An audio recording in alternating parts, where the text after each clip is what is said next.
Follow the Parliament of Trinidad and Tobago on Twitter. Our call sign is @TTParliament.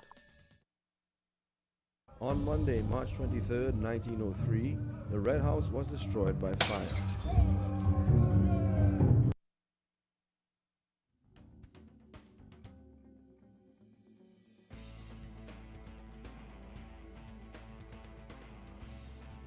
Parliament outreach.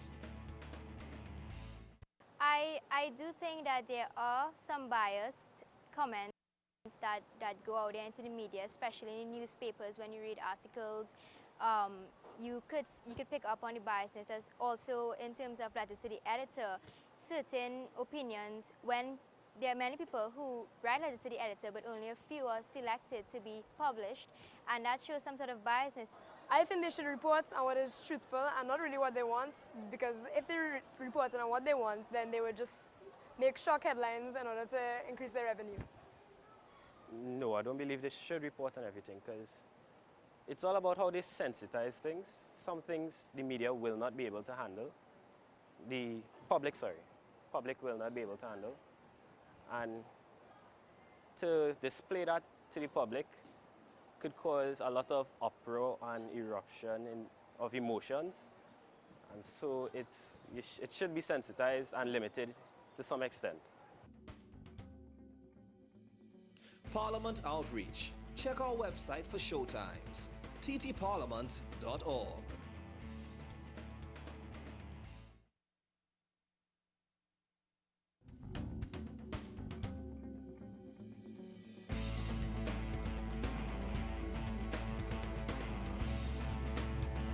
Parliament outreach.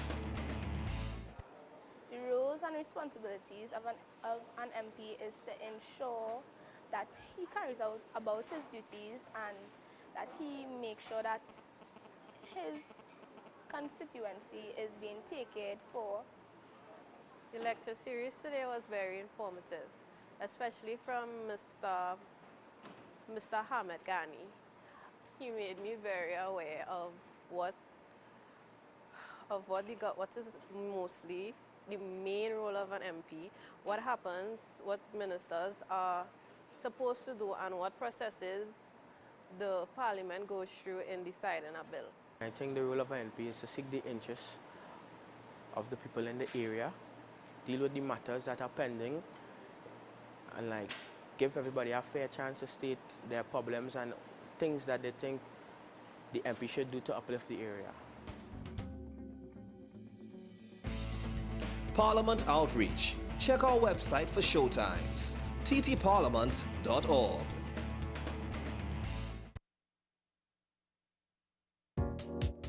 Follow the Parliament of Trinidad and Tobago on Twitter. Our call sign is @TTParliament.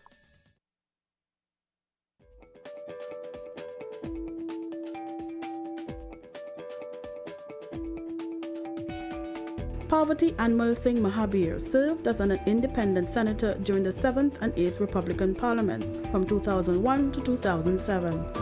During the 8th Parliament, Mrs. Anmal Singh Mahabir also chaired one of the Oversight Joint Select Committees with responsibility for government ministries, statutory authorities and state enterprises.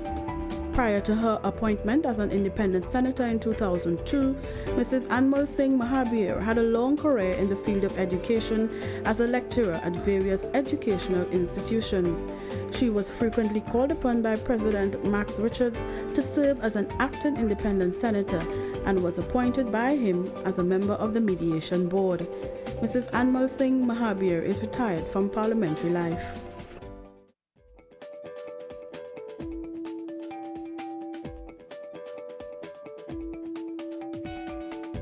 Brother Noble Khan served as an independent senator during the 7th and 8th Republican Parliaments. He was a former president of the Interreligious Organization and is a senior member of the Trinidad Muslim.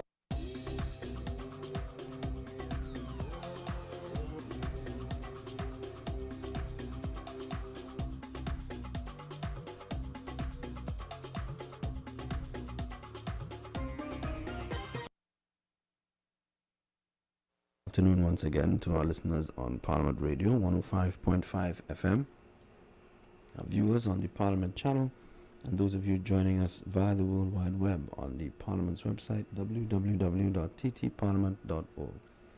We are just a few seconds away from 5:05 p.m. and the resumption of the debate on 3 related motions. We take you over to the chamber for the resumption. We now return to our coverage on the 11th sitting of the Senate and the second session of the 11th Parliament that takes place on Tuesday, February 7th, 2017.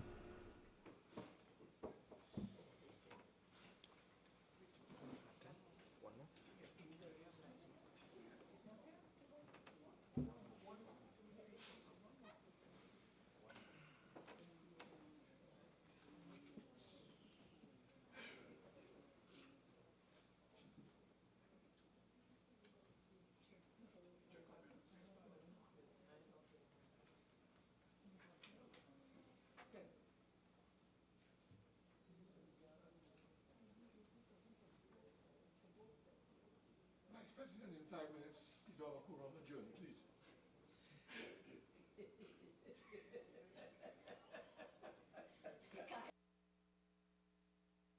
I'm sorry, Vice President.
Senator Duki.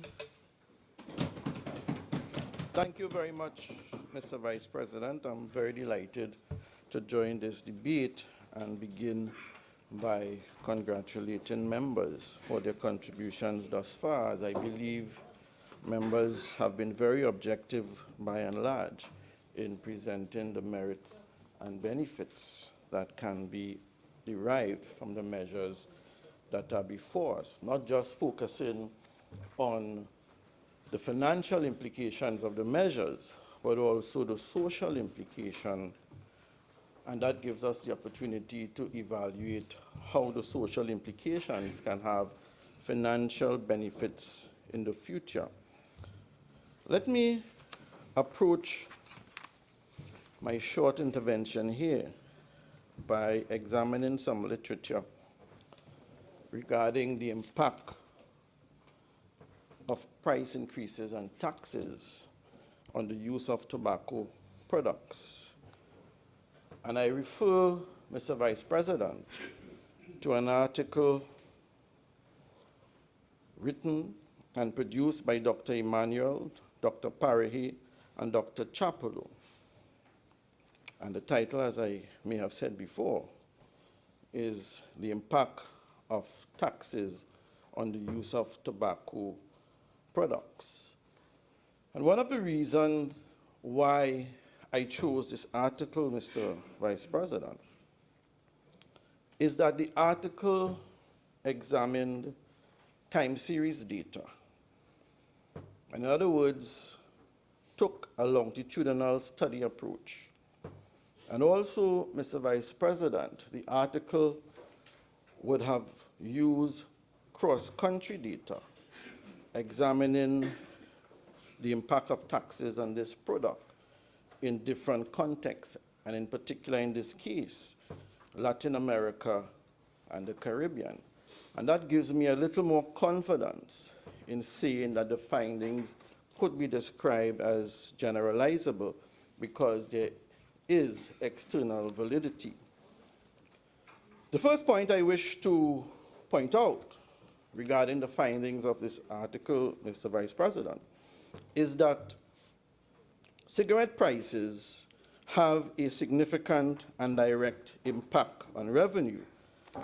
And I think, Madam President, the Minister of Finance, in presenting the motions, would have identified increases in revenue over the period 2015 to 2016 in the season October to December, and shows me, Mr. Vice President, that there is some alignment with the findings and what we can expect here in Trinidad and Tobago. But just as well, it shows, Mr. Vice President, that an increase in price has an inverse relationship with consumption. And that takes me to the issue of elasticity of demand, which has been raised in this debate, and whether or not demand is elastic or inelastic. Let me say, Mr. Vice President, that when we use the term inelastic demand, in my mind it does not mean that there is no relationship between price and consumption. It means in my mind, Mr. Vice President, that a change in price leads to a less than proportionate change in consumption. So that means, Mr. Vice President, that if price increases, yes, you would have a reduction in consumption, but the increase in revenue more than offsets the fall in consumption. The article shows, Mr. Vice President, that in fact, based on this study, which I believe has external validity and credibility, that increases in taxes do impact the consumption of cigarette or tobacco products. Just as well, Mr. Vice President, it points out that the effect of price increases have the same effect on both the rich and poor. And it tells me, Mr. Vice President, that there is no statistical difference between the consumption of, or the use of tobacco products in the lower income class and the higher income class regarding how they respond to a change in price.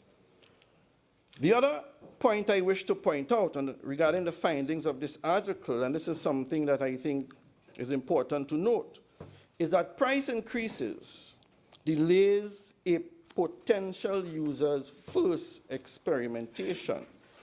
In other words, Mr. Vice President, it tells me that price increases represent a disincentive to start using this product, and I think that is very important to note.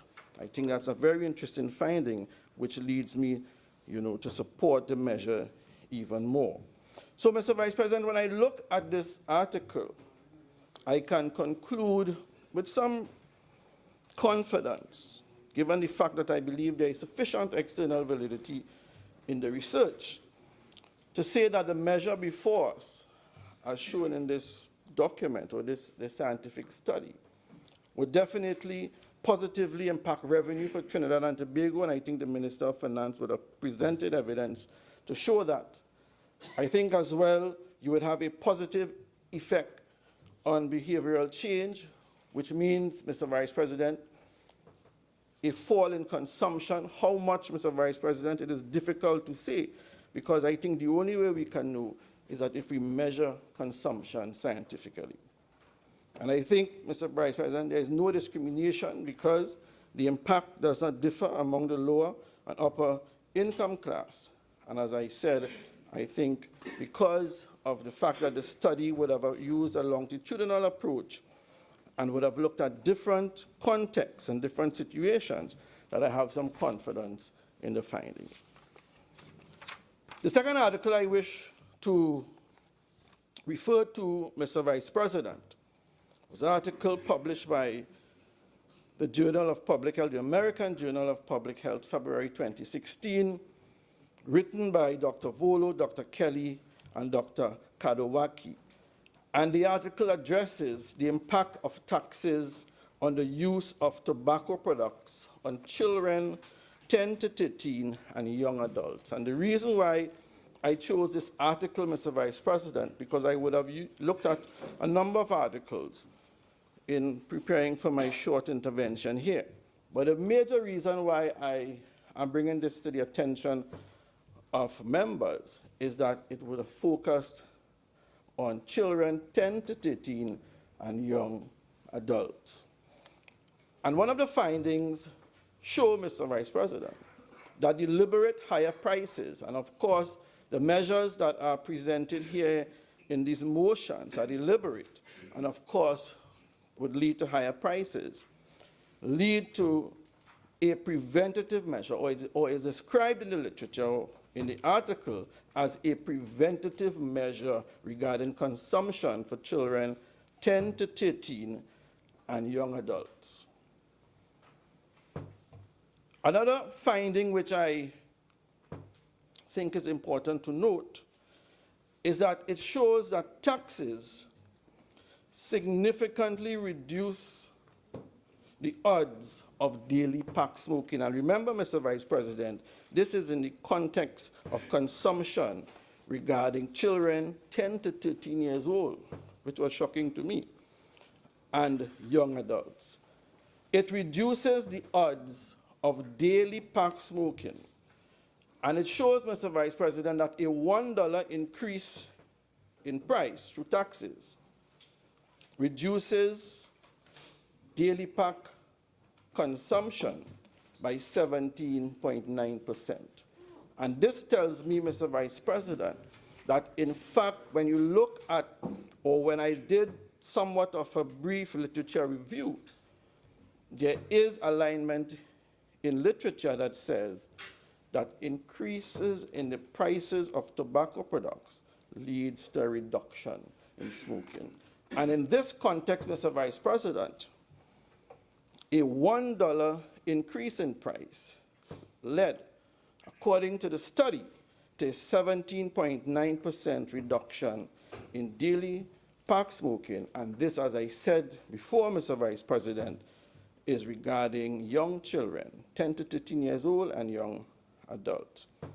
It also goes on to show, Mr. Vice President, that heavy smokers are primarily deterred through the increase in taxes because of the effect it has on price. And again, I remind members that I'm presenting this in the context of the consumption of this product among children and young adults, and the study was done in the United States of America. I think it is interesting to note. But what is also interesting to note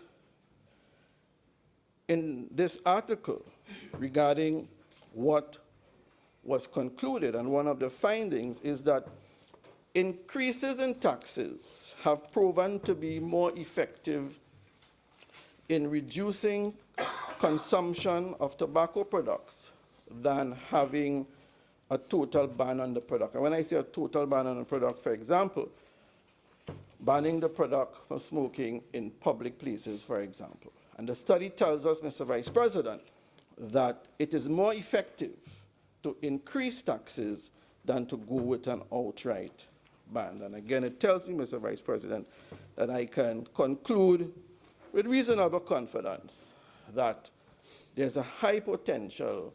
If prices are increased to a certain level, indeed, there will be a fall in consumption.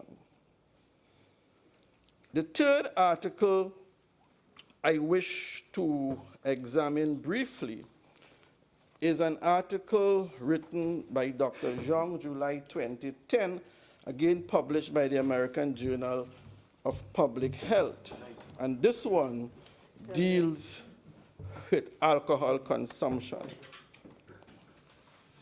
It tells me and tells us, Mr. Vice President, that alcohol dependence and depression were significantly associated with higher smoking participation. Alcohol dependence and depression were significantly associated with higher smoking participation. In other words, it says that there's a high correlation between the consumption of alcohol and smoking. As a matter of fact, I heard people saying that they're not a drinker and they're not a smoker. So am I, Mr. Vice President. But I know I have some friends who... So you are or so you're not? I'm not a smoker, and I'm not a drinker. You could accuse me of drinking if I take a drink of water. But there's a high level of correlation, and I was making the point, Mr. Vice President, that a lot of people smoke more when they're drinking alcohol. Or there are some people who only smoke when they're drinking alcohol. And what the study shows, Mr. Vice President, is that cigarette consumption increases when alcohol consumption increases. But more than that, the article goes on to show in a scientific way that not just cigarette consumption increases when you use alcohol, but also the consumption of other drugs, including cocaine. But even more than that, what interested me regarding this article is that it showed not just the correlation among alcohol consumption, tobacco consumption, and other drugs, but also the prevalence of HIV. And if you look at that as one construct, Mr. Vice President, I think if we can reduce the consumption of alcohol through price increases or otherwise, I think there will be tremendous benefit for Trinidad and Tobago. So what does this mean for us as a society, Mr. Vice President? Of course, as I said before, revenue would increase. But I think if we can achieve the reduction or a meaningful fall in consumption, it means, Mr. Vice President, in my mind, that we will have a healthier Trinidad and Tobago. I think it means we will have a more productive Trinidad and Tobago. And these social benefits, Mr. Vice President, I think will have significant positive financial implications for Trinidad and Tobago in the future. Because if we reduce the consumption of these so-called harmful products, I think as we engage the future of our country, you would find that there will be less need for more welfare programs in Trinidad and Tobago. There will be less need for more money to be expended, for example, regarding CDAP and certain types of grants. It means, in my mind, Mr. Vice President, there will be less strain on our healthcare system. And I think, Mr. Vice President, if you look at it in the long term, while we can say that there is, or there can be expected to have a fall in consumption, how much, as I said, we don't know. But I think the economic benefit of that fall over time will be a tremendous benefit to Trinidad and Tobago. And another question I asked myself when I looked at the measure is, what is the potential saving opportunity to the individual? And what went through my mind is that I wonder how much an individual would have saved who used to smoke a pack of cigarettes a day and is no longer smoking cigarette. I don't know what is the price for a pack of cigarette. How much? $30? Between $30 and $35. Yep. So $30, Mr. Vice President, I think this is important to note in my estimation. $30, if you're smoking a pack a day, if you average 30 days, that's what, $900 for the month? And for the year, that is over $10,000 a year. Senator Dutton, if you could get the young people to put that money in a pension plan or some saving plan for their children, if you can get those people to put that money to more productive use, I think it will benefit them more. Mr. Vice President,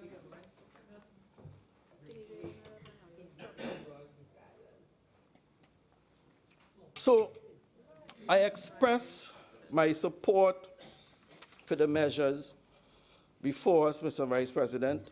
I express agreement that there would be a positive, immediate impact regarding our revenue situation, monies that I believe the government of Trinidad and Tobago needs, monies that I believe the government of Trinidad and Tobago will put to greater productive use. I also believe, Mr. Vice President, with a fair amount of confidence that these interventions will impact consumption. As I said, how much, I think we have to measure it scientifically over a period of time.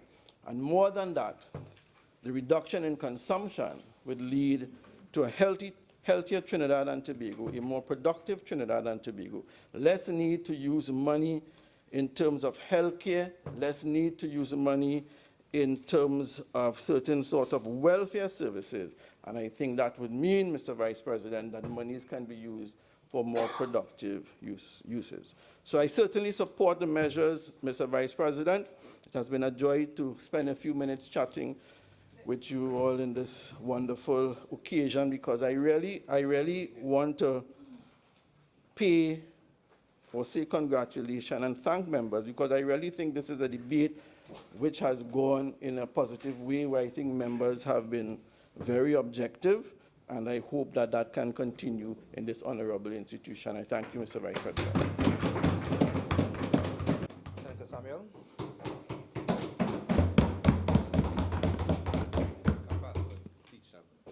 Mr. Vice President, I too am thankful to be given the opportunity to speak on these motions that's before the Senate today. Primarily the issue of the increase of import and excise duties and for alcohol beverages and for tobacco products. But Mr. Vice President, based on the budget presentation for the 2017 budget, the premise upon which these increases stood, the premise upon which these increases were stated in the 2017 budget is on page 44 of the printed document.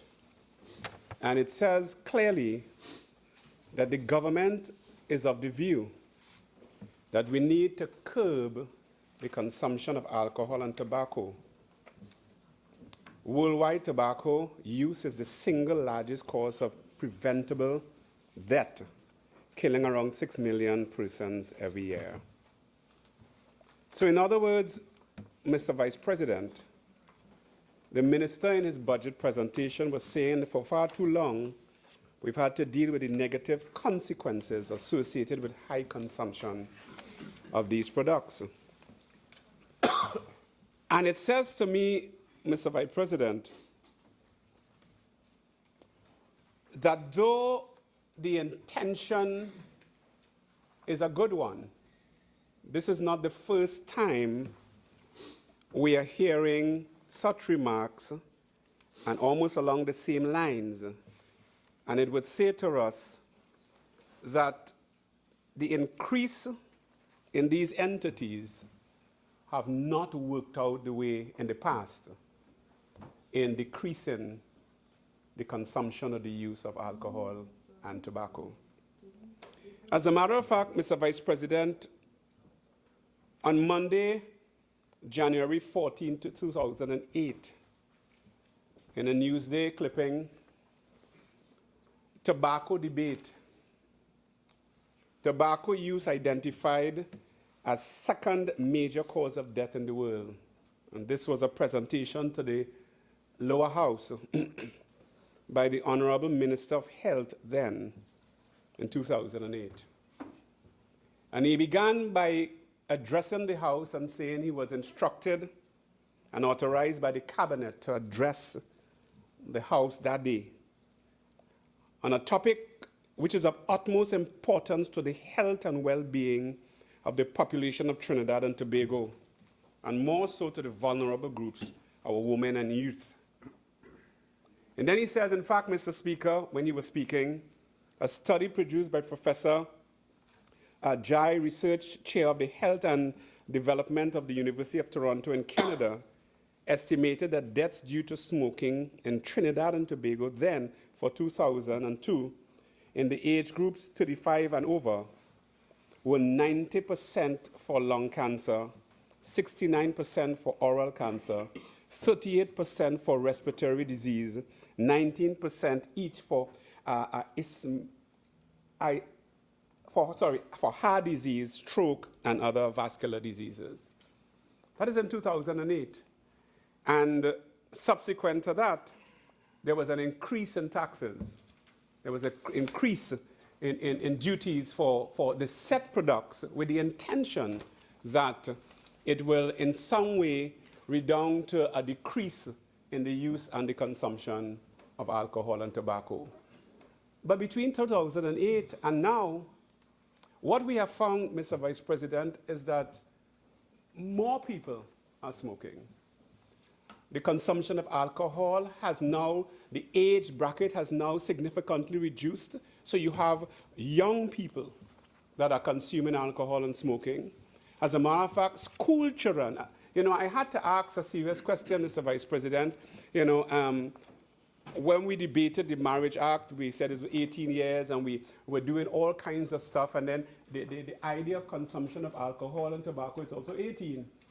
But like teenage pregnancies, it isn't working. It means that something is absolutely wrong in our society.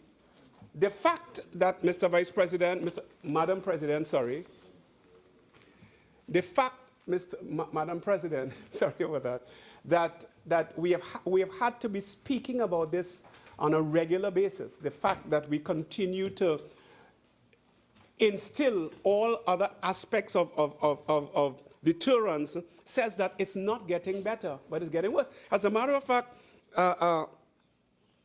Madam President, it was then in October 2006, on a Newsday's article headline, "Vice willing to pay the price." Vice willing to pay the price. In other words, it was no different then than the Calypsonian singing recently, even though it go up, he's still drinking the rum. It says that the mindset of our society, it's a cultural mindset, and the mindset has not changed between 2008, 2006 to now. It means that the intent of increased taxes and duties did not work then. And I'm not certain that it's going to work now. As a matter of fact, the inelasticity of the thing would suggest that there is a possibility that it may not work like it did not work before. Madam President,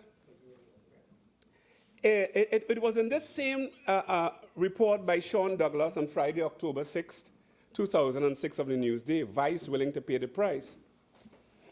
He was quoting Mr. Carl Theodore. And Carl Theodore was an economist at the University of the West Indies, St. Augustine.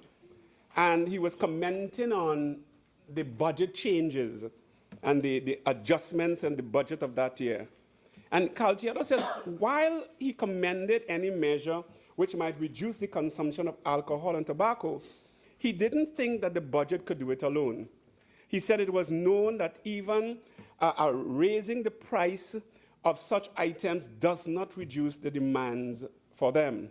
The demand elasticities for alcohol and tobacco are extremely low, so even high prices don't bring down consumption. That was the economist Carl Theodore in those days, 2008. And in 2017, we're back at the same level. We're back talking about the increases in prices will in some way reduce the consumption and use. But I was looking at the Daily Express, Madam President, published on January 9th, 2017. It was written by Rafiq Shah. And Rafiq Shah was commenting, we must do or die like stray dogs, and that was the headline. And he says, looking at the economy in crisis and ways to save a few $1 billion here and there and earn some more there, it struck me that the sole cigarette manufacturer, Whitco, reports revenues of approximately $1 billion per year. And this indicates that smokers spend at least that much, maybe more through imported brands. And I have not added the cost to taxpayers of extending health care to victims of tobacco-related diseases. And that was Rafiq Shah. But he went on to say, ditto for alcohol. Angostura, the leading manufacturer of rum, notched up sales close to $700 million in 2014.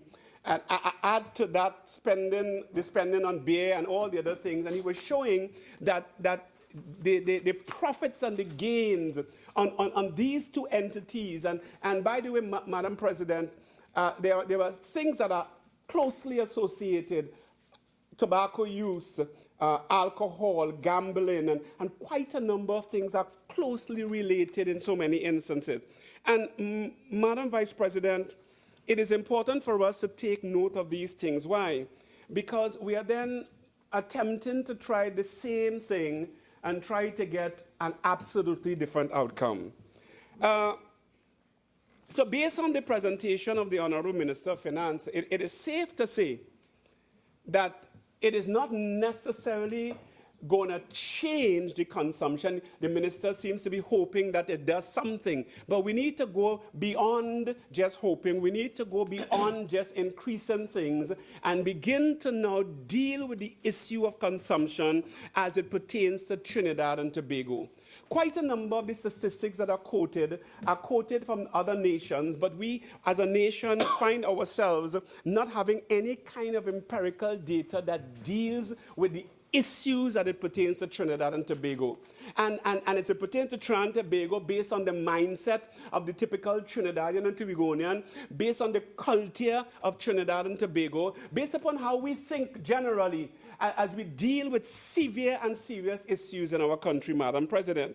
And as a matter of fact, Madam President, the statistics may show, and based upon the presentations of the Honorable Minister, that this might clearly indicate that the state of our society. It might clearly say to us that people are smoking away and drinking away their problems. They are smoking away and drinking away their issues. And when situations arise, they smoke it away and drink it away, hopefully to try to get rid of it. But one day the smoke will be over and they'll get sober again just to have to do it all over again.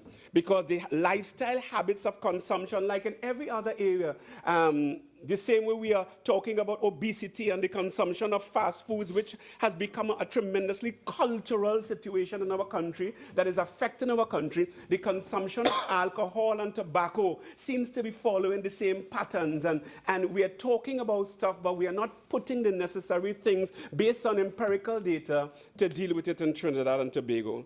Madam President, so it's been, there seems to be no change in what has been happening since then, since the taxes were raised, and since in 2008 they raised things on tobacco and alcohol, but no change was seen. Why? And how do we know that? We have had to implement breathalyzers. And it says that things were getting out of hand. The carnage on the road was getting out of hand. We don't have the kind of data, again, from the Trinidad and Tobago Police Service or from the judiciary, I'm not too sure, that will tell us the amount of deaths in a particular year that was caused by people who are driving under the influence of alcohol, the amount of accidents that were caused by people who are driving under the influence of alcohol. And in the absence of that kind of data, there can be no comprehensive direction or approach to deal with the serious issue. So the fact that we have had to, as a matter of Madam President, between 2010 and 2011, when they brought out the breathalyzer situation, in one period there was 1,000 and something cases going to court, and there was a weekend in 2012 when they had some 40-something persons being charged driving under the influence and failing the breathalyzer test. And I am not too sure what has happened since then. You understand? Because there is no forthcoming data on a regular basis to determine if the implementing of the breathalyzer has reduced the whole situation and caused people to curb on their consumption and whatever. I'm not too sure. So really, to state that this measure is going to reduce it is a pie in the sky. It's something that we are looking forward to, but there are no other mechanisms in place to support such a measure or to enhance the measure and enhance the fact that this thing can succeed if it can have the kind of support mechanisms otherwise. Madam President, it is reported, and this is an international thing by the World Health Organization, that some 2 billion persons worldwide consume alcoholic drinks, which can have immediate and long-term consequences on health and social life. And I want to share this with you, Madam President. I remember some years ago visiting a little community one morning, 8 o'clock one morning, guys liming outside already, and one of the young men came to me and said, "Oh gosh, put something in a bottle for me now." 8 o'clock in the morning. And I was shocked. I said, "But you instead of asking me for something to eat, you instead of put something in a pot, the first thing you could ask me at 8 o'clock in the morning is put something in a bottle now." And I said, "But this hour in the morning," I said, what do you mean? And that tells you a great deal. I remember walking through a room one day, there was about 6 o'clock in the evening, they were putting up this stage and tent just outside of the Princess Royal Park there, and it was supposed to be a gospel show. They were going to have prayers, and so 3 guys sitting down on this little curb, and one had a bottle, a little bottle of rum, and the other one with 2 glasses. And they're saying to each other, like, "It's going to have a little jam here tonight, boy. We got to fix ourselves good, you know."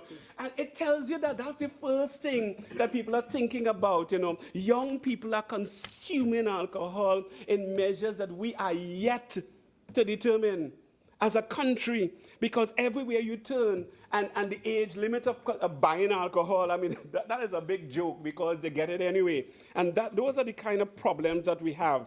As a matter of fact, it is said that alcohol is the 3rd most common cause of death in developed countries, and severe alcohol consumption, according to the World Health Organization. And the damage to human life is often described in terms of loss of disability-adjusted life years. In other words, Madam President, the disability-adjusted life years takes into account the number of years lost due to premature deaths, as well as the years spent living with disability. So the world is beginning to calculate and begin to put a cost to the fact that people live with a disability based upon they live with a disability based upon the consumption of alcohol, the cause of alcohol, the cause of disabilities because of the consumption.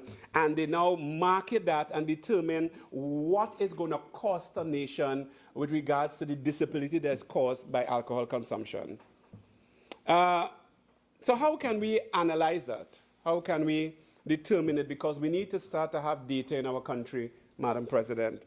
How do we measure the drinking habits of a nation? That's a question that we all need to ask. How are we to measure it? One writer says we could measure it by analyzing the products and the sales statistics. In other words, we look at the product and the sales statistics, and then we can determine what the consumption level is in the country. And I'm not too sure that is being done because we may only measure it from an economic standpoint.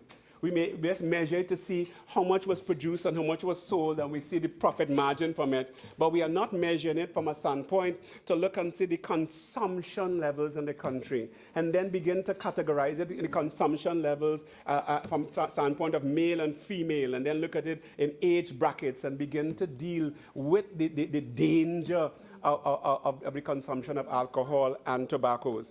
And then one person says, well, you can back that up with surveys, physical surveys, as you question people about their drinking habits and things like that. And then you can begin, Madam President, to break it down geographically, because from area to area, consumption levels are different.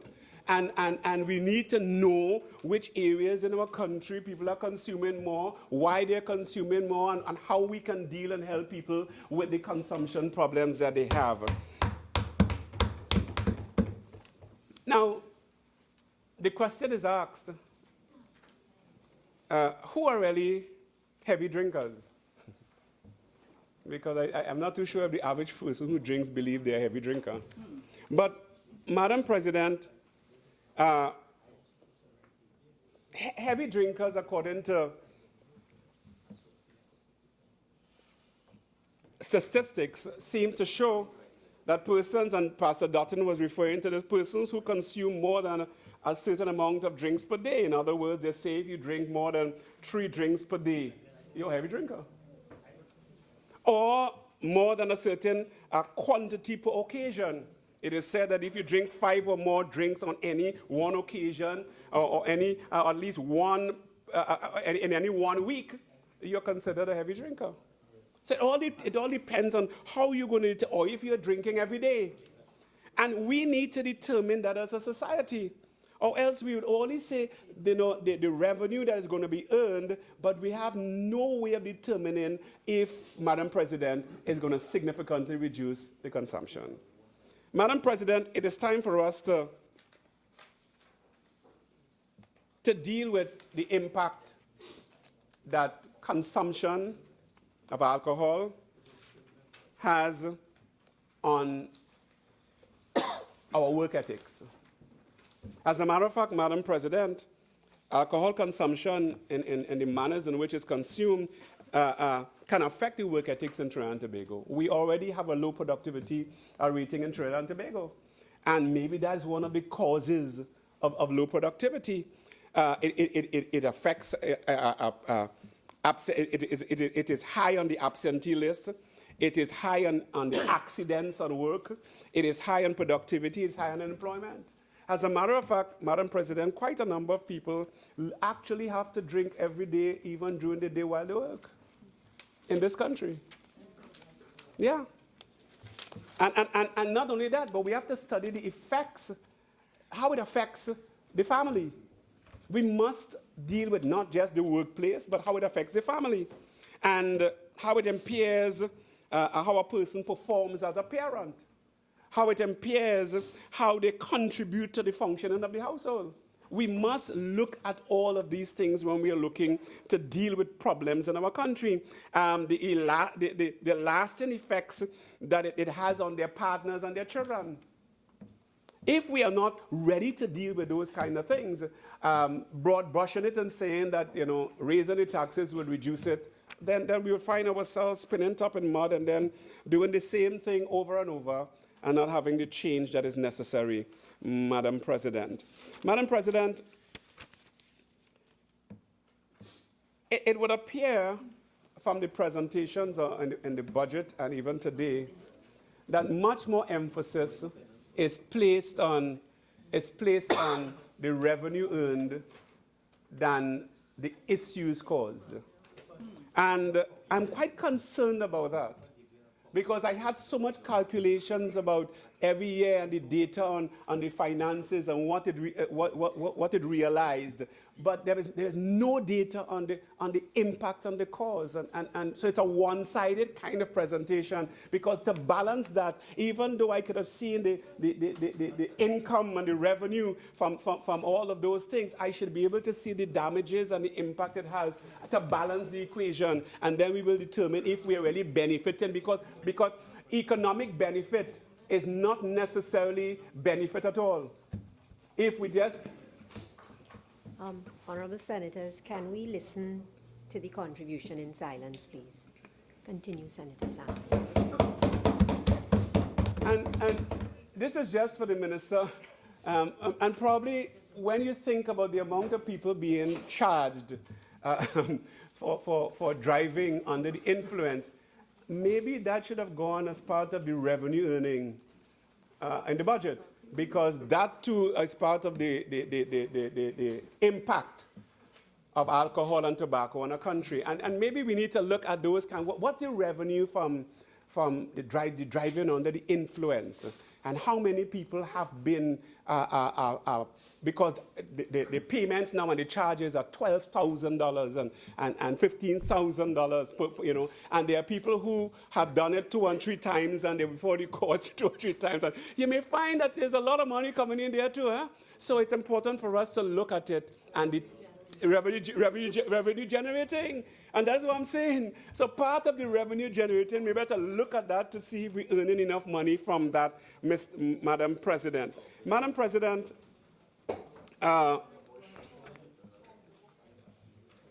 it's important for us to see that. And if we don't see that, then we would find our country in tremendous trouble. But one thing before I close, Madam President, is that how can we as a country want to deal with the increase of consumption when we advertise that VAT 19 is the spirit of Trinidad and Tobago? The world knows us as VAT 19 is our spirit. Right. And stag is a man's beer. Madam President, that's a fact. So we market it as if it's this kind of macho situation, you know. The spirit of Trinidad and Tobago by the producers is VAT 19. And we are talking about curbing the use and consumption of alcohol, and the fact that, you know, the man's beer is stag. I don't know what Carib is. I don't know what the other things are. But we probably need to look at all of that to see why we are the way we are. So we must take into consideration, Madam President, all of the data, all of these things, and make sure that what we want to achieve is not blinded by just the economics. But what we want to achieve is balanced by the data that shows the impact on our society and not just the revenue earning mechanisms. I thank you.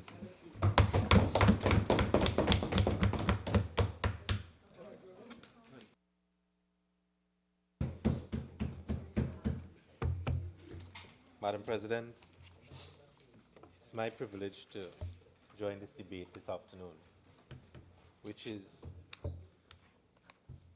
presented by the Minister of Finance for the increase, 3 motions, the aim of which is to increase the taxes on tobacco, alcohol, and cigarettes.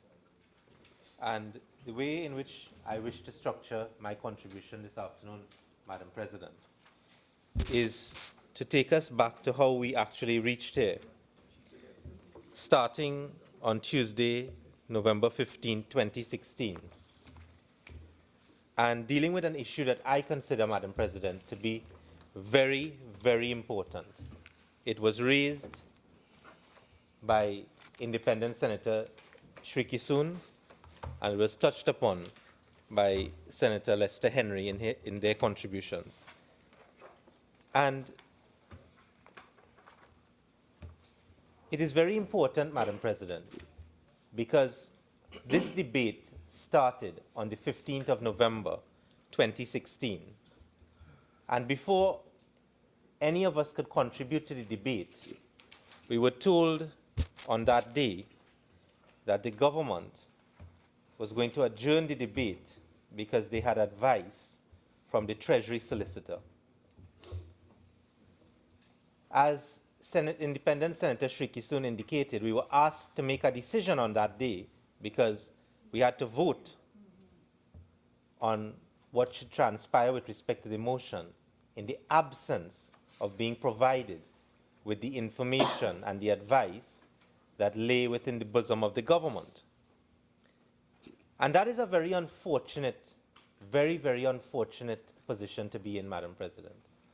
And it has become a habit that assurances have been given by the government to us on this side and to this chamber that information, whether it be in the form of opinions, whether it be in the form of documents, are to be provided.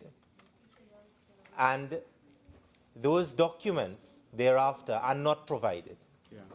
And it strikes, Madam President, to the heart of the task that we perform here as members of a parliament.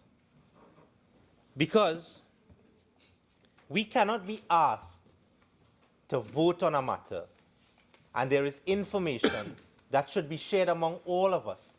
Right. And that information is secreted by the government.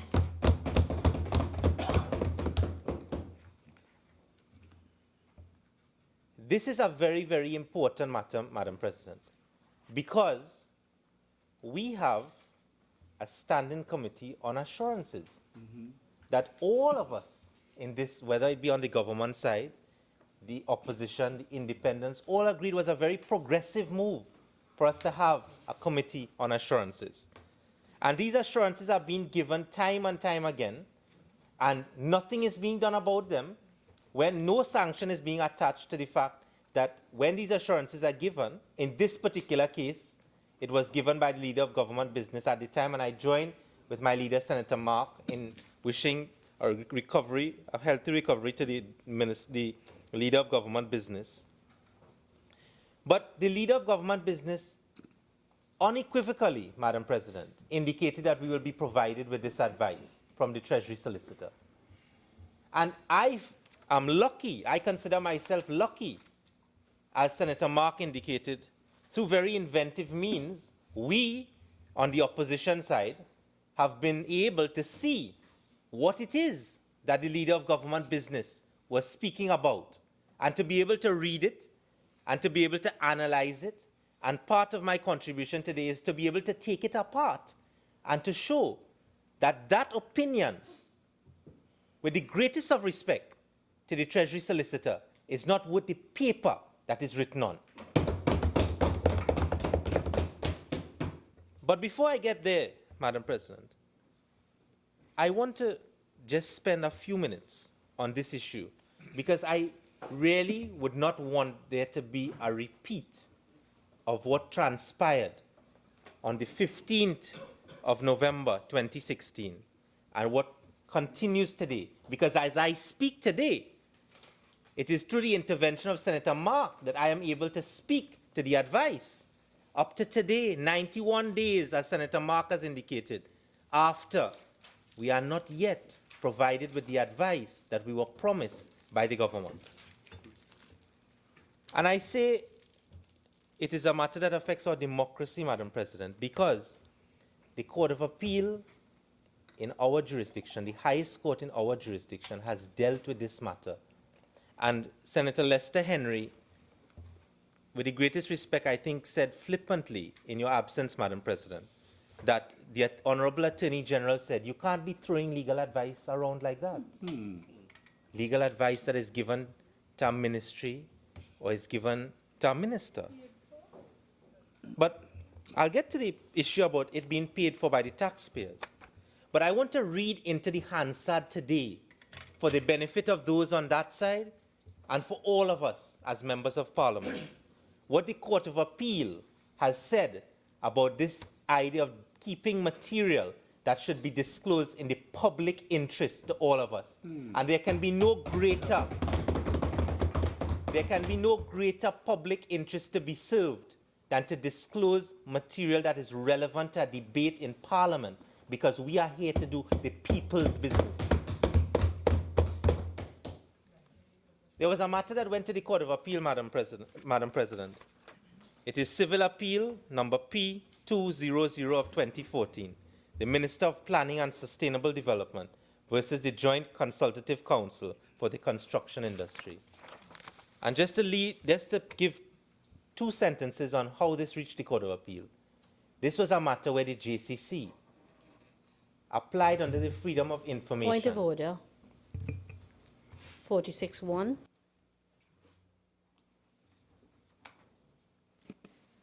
Senator Ramdeen, I will allow you to finish your point, but let me just say that Senator Mark has spoken about it, other members have spoken about it. So I need you to move your contribution along, finish what you are saying, and then try and move on to other issues in your contribution, please. I'm obliged, Madam President. I would just like to quote what I'm referring to, because I think it is important, Madam President, for all of us to understand where this sits in our democracy. I think it is very important. Decision, and who I am quoting from, Madam President, is Justice of Appeal Jamada, one of those people that I consider to be one of our most learned jurists that we have produced. Decisions such as this one, and why I say it is relevant, Madam President, why it is relevant, it is because in this case, what this was dealing with was the disclosure of a legal opinion, which is the exact thing that I am complaining about in this case, that we were promised that this opinion will be disclosed to us, and it was not. So let me move on. Decisions such as this one must also be made in the context of the historical and social circumstances that are peculiar to Trinidad and Tobago. In this regard, this court unanimously stated, and I quote, in Ashford Sanker and the Public Service Commission, as noted earlier in this judgment, the object of the Act is to make information freely accessible to the public, with a view of promoting transparency and accountability in the decision-making of public authorities. It is important in a post-colonial society in which bureaucrats have historically been reluctant to expose their decisions to the glare of public scrutiny.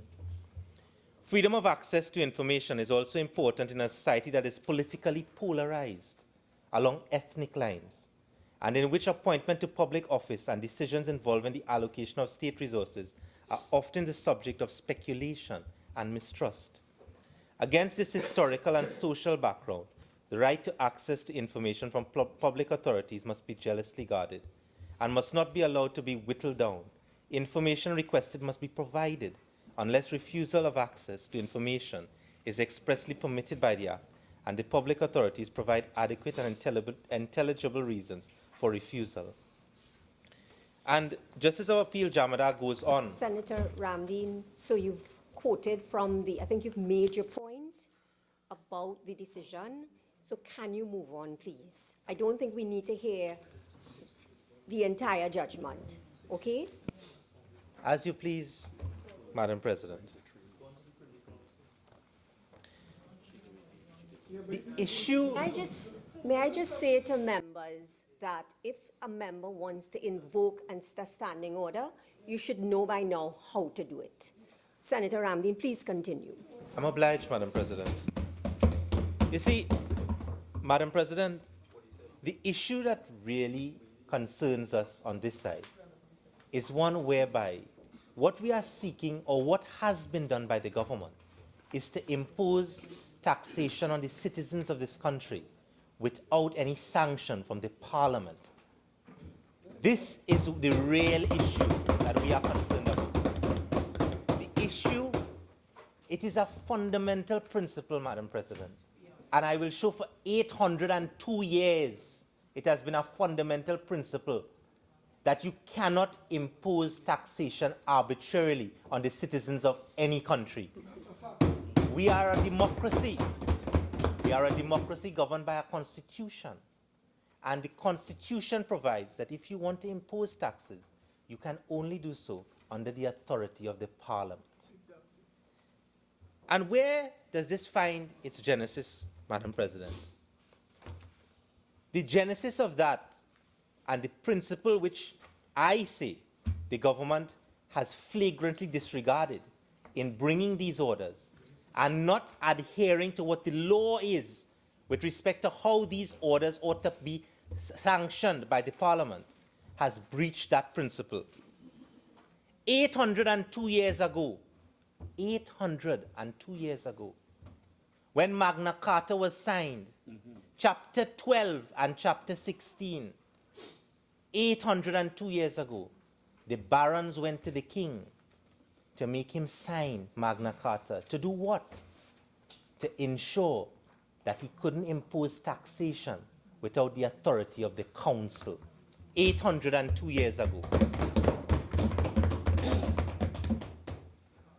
And this government, 802 years after, has disregarded all of that and decided to impose taxation by virtue of an order. And when we come to Parliament to debate it, to confirm, amend, or revoke, we are told that you have a legal opinion that tells you, we don't need to do that now. We can put it off.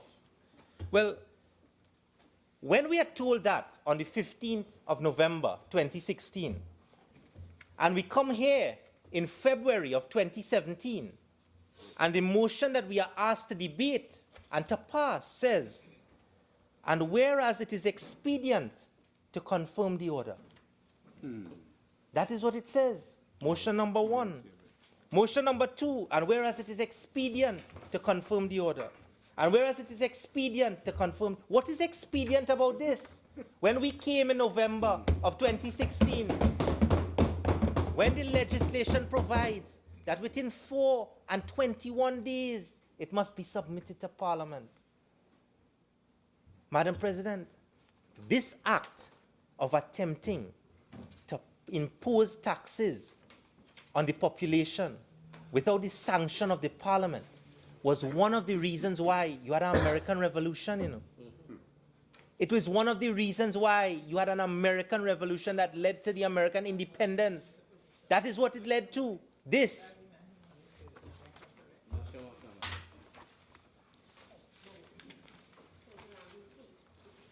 Please, the crosstalk has to stop, especially when it is being as heated as I am hearing. So please stop it.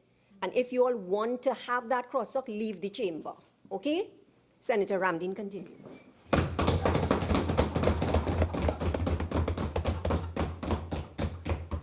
Thank you for your protection, Madam President.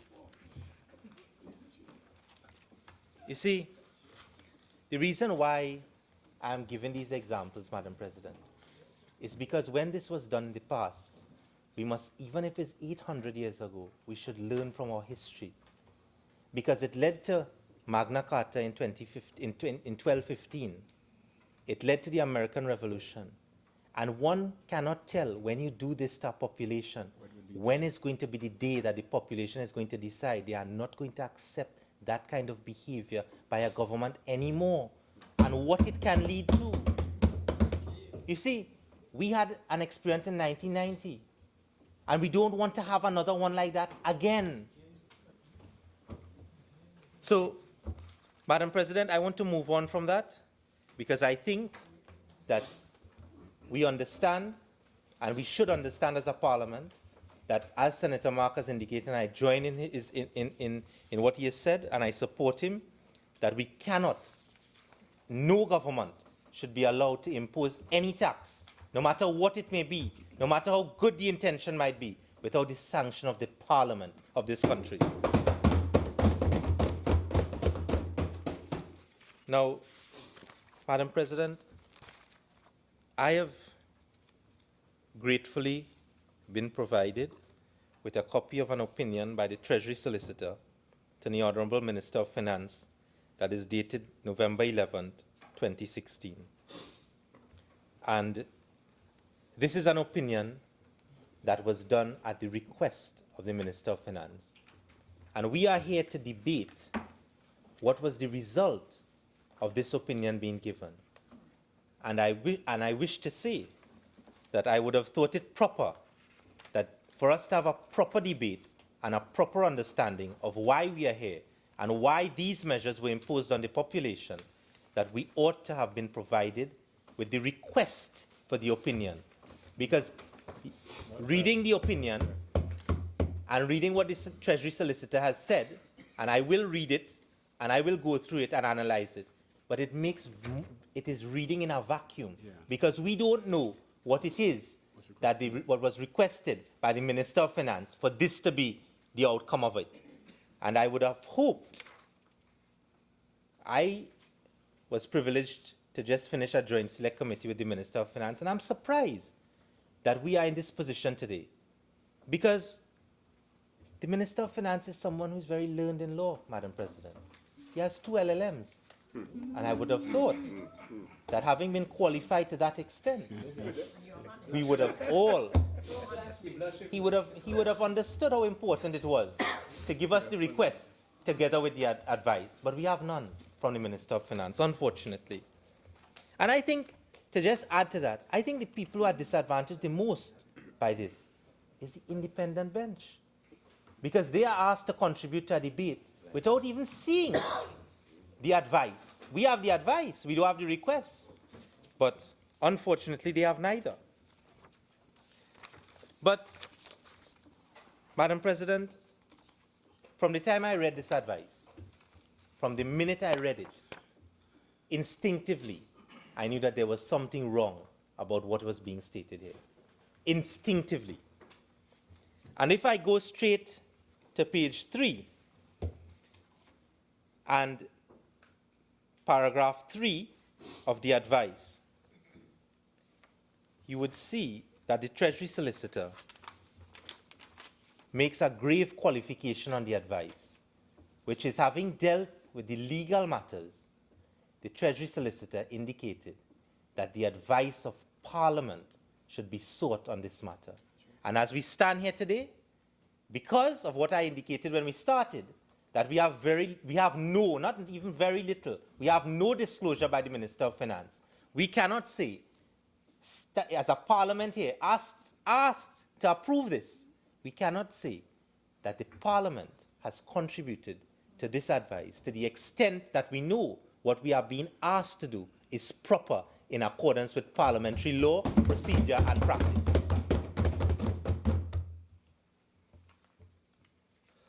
Now, when I said from the time I read it, I realized that there was something wrong, Madam President. It is simply this, and let me put it in a nutshell so that we can all understand. The Treasury Solicitor has given an advice that deals with an interpretation of Section 7 and 8 of the Customs Act, and has relied on Section 75(4) of the Interpretation Act, Chapter 301. And I don't want to take up time in going through and reading through paragraph and line by line what the legislation says.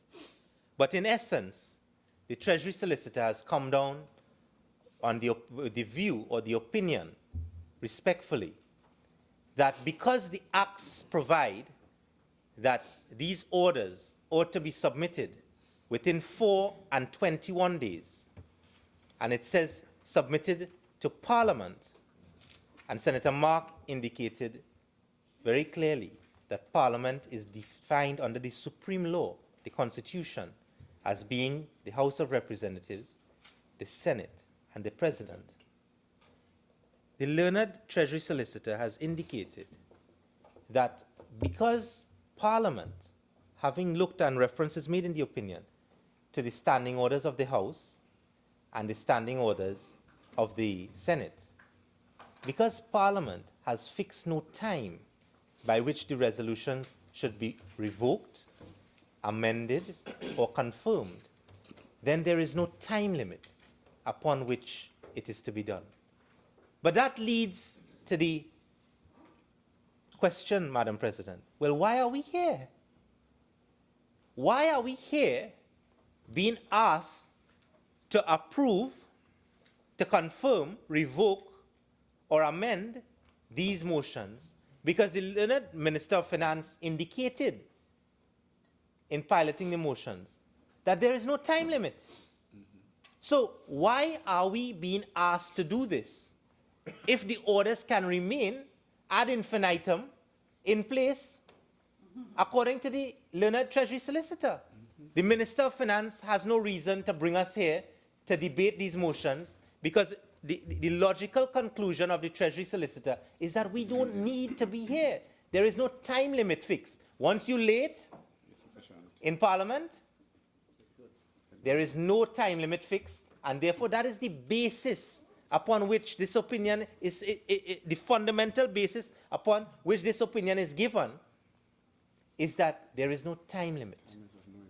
So time, no matter what the motions say, the motions say it is expedient, but how could it be expedient for us to do it when the Treasury Solicitor, the opinion that the learned Minister of Finance is relying on, says, well, there is no time limit, so you could do it any time, and the orders can remain in place for as long as you want. There is no time limit. Well, I think, Madam President,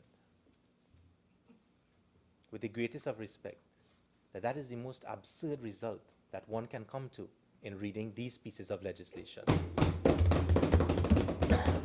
And when, as a student of law, to borrow the words of Senior Counsel Martino, it's hornbook law that if you have an absurd result from a literal interpretation of a piece of legislation, then anyone interpreting that piece of legislation should try and find a purposive result from what is said there. And the only purposive result that you can come to when you read these different pieces of legislation is that it is mandatory for these orders to have been brought and passed in the House, the Senate, and the President between 4 and 21 days. Otherwise, they will be illegal. But I indicated, Madam President, that the learned Treasury Solicitor had made reference to the Interpretation Act. And since the independent senators do not have the benefit of the documents that we have, I just wish to indicate, just to read out what the basis upon which this is done.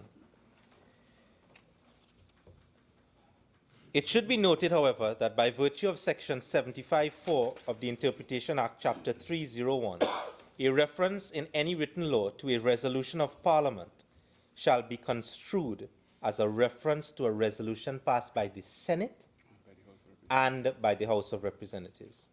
When a resolution of the Parliament is published in the Gazette, the resolution shall have effect and the order shall then expire.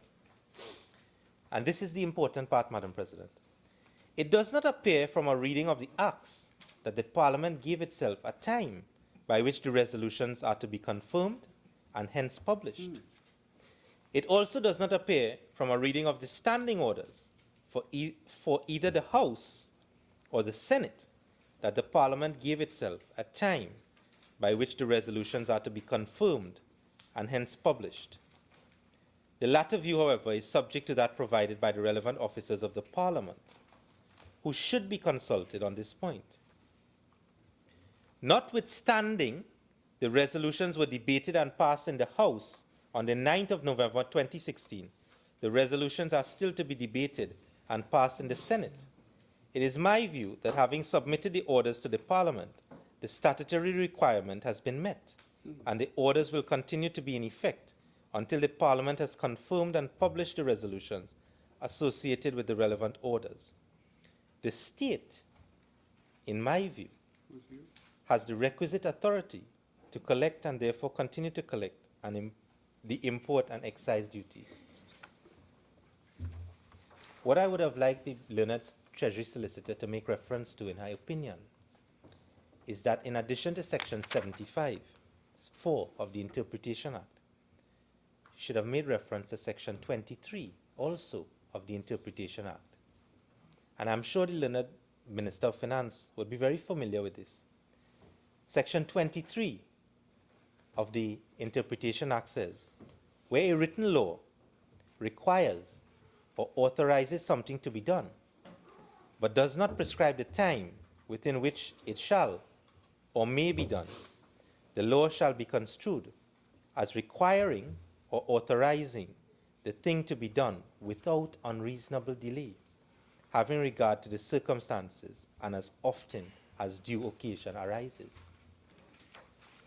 Now, that is a very, very important provision to be considered by the Minister of Finance, because the last words are most material.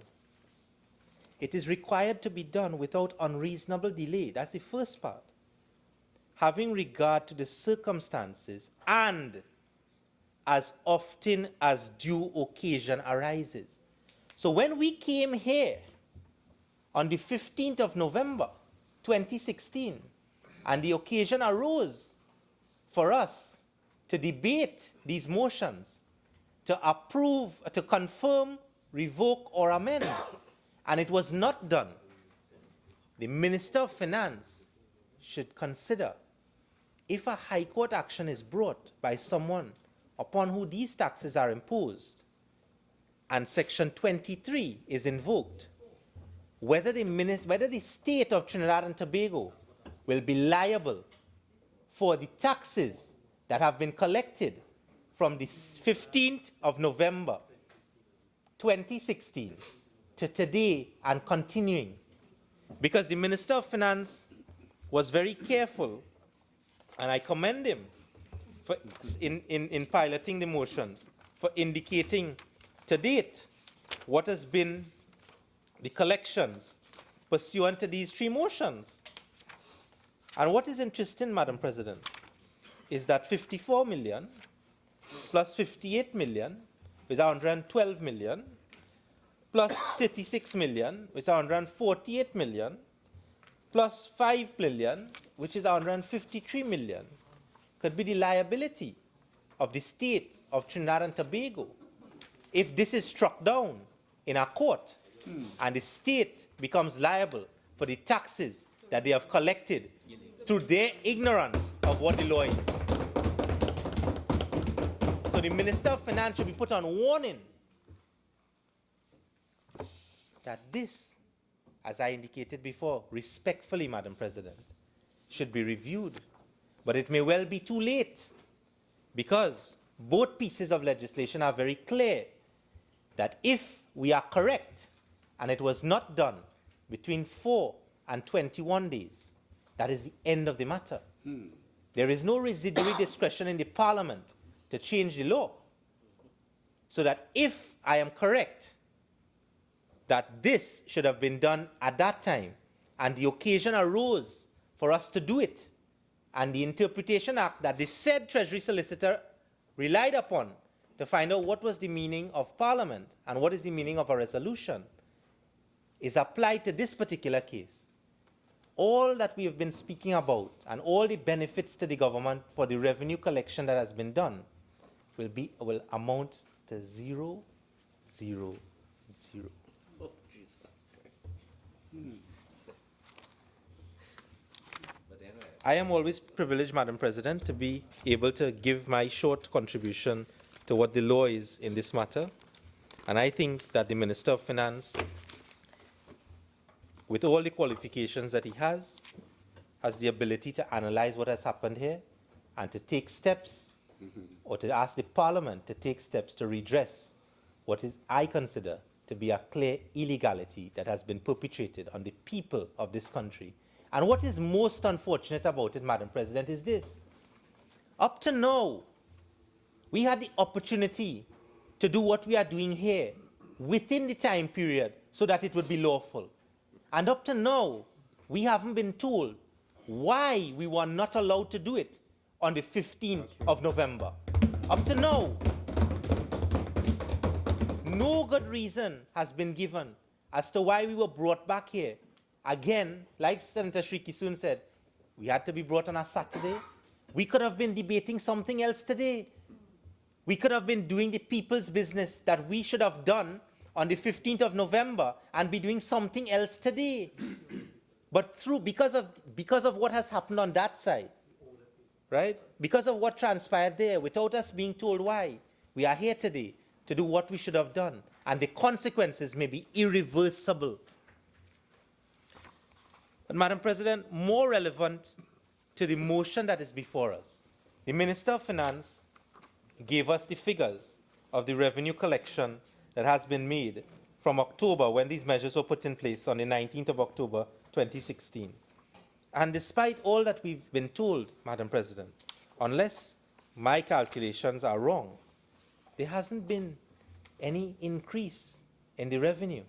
I understand, and I stand to be corrected, that the Minister of Finance only gave us the major items, the big ticket items, with respect to the collection of revenue. But on the big ticket items, whether it be Christmas, or whether it be seasonal, or whatever it may be, between October and December, what these figures have shown on the big ticket items is that, there has been a approximately $4 million decline in the collection of revenue. So, where are we really going with this? Where are we really going with these measures?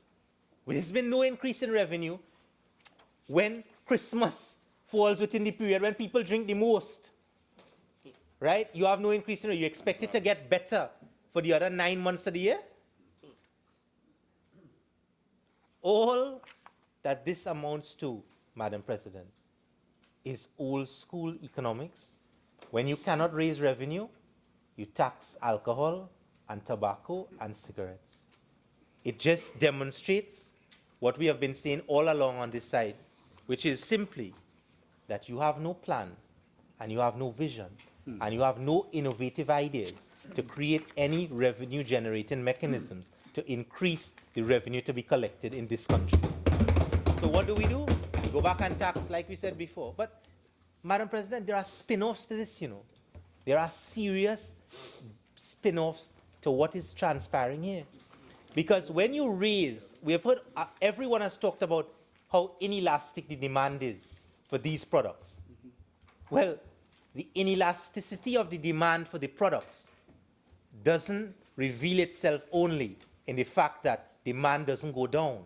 That's right. What it reveals is that what you then create is an entire black market throughout the country for contraband products to come into the country.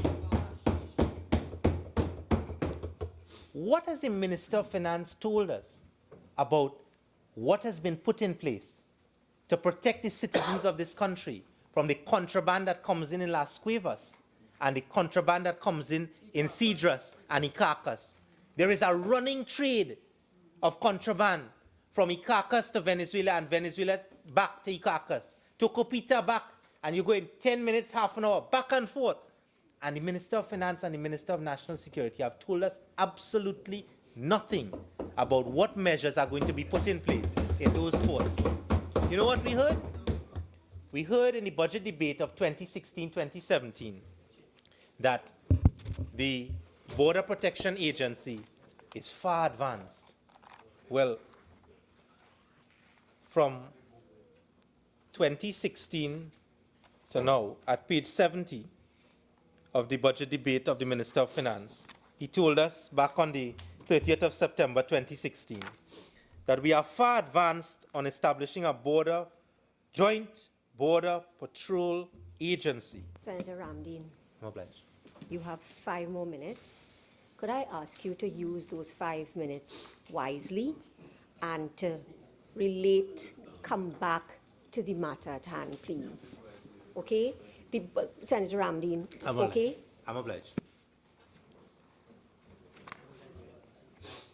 The point I was trying to make, Madam President, is that when you have that contraband market being developed, we have to put things in place to protect the citizens of this country.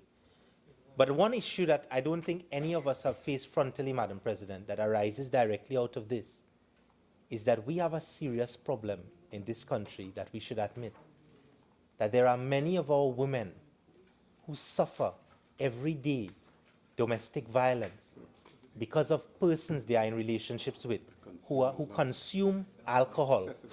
And there's nothing put in place and nothing said about what are the protections that we are putting in place for those women and those children who suffer on a daily basis in homes where you have fathers who are alcoholics and on a daily basis, right? They are abused. Wives are abused. Daughters are abused. Sons are abused. And we hear nothing. It's as though we put our head in the sand and we do as though it just doesn't exist. But, Madam President, we must put things in place. That's right. Because those are the most vulnerable in our society. That's right. And the last time I checked, we lived in a democracy. So people have a right to choose who they have a relationship with. They don't have to suffer at their hands. And therefore, as a government and as a parliament, we should address collectively the problem that we face for these persons who are our most vulnerable and those who suffer the most. I thank you, Madam President.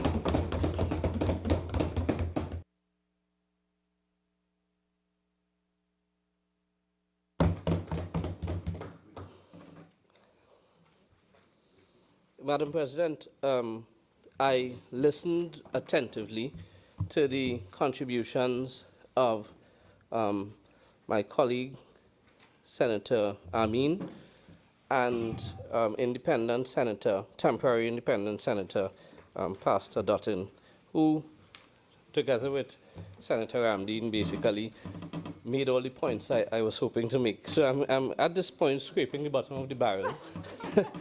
And I promise I won't take very long in doing so. I'm not going to ease you up.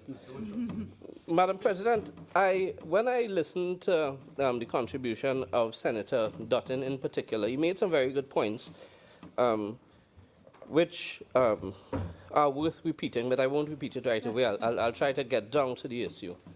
Because when he made the points about the attractiveness of alcohol and cigarettes and so on, and how it is marketed directly or indirectly. That was one of the major issues I wanted to get into. And when he made the points, I threw my mind back to 2009. I remember distinctly where I was.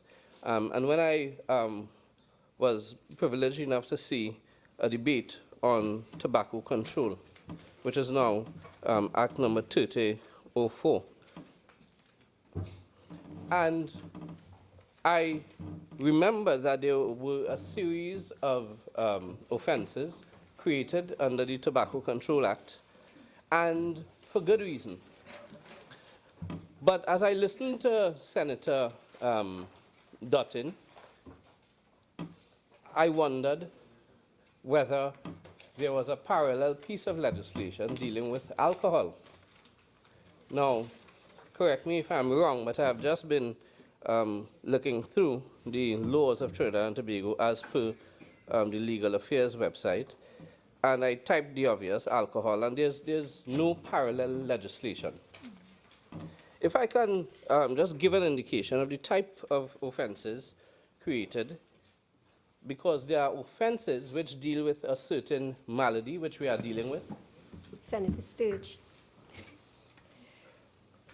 The debate is not about everything that can stem from alcohol, okay? You haven't even attempted at the beginning to talk about the motion. Could you please, I have to say it, could you please tie in what you are saying now with the three motions at hand, please?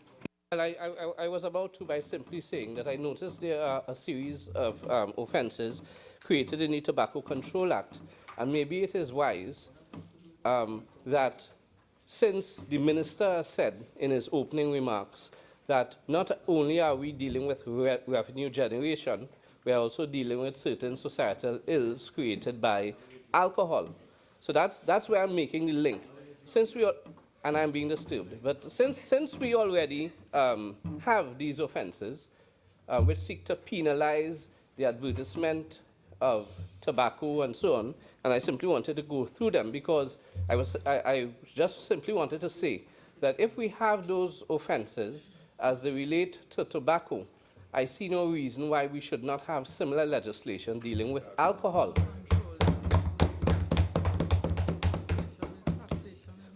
Because going on what the minister said when he piloted the motion, and what Senator Dutton said in particular, we have to understand, yes, it may be inelastic and so on in terms of you can raise the price however much you want, and it may not have a huge impact on demand.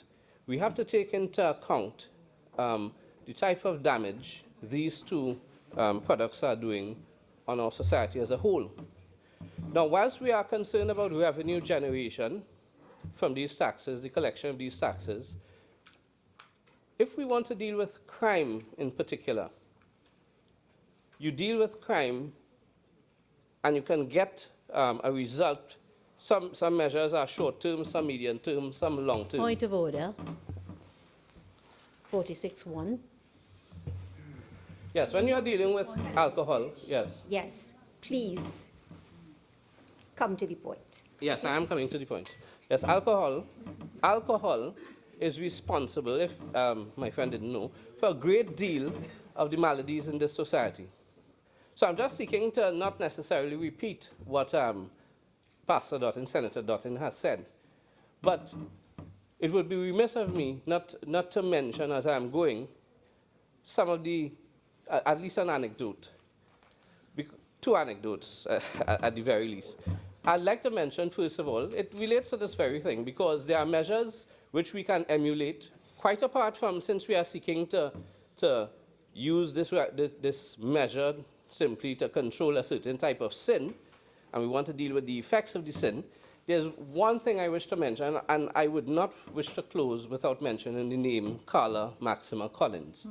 She is a lady who had her life sniffed away at Mausica Junction, her 3-year-old and her 9-month-old.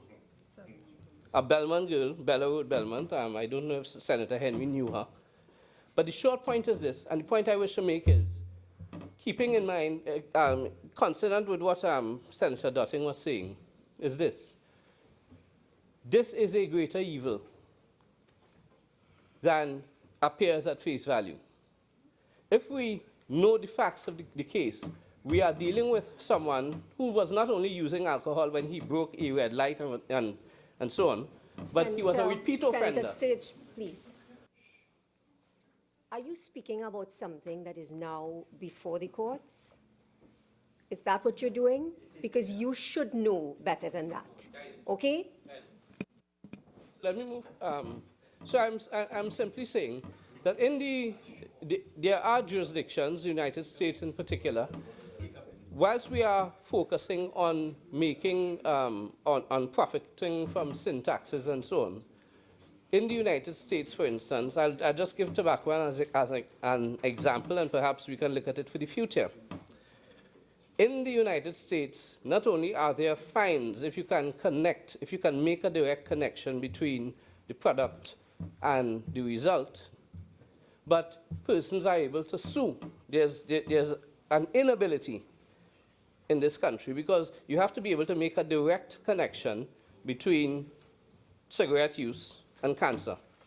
And you can do that in the United States. And I believe it's high time perhaps we consider not simply that we are looking at revenue generation and hoping by increasing taxes we would deter persons, because that will not, in my view, deter anyone, because the pull is too strong. But perhaps we can pass legislation, even with the alcohol, so that when there is a case where it is proven that death was in some way contributed to by someone imbibing alcohol and so on, and without referring to a court case, if, for instance, you are speeding up the bus route and you happen to kill someone. Sorry. Senator Sturge, no. I have made a ruling. Please don't try to avoid the ruling by doing what you're doing, okay? Please let us deal with the motion at hand. Thank you. So what I'm saying in essence, if perhaps we can look in the future to bring in legislation so that if we can make a connection between a result that occurred because of alcohol consumption and so on, then maybe, just perhaps, we can look at having the alcohol companies perhaps be liable in some way, either negligently or whatever, because that is something that is pursued in the United States, for instance, but it's pursued in the civil courts. And I think we've reached the point where maybe we need to be innovative and not just focus on revenue generation, but focus on how we curtail this behavior. I realize I may not get very far into, into all of the causes, but I just want to pick out portions of the tobacco bill which I think should be, since we are dealing with alcohol as offenses. Order. 46-1. Thank you. Just very quickly, because the way to discourage this behavior is not by a sin tax when people already use it. That's the point. So you are seeking to penalize or impose a tax on what is a legal drug as described by Senator Dotting. And it is going to be inelastic because if persons are addicted, nicotine is a drug and it's addictive, alcohol is addictive, it's going to have very little effect. The tax by itself is not what will bring about the change. So I'm thinking, perhaps, I don't know if we can hear it in the next budget, that if we can have a portion, if we say, look, we intend to generate a certain amount, 55 million or whatever, from alcohol or tobacco levies and so on, that if perhaps we set aside a certain portion of it, or maybe all of it, to deal with the ills caused by these two drugs, and to deal with the ills in a way that would have a long-term effect.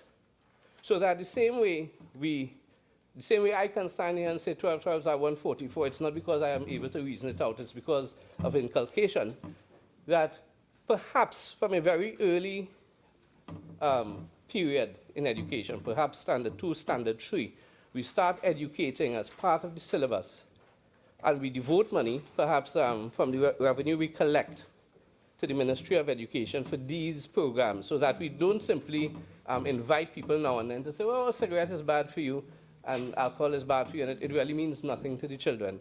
So we actually have a dedicated program where we can inculcate these values into the lives of these young children so that they have a period of 6 or 7 years. 6 or 7 years where they know, in spite of all the advertisements where you are macho because you drink rum, or you are macho because you smoke, or you are sexy because of this or that, that is not enough to cause you to engage in this sort of negative behavior. Now, as I leave the social aspect, there's just one legal aspect I wish to touch on, and it's simply to deal with an aspect that Senator Ramdeen did not deal with in detail. But I get the impression that the Senate is being treated with contempt or being marginalized by the government, and this is not the first time. And Senator Shriki soon already made reference to the instances, but I distinctly remember having to leave a client in limbo to come here, expecting to debate this very topic that we are debating now in November, and being told that there's a legal opinion which said they could do what they're doing, they could continue until whenever, and a promise that the legal opinion would be made available. Now, I want to say two things. Can we at least, when the minister wraps up, have an explanation? Since there was a promise we would get the opinion, can we at least, when the minister is wrapping up, have an explanation as to why we were not provided with the opinion? We deserve an explanation. We are big people in here, we deserve an explanation. If you want to play politics and say, well, use opposition, we engage in nothing, that's all well and good. But we have the independent bench here, and they should be treated with a level of respect. So I was very disappointed when I heard my good friend, Senator Lester Henry, say today, in essence, well, it's we own, we ain't had a share, we ain't had a gay all here. That is not mature behavior, and I hope that is not a trend that would continue in the future.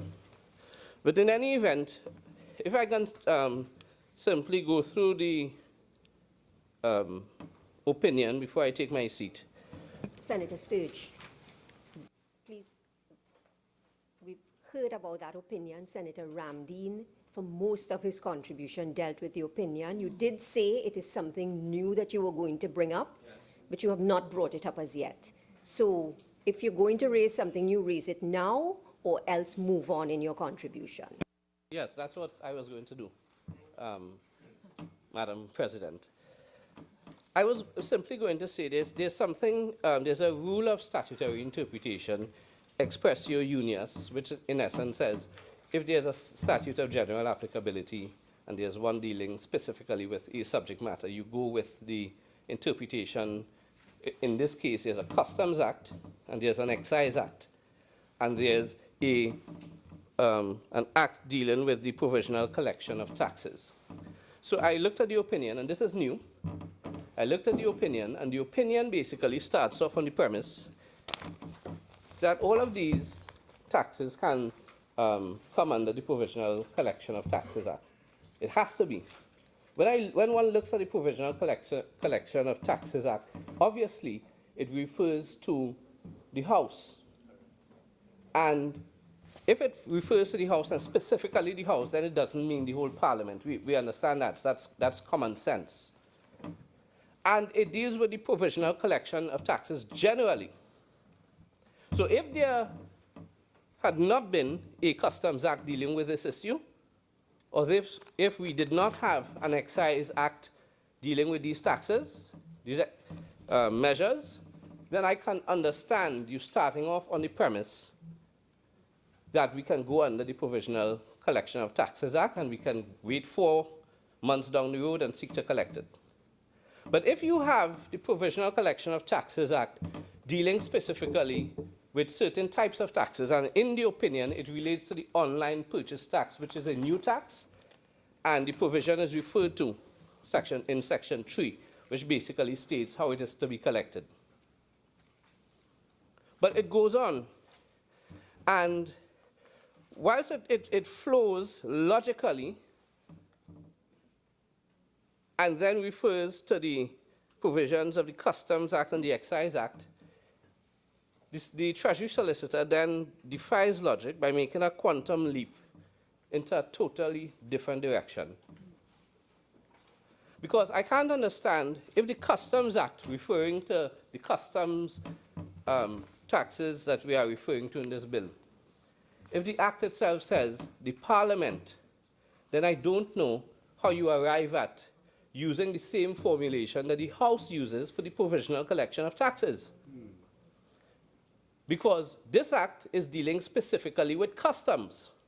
And again, if you didn't have a Customs Act and you were relying on the general provisions in the Provisional Collection of Taxes Act, then one can understand how you arrive at your conclusion. But there's passing reference to sections 7 and 8 of the Customs Act, which specifically speaks about the Parliament, not the House.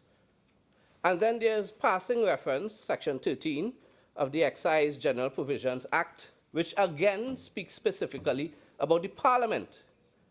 So if one act, which is an act of general applicability, deals with the House, and then the act dealing specifically with customs says the Parliament, and the act dealing specifically with excise duties speaks about the Parliament, then you cannot use the formula in the Act of General Application and use it to these very specific acts. And it became obvious when going through the opinion that the Treasury Solicitor, realizing that there was no end in sight, no rational end in sight, decided to jump all over the place, which in my opinion, you don't need to go to the 75(4) of the Interpretation Act or Section 39 of the Constitution. You go to that if there's an ambiguity, and there's no ambiguity if one statute says House and the other statute says Parliament. It is quite clear that the House is simply one part of Parliament. So, to get to the end result, the Treasury Solicitor then goes to the Interpretation Act, and without giving any reason as to how she arrived at her conclusion, she then says, well, in any event, what you should do is you should speak to the relevant officers of Parliament and consult them and see what you should do. That's in essence what the opinion says. So she has, instead of coming down definitively, she has passed the buck. And I wouldn't go on to, because Senator Mark made the point and Senator Ramdeen made the point about the fact that there was no consultation with the relevant officers of the Parliament. So that's the point I wish to make with respect to the legal opinion. Yes. And that is, in essence, the end of my contribution. Thank you.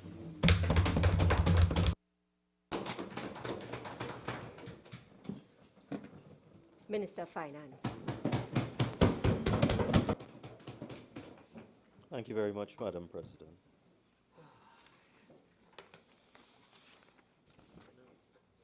I just go to my notes. No. Senator Mark said the motions are illegal.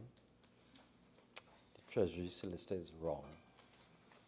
And that we are here 91 days after the motions were published.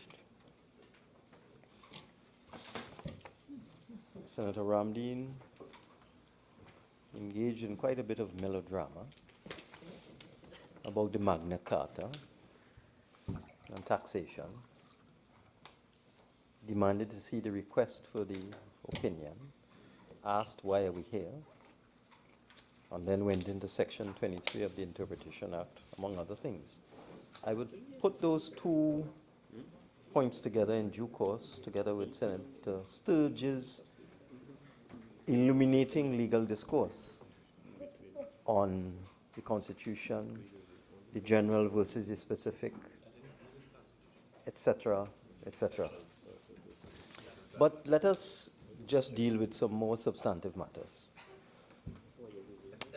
Senator Shriki Soon asked, why are there different rates for taxes for extra-regional, extra-CARICOM alcohol and alcohol producing CARICOM? I am assuming I got the Honorable Senator's question correct. So why do we have the same rate for alcohol coming from outside and alcohol coming from within CARICOM? Okay. Well, what I will say is if members, and I mean no disrespect to the Honorable Senator, but if members would look closely at the matters before them, what we are debating is the excise duty, sorry, customs import duty Caribbean Common Market Amendment Order and the customs common external tariff amendment order, among other things. I think it's necessary to explain what these things mean. Madam President, we would have heard of the acronym CET, which is an acronym for Common External Tariff. The Common External Tariff in any common market, like the European Union, and also, as we have a quasi-common market in CARICOM, applies to goods that are manufactured and imported from outside of the region into the region. So the Common External Tariff is imposed on, let's call it foreign goods. The customs import duty Caribbean Common Market rates are imposed on goods manufactured within CARICOM. The two of the orders we are debating today is, one of them is Legal Supplement, Part B, Volume 55, dated 19th of October, number 118, and similarly, there's Legal Notice number 160, that is Caribbean Common Market Order, and then Legal Notice number 159, the Common External Tariff Order. And just by way of illustration, the rate of duty that we are seeking to impose on extra-regional alcohol, and I'll give an example, beer, $10.54 per liter, stout, $13.19 per liter. So that is the rate of duty we are seeking to impose by these motions on alcohol that comes from outside of CARICOM. $10.54 for beer, $13.19 per liter on stout, and so on and so on. Let us go now to the CARICOM Common Market Order, which will give you the rates of duty for beer manufactured within CARICOM. And the order states that for beer manufactured within CARICOM, the common market rate of duty is $5.14. Okay. All right. You want me to give way? Honourable Minister, I was referring to the rate of taxation, the rate of the increase being the same in both intra and extra, and not the actual value. Senator, the value would also be more. Because if you're increasing a higher amount by the same percentage, it will still be more. So that notwithstanding that explanation of your argument, that is also, with respect, incorrect. Because the quantum of increase would also be more for the externally manufactured alcohol than for common market. But I just wanted to allay your fears that we charge far more on alcohol that is manufactured outside of CARICOM than within CARICOM, much more. It's twice and sometimes 3 times as much the rate of duty. And that is because in any common market, you want to protect items that are manufactured within the common market. So there is significant protection. The rate of duty for beer is 100% more if it comes from Holland or Germany or wherever. Now, with respect to cigarettes, and this deals with Senator Amin's point, that why are we imposing such a small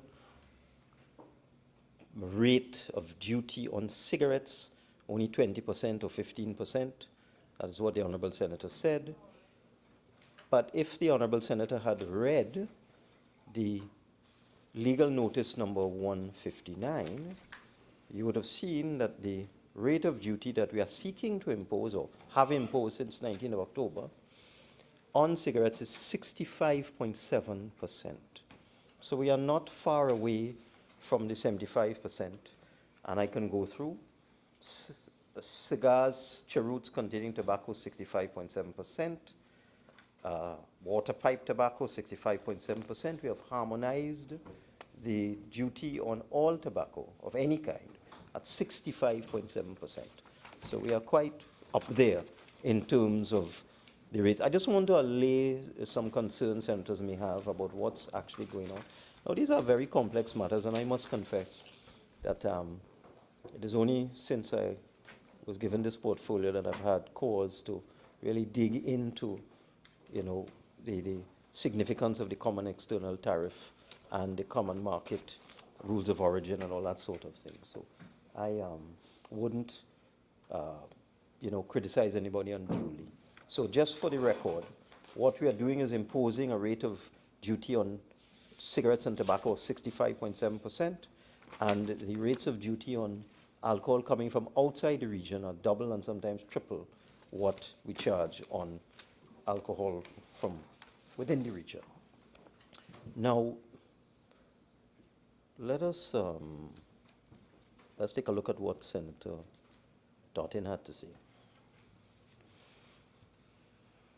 Why are we tolerating or legalizing alcohol rather than making it illegal? If I could paraphrase what the Honourable Senator said, that the taxes on tobacco are so extreme, but the taxes on alcohol do not appear to be as severe as the taxes on tobacco, and that this is a drug, and it requires all sorts of preventative and corrective measures, such as rehabilitation and prevention, and so on.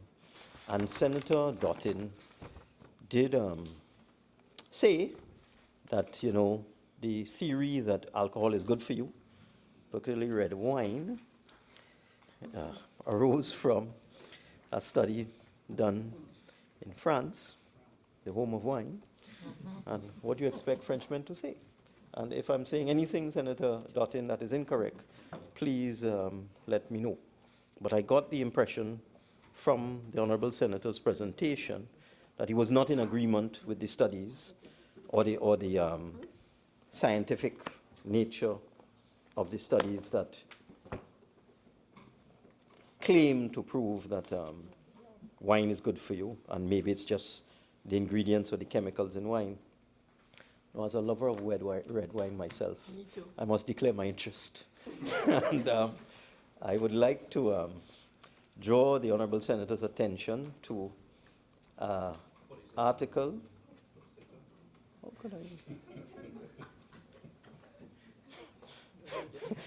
Please, Senator, Madam President, I'd like to draw Senator Dottin's attention and the entire Senate to an article in the Annal of Internal Medicine dated October 2015, the effects of initiating alcohol intake on adults with type 2 diabetes, a 2-year randomized controlled trial. And just for information, the Annal of Internal Medicine is one of the most widely cited and influential specialty medical journals in the world. So it's not a 2x4 journal. And a study was done on a significant number of patients who were diabetic. They were assigned 150 milliliters of mineral water, white wine or red wine with dinner for 2 years, randomly. All of them were asked to drink 1 glass either of water, white wine or red wine for 2 years. These are diabetic patients. And the results of the study after 2 years was that red wine significantly increased high-density lipoprotein cholesterol. And the conclusion is that initiating moderate wine intake, and the point I'm making, these were non-drinkers. So they didn't take a group of drinkers and compare them with another group of drinkers, give one rum to drink and the other red wine to drink. These are non-drinkers, teetotalers, who they encouraged to get involved in an experiment, and they gave them 1 glass of wine, some of them, 1 glass of red, 1 glass of white, and 1 glass of water for every night for 2 years. And they said the study suggests that initiating moderate wine intake, especially red wine, among diabetics as part of a healthy diet is safe and decreases cardiometabolic risk. Okay? So I just would like you to know this is not a quack study out of France. Sure, I'll give way. Mr. Chairman, I don't wish to engage the Honourable Minister, but there are several studies apart from that one. And the strong word in that survey is suggested. And I know he has a personal preference, but it should not infiltrate the conclusions. So that I don't want him to go into my area. There's something called standardization for surveys, and it's a short-term survey, not a longitudinal survey mentioned before by Senator Dookie, dealing with the other issue. So I want to caution him in how he takes that one survey or others without looking at the other surveys done by people who have no bias whatsoever. I thank the Honourable Senator for that clarification. I simply wanted to put this on the record for all lovers of red wine, that as far as this study is concerned, it's good for you. So, and I understand that members, other members appreciate my perspective. No. So let us go on. But the point is, this is not a takeaway from any point that Senator Dottin made. And we really do need more focus on rehabilitation and prevention and dissuasion from the excessive consumption of alcohol. No two ways about it. In terms of Senator Ramdeen's contribution, I think I better deal with that right away. Senator Ramdeen knows, or should know that on or around the 21st of November 2016, which is approximately a week after the sitting of November 15th, which was the last sitting in 2016. So that was there were no other sittings in 2016 after that of the Senate. It's not a question, Madam President, through you, it's not a question of fault, stating a fact, because I'm going to deal with Section 23 of the Interpretation Act. So that sitting on the 15th of November was the last sitting for 2016. And as Senator Ramdeen will also know, we've been engaged in weighty matters. In the first part of January, Senator Ramdeen was there with me in the Joint Select Committee meetings dealing with the Tax Information Bill and FATCA and so on. So we've been dealing with weighty matters since then, and we are now here to deal with this matter. And the Senator asked the question, why are we here? Well, I'll tell you why we are here. And he also said, the Senator also said, we could have been doing something else. Well, when the Honourable Senator said that, I decided to look at the order paper. And there are only 2 matters on the order paper. And those 2 matters are these 3 motions and the procurement bill, which we are doing today. So we are here today because we are dealing with all of the matters on the order paper. There's nothing else on the Senate order paper for this honourable place to deal with. So that is why we are here. We are dealing with matters on the order paper. But be that as it may, on or around the 21st of November, the Express published the fact that the government, with the consent of the Joint Consultative Council, was appealing the decision of the Court of Appeal to uphold the decision of Justice C. Prasad with respect to disclosure of legal opinions. So Senator Ramdeen should know that this matter is the subject of active proceedings. That court decision that you read out is the subject of active proceedings, is on its way to the Privy Council. And the reason why it's on its way to the Privy Council, it's a very important point of law. And even though it is the subject of a High Court decision and a Court of Appeal decision, it was felt by all concerned, it is necessary to have this matter settled at the highest court that we subject ourselves to at this point in time, which is the Privy Council. So the question as to whether client-attorney privilege is sacrosanct or should be disclosed in the public interest, particularly with respect to matters like this, is now on its way to the Privy Council for final determination. And it is because of that decision of the government on or around the 21st of November that the government has decided that let us await the outcome of this Privy Council matter before we get into a general precedent of disclosing legal opinions in the public interest. We need to have this matter settled. What exactly is the public interest in a case like this, and whether we should be just disclosing and breaching client-attorney privilege, or not breaching it, but we should be disregarding the fundamental principle. No, I'm going to deal with that in a while. So that let me go now to the whole question of this opinion. The Treasury Solicitor has in fact told us that there is no time limit, that all that is required in this particular case is that these matters should be submitted to Parliament. And I think the confusion arises over a misunderstanding, I'm talking now to Senator Mark, over the difference between submission to Parliament and confirmation by Parliament and debate by Parliament. There, if you go into the practice in the House of Commons and you look in all the parliamentary procedure, you look at stages of legislation, starting with drafting, consideration, submission, introduction, first reading, second reading, third reading, and so on. What the legislation says that there is a requirement that the motions be submitted to Parliament. And not the Treasury Solicitor has opined that since the motions were submitted to Parliament within the 21-day period, they are legal. But we didn't stop there. And in terms of the request, I simply asked the Treasury Solicitor to tell me whether there was a time limit on with respect to the confirmation of these motions. That's all. A simple one sentence. Could you give me a legal opinion with respect to whether there's a time limit with respect to the confirmation of these motions, please? Full stop. Okay, that was the request. And that is the response I got, that there is no time limit. But we didn't stop there. I sought an opinion through the Attorney General, who also engaged senior counsel, distinguished senior counsel. There's a difference. And distinguished senior counsel gave, and you'll have to forgive me, I can't disclose the whole.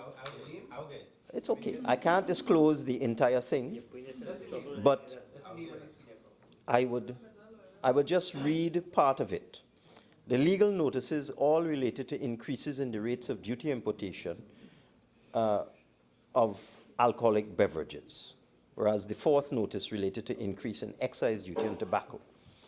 The question which arises is, what does the legal regime require for the continuing lawful authority of the Customs Department to collect the increased duties, and whether that legal regime has been complied with in this case? All of the orders are dated 19th of October 2016, and it must be assumed, in the absence of any provision to the contrary, which there is not, that they came into operation from that date.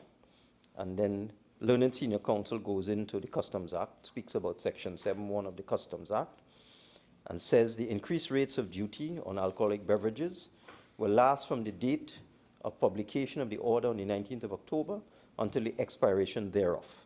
Similar in relation to the increase in excise duty on cigarettes, the increases will last until the expiration of the order. In the absence of the expiration date, it is to be assumed that those orders will continue indefinitely until there are changes made thereto. With regard to the procedural steps required to confer lawful authority to impose and collect the increased duties, I consider that the Treasury Solicitor is correct in stating as follows: in accordance with the Customs Act, and the Excise Act, the orders are to be submitted within the statutory time limit of after 4 and within 21 days to Parliament. And the Senior Counsel goes on to talk about whether there's a time limit or not. There is one point of crucial importance in relation to a procedure which had to be followed to confer continuing lawful authority for the collection of increased taxes in this context. Madam President, my learned friends opposite are speaking amongst themselves. Can I seek your protection? Please listen to the Minister of Finance in silence. Thank you so much, Madam President. And it wasn't Senator Mark, by the way. There is one point of crucial importance in relation to a procedure which had to be followed to confer continuing lawful authority for the collection of increased taxes. In the case of the Provisional of Collection Taxes Act, which Senator Sturge referred to but got a bit mixed up, there is need for confirmation by the House within 21 days after commencement of the order. However, and this is where he got mixed up, there is no such requirement in either the Customs Act or the Excise Tax General Provision Act. All that is required is that the orders made on 19th October should be submitted to Parliament within the period of 4 days to 21 days thereafter. It is therefore without legal merit to suggest. 45(1)(b). What?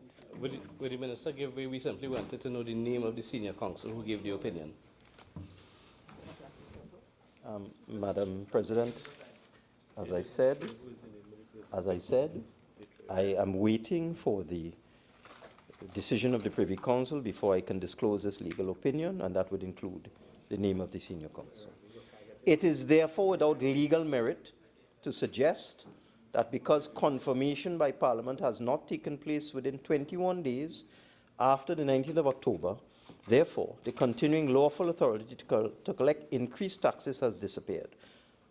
All that is required is that the submission to Parliament should be within 21 days. The confirmation can follow thereafter. So that is two lawyers that have given us this opinion. I'm going to tell you. Madam President, again, can you ask honourable senators on the lower bench to stop making all this noise? Senators, can we please listen to the Minister of Finance in silence? I don't want to have to ask again. Thank you very much, Madam President. Senator Ramdeen was close. Close, but not close enough. However, it is not to say that the order should not be confirmed by both houses of Parliament within a reasonably short period of time. Section 23 of the Interpretation Act. Close, but no cigar. Although the law does not specify a fixed period for so doing, it is therefore expected that confirmation, revocation, or amendment of the orders would take place within a matter of a few months from the 19th of October 2016.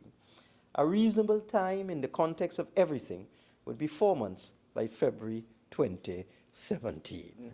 We are in February 2017, and that is why we are here today.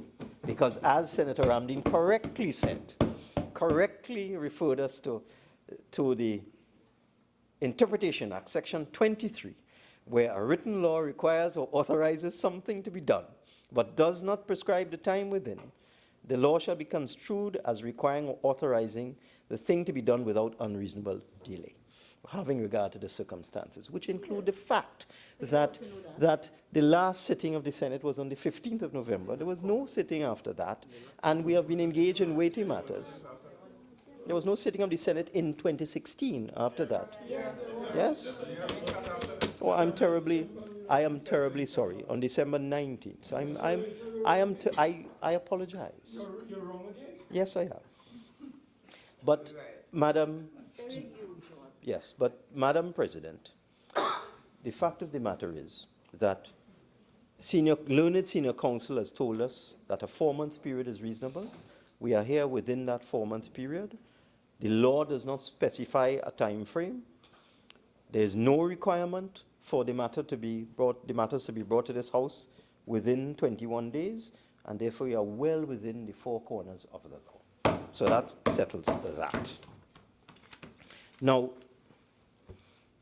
and I don't want to get into arguments about whether we should disclose legal opinions or not. I respect all of the judges involved in both at the High Court, CPASAD, and at the Court of Appeal, Barrow, Yamada, and can't recall the third. I can't recall the third person, but all of those members of the judiciary have given their opinion. I respect all of their opinions in this matter because it's a very important point of law. But until the Privy Council determines it, I do not think it would be a good idea for me to disclose legal opinions willy-nilly. Now, let's go to some of the other points made.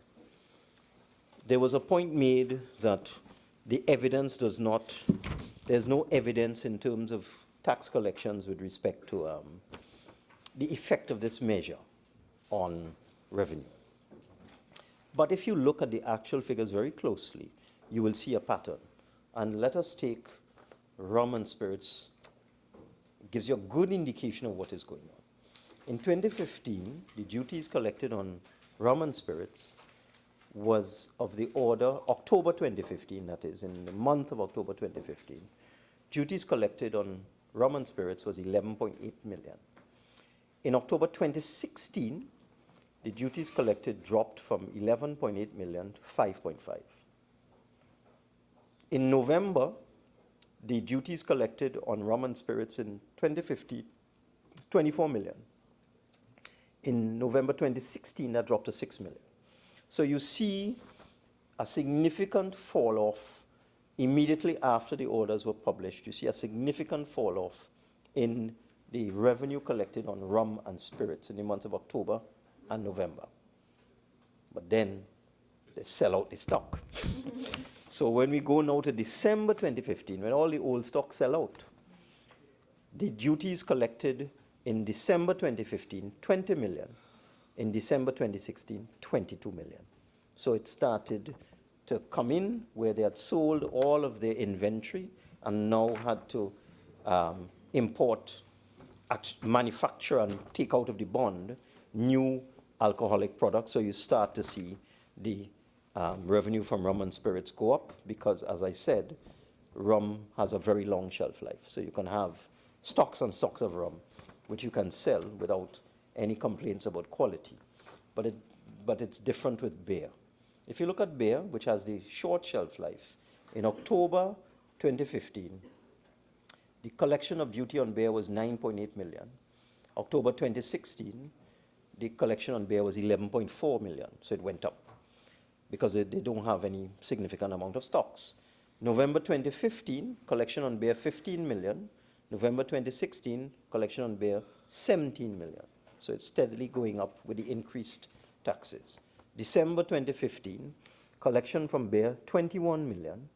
December 2016, collection from beer 25 million. So what you see with the product that they did not have a large stock of, beer, you see with the increased taxes, as soon as they were imposed, the revenue collection went up. With the product where they had stocks and had a shelf life, it dipped and then it went back up. So that the bottom line is the effect of the increased taxes has been an increase in revenue. But this is not to say there has been an increase in consumption, because you have to take the multiplier effect. That's right. You now have much higher duties on a product. So the actual quantities may have gone down, but because of the higher rate of duty, the revenue may have gone up. So that, as I said, that's something we need to study. We cannot say at this point in time that consumption has gone up or gone down, but we know that revenue has gone up. And that is a direct result of the increase in taxes. In terms of cigarettes, that went from 13 million in October 2015 to 17 million in October 2016, so they continue to smoke. And we're seeing a similar pattern in December 2015, 2016, and so on. So cigarettes just continue to go up, notwithstanding the increase in taxes on cigarettes. So that the data does suggest, Senator Dottin, it suggests that there is inelasticity in the demand and supply of alcohol and tobacco. There is a measure of inelasticity. I spoke about the hybrid cars. Oh, certainly. Madam President, through you, I did ask the Honorable Minister whether it was an oversight or whether it was an error or somebody misled you when you announced in midterm April 2016 that you were going to increase tobacco products and alcoholic beverages in the next finance bill. That came and went, no increases. And it only took place in the budget of 2016-2017. So I wanted to know why these people were given a 6-month period to stockpile in their warehouses when they knew from in April, based on your midterm review, you were going to increase both tobacco products and alcoholic products. I just want to get clarification. Thank you for that question, through you, Madam President. There was no action of giving anybody anything. If you look at any budget speech, a number of measures will be announced. You might have 20 measures in a budget speech. And, you know, if you can do 18 or 19 of them, you've done exceedingly well. Because things happen. You know, emergencies intervene, policies may change, and so on. So it was our intention to increase taxes on alcohol and tobacco in 2017, and we did. We increased them in October. We may have been able to increase them before that, but then we have this new innovation, which Senator Mark is partly responsible for in another life, called a parliamentary recess in the months of July and August and September. And then you go straight into the budget and so on. So it was not an oversight. It is just the way the parliamentary schedule is organized. It's, for example, why we are here today.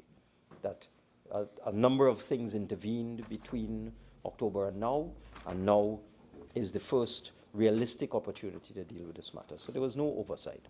We had always intended to do it, and we did do it in 2017. Whether we did it in July 2017 or June or October, yeah. 16, sorry, thank you for the correction. We did in fact do it in October 2016. So we got it in the year 2016, maybe a little later than anticipated. So there was no oversight.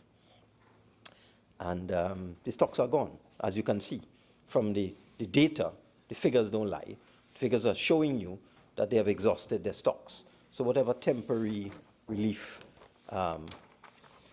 merchants who import alcohol and tobacco may have experienced, that gone. So now in January, we enter full collection of the increased taxes on alcohol and tobacco. Now, I was giving the point that as an example of elasticity, I looked at hybrid cars. I didn't have the exact figures, but I did say I hoped that before I finished this debate on this motion, that I would be able to get the figures, and I got them, and I was quite astonished. Prior to the changes in taxation on hybrid cars, now there are 3 taxes on motor vehicles. Motor vehicle tax, duty, customs duty, and value-added tax. Only 2 of the taxes were exempted before, and the engine size was also a bit low, so that it was not practical or possible for consumers to find hybrid cars below the CC rating limit that would come in at a competitive price with an ordinary car. But when we raised the CC rating from $17.99 to $19.99, and this is giving an example of elasticity of taxes as compared to the inelastic nature of alcohol and tobacco taxes. We raised the CC rating from $17.99 to $19.99 CCs, the threshold, and we took all the taxes off. So all 3 taxes came off: motor vehicle, customs, and VAT, whereas just 2 of them were off before. Prior to that change, there were 11 hybrid vehicles. Unbelievable, eh? 11 hybrid vehicles brought into Trinidad over a period of more than a year. 11. And as soon as we made the change in a 3-month period, 453 hybrid vehicles were imported into Trinidad and Tobago. And that is an example of elasticity of taxation, where something is so sensitive to a price change that you make the correct adjustment and it makes a profound change in consumer behavior. And it has achieved the intended effect, because the whole purpose of increasing the cubic capacity and eliminating all the taxes was to force consumer behavioral change, move people away from standard internal combustion engines that cause pollution towards hybrid vehicles, which are much, have much less pollution, and it has worked. We don't have the same behavior from the electric cars because we don't have the charging stations in Trinidad and Tobago that allow for the use of electric cars. If you go to another country, you would see, in any city, you see all these charging stations for electric cars, you just plug in. CNG has also taken off. So that's an example of elasticity in taxation, where you make a change and you get a profound effect. But alcohol and tobacco, all the studies show that these things are inelastic. And that is why even when you raise the taxes, you don't get that kind of reduction. But there is, of course, a point beyond which you start to see the reduction. And I would see that, as I said, by September of this year, I'll have a better understanding of what is going on. So I just want to say, and also Senator Ramdeen in his melodrama, which is a synonym for histrionics, by the way. That's all you should know. But melodrama sounds so much more polite than histrionics. In his melodrama, he added up all the total taxes from alcohol and tobacco for the 3-month period at 153 million and said, there's a lot of money that the state will have to repay to persons because the orders, according to him, are invalid. But even if the orders were invalid, and they are not, it is the increase that you have to look at.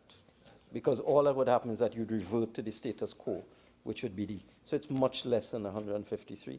So, Madam President, I'm just guiding the new senator in terms of your melodrama. Get your melodrama right next time. So, I just want to tell honorable senators that no disrespect was intended with respect to the period of time between the submission of these motions to the Parliament and the actual debate today. I just want to correct what happened on the last occasion when these matters were discussed. There was no debate. There was no introduction of the motion. The debate did not commence. I looked at the answer and I saw the reference by Senator Can to the opinion and the fact that he would like honorable senators to have a little more time to study these things. But there was no debate. The debate never started. There was more like an argument about procedure. There wasn't a debate, and then the adjournment was taken. But no disrespect was intended. This was just the first practical occasion to do these matters, and I hope I have explained them as well as can be done. We have 2 legal opinions, including one from an expert in taxation, which, when the Privy Council makes its decision, we'll give it to you. Right? But from a distinguished senior counsel who is an expert in taxation, who has looked at the orders very carefully, looked at the laws, the customs, and the Excise Duty Act, and has concurred with the Treasury Solicitor and has told us that we are in no danger, or we are in little danger, because you never know. The law sometimes is a bit of a lottery, but we are in little danger of having these orders overturned. And therefore, Madam President, if I could just find my procedure. Do you have the procedure there? Yeah. Thank you very much. What's the amendments? Sorry. Yeah. You don't have yours? Somewhere. I should. I found it. I found it.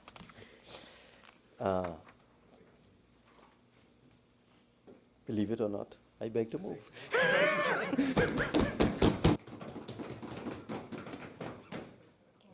Honourable Senators, I shall now put the question. Be it resolved that the customs import duty Caribbean Common Market Amendment Order 2016 be confirmed. Those in favor say aye. Those against say no. The ayes have it. The motion has been approved. Minister of Finance. This is the next one then. Yes, definitely the next one.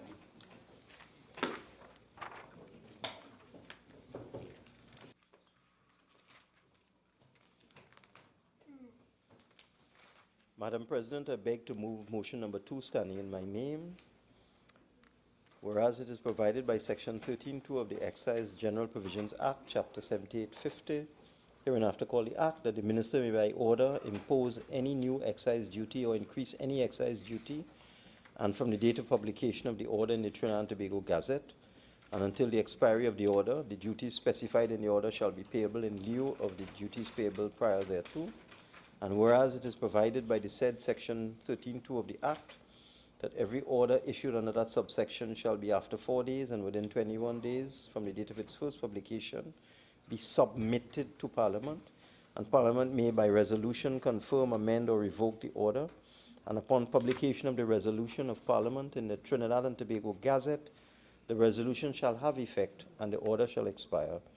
And whereas the Excise Duty Alcoholic Beverages Order 2016 was made under Section 13(2) of the Excise General Provisions Act and first published in the Trinidad and Tobago Gazette as legal notice number 161 of 2016 on the 19th day of October 2016, and whereas it is expedient to confirm the order, be it resolved that the Excise Duty Alcoholic Beverages Order 2016 be confirmed. I beg to move. Honourable Senators, I shall now put the question. Be it resolved that the Excise Duty Alcoholic Beverages Order 2016 be confirmed. Those in favour say aye. Aye. Those against say no. No. I think the ayes have it. The motion has been approved. Minister of Finance. Thank you, Madam President. I beg to move motion number 3 standing in my name. Whereas it is provided by Section 13(2) of the Excise General Provisions Act, Chapter 7850, hereinafter called the Act, that the Minister may by order impose any new excise duty or increase any excise duty, and from the date of publication of the order in the Trinidad and Tobago Gazette, and until the expiry of the order, the duties specified in the order shall be payable in lieu of the duties payable prior thereto. And whereas it is provided by the said Section 13(2) of the Act, that every order issued under that subsection shall, after 4 days and within 21 days from the date of its first publication, be submitted to Parliament, and Parliament may by resolution confirm, amend, or revoke the order, and upon publication of the resolution of Parliament in the Trinidad and Tobago Gazette, the resolution shall have effect and the order shall expire. And whereas the Excise Duty Tobacco Products Order 2016 was made under Section 13(2) of the Excise General Provisions Act and first published in the Trinidad and Tobago Gazette as legal notice number 162 of 2016 on the 19th day of October 2016. And whereas it is expedient to confirm the order, be it resolved that the Excise Duty Tobacco Products Order 2016 be confirmed. I beg to move. Honourable Senators, I shall now put the question. Be it resolved that the Excise Duty Alcoholic Beverages Order 2016 be confirmed. Those in favour say aye. Aye. Those against say no. No. I think the ayes have it. The motion has been approved. Bill, second reading. Minister of Finance. Thank you, Madam Speaker. Madam President. I beg to move that a bill entitled An Act to Amend the Public Procurement and Disposal of Public Property Act 2015 to reduce the term of office for the regulator and other members of the board appointed to govern the Office of Procurement Regulation be now read a second time. Madam President, the bill before us has 2 clauses. The first clause is the title, the short title, and the second clause amends a number of time frames with respect to Section 11 of the Act. Now, Section 11 of the Act refers to the tenure of office of the regulator. And in subsection 1, it states that the term of office of the regulator shall be 7 years. We are proposing that this be reduced to 5 years, and the reason is very, very simple. The term of office of the president is 5 years, the parliamentary term is 5 years, and we did not think that we should have someone holding this type of office transcending administrations. So we simply decided to limit it to the term of office of the parliament, the government, and the president, to reduce it to 7 years. This was something that was borrowed from the Jamaican legislation, and we did not think that this was appropriate in our context. The other changes, so subsection 1, the word 7 years will be changed to 5 years, and then subsection 4A1, deleting the word 6, substituting the word 4. In subsection 4A2, deleting the word 5 and substituting the word 3. And in subsection 4B, by deleting the word 4 and substituting the word 3. And these relate to the members of the procurement board. So it would not make sense, having reduced the term of office of the chief person, the regulator, from 7 to 5, to keep other persons in the office of the procurement regulator at 6 years. So we made it consequentially, we went from 7 to 5 for the regulator, 6 to 4 for other members, and 3 for other categories of members. So the changes in 2, B, C, and D are just consequential on the primary change in subsection 1. And I asked for and received a copy of the particular meeting of the Joint Select Committee on the Public Procurement and Disposal of Public Property Amendment Bill, and that meeting was held on the 12th of February 2016. And if one goes to page 3 of those minutes to clause 5, which is headlined Continuation of Clause by Clause Consideration of the Procurement and Disposal of Public Property Amendment Bill 2015. And you go now down to, this is a recital of the deliberations of the committee with respect to various clauses. The first clause, 5.1, spoke to the disposal of state lands. The second, paragraph 5.2, reads as follows, and this is the pertinent point. After some discussion, the committee also noted there would be need to amend the following sections of the Public Procurement and Disposal of Public Property Bill 2015. Section 63, that the minister should be empowered to make regulations, and Section 11, and this is the critical issue. Section 11.1, headline Tenure and Remuneration of the Regulator. Section 11.1 should be amended by reducing the tenure of the regulator to 5 years with no automatic eligibility for reappointment. And it goes on to say the regulator and deputy regulator should be engaged on a full-time basis and be restricted from any other occupation. And based on advice from the Parliament at the time, the minutes go on to say the chairman noted that due to the limited mandate of the committee, further amendments outside of the committee's remit, we were advised that this was not within the specific remit of that particular Joint Select Committee, would be considered via a separate amendment bill. So the net effect of what I have just read indicates there was unanimous agreement that we reduce the tenure of the regulator from 7 to 5 years, and that it be done via a separate amendment bill, which is where we are. And let me tell you why this is important, and why we are here today, before I am asked that by Senator Ramdeen or Senator Mark.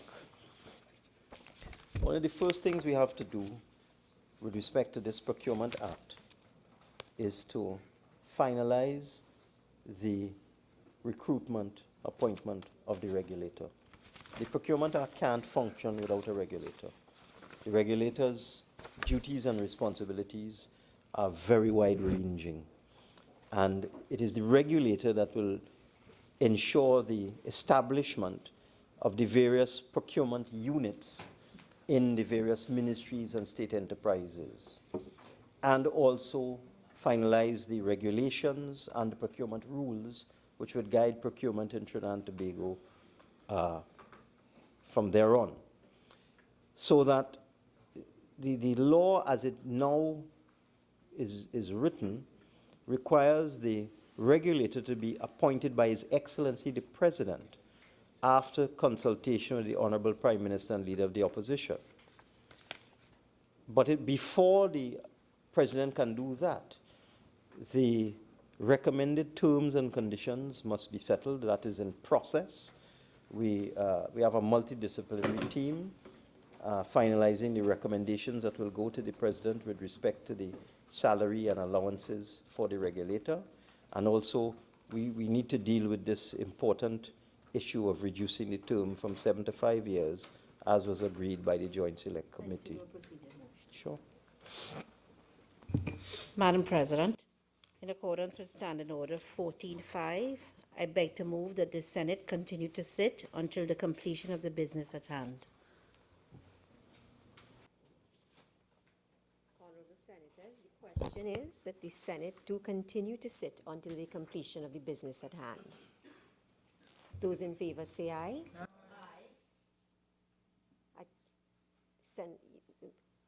Acting Leader of Government Business, you want to add something?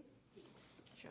I crave your indulgence. I really would like to add that we would be doing the two matters on the adjournment as soon as this bill is completed. Honourable Senators, the question is that the Senate do continue to sit until the completion of the business at hand, including the hearing of the two matters on the adjournment. Those in favour say aye. Any against? The ayes have it. This Senate will continue to sit until the completion of the business at hand, including the two matters on the adjournment. Continue, Minister of Finance. Thank you, Madam President. So as I indicated, the first thing that we have to do, or the most important thing we have to do, is to give the President the wherewithal to proceed to appoint the regulator. And the tenure of the regulator, of course, the term of office is very, very important, and also the terms and conditions of engagement are very, very important. We're virtually complete with the proposed compensation package, and we need to fix this issue before His Excellency can proceed to complete this exercise. This procurement decision is very, very important. It was the subject of deliberations by this Parliament for 5 years actually. And in order to meet our deadline of implementation in 2017, we need to resolve this issue of establishing the term of the regulator at 5 years rather than 7 years. With those few words, I beg to move. Honourable Senators, I shall now propose the question for debate. The question is that a bill entitled An Act to Amend the Public Procurement and Disposal of Public Property Act 2015 to reduce the term of office for the regulator and other members of the board appointed to govern the Office of Procurement Regulation be now read a second time. Senator Mark. Thank you very much, Madam President.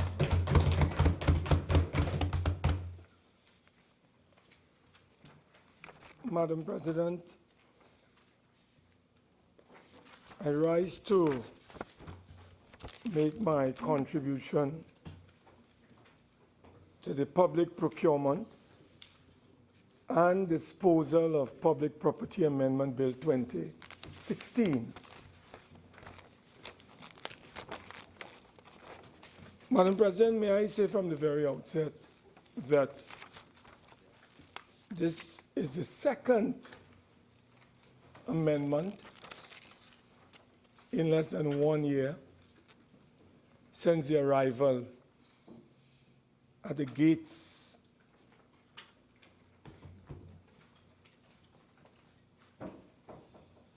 in which the PNM entered political office, that we have had to amend this very important parent legislation known as the Public Procurement and Disposal of Public Property Act. Madam President, I would have thought that one of the subjects that the Honorable Minister would have addressed, because when he was in another incarnation, he used to lecture people and said, listen, when you come to speak, you must provide details, otherwise I will provide the details for you. So I think office has now tamed him and calmed him. So I will have to give him the details that he did not give us on this matter. Madam President, I would have thought that with March 31st rushing us in the next couple of weeks, the minister would have told us today in his contribution that the government has an implementation plan for the operationalization of the Public Procurement and Disposal of Public Property Bill or Act. I thought that is what the Honorable Minister would have told us this evening. Give us a timeline, Madam President, because March 31st is just a few weeks away. But instead of that, he rises as earlier, as was done earlier, speaks for a few moments and takes his seat. But Madam President, let me indicate from the very outset, and let me correct the records. I have the minutes.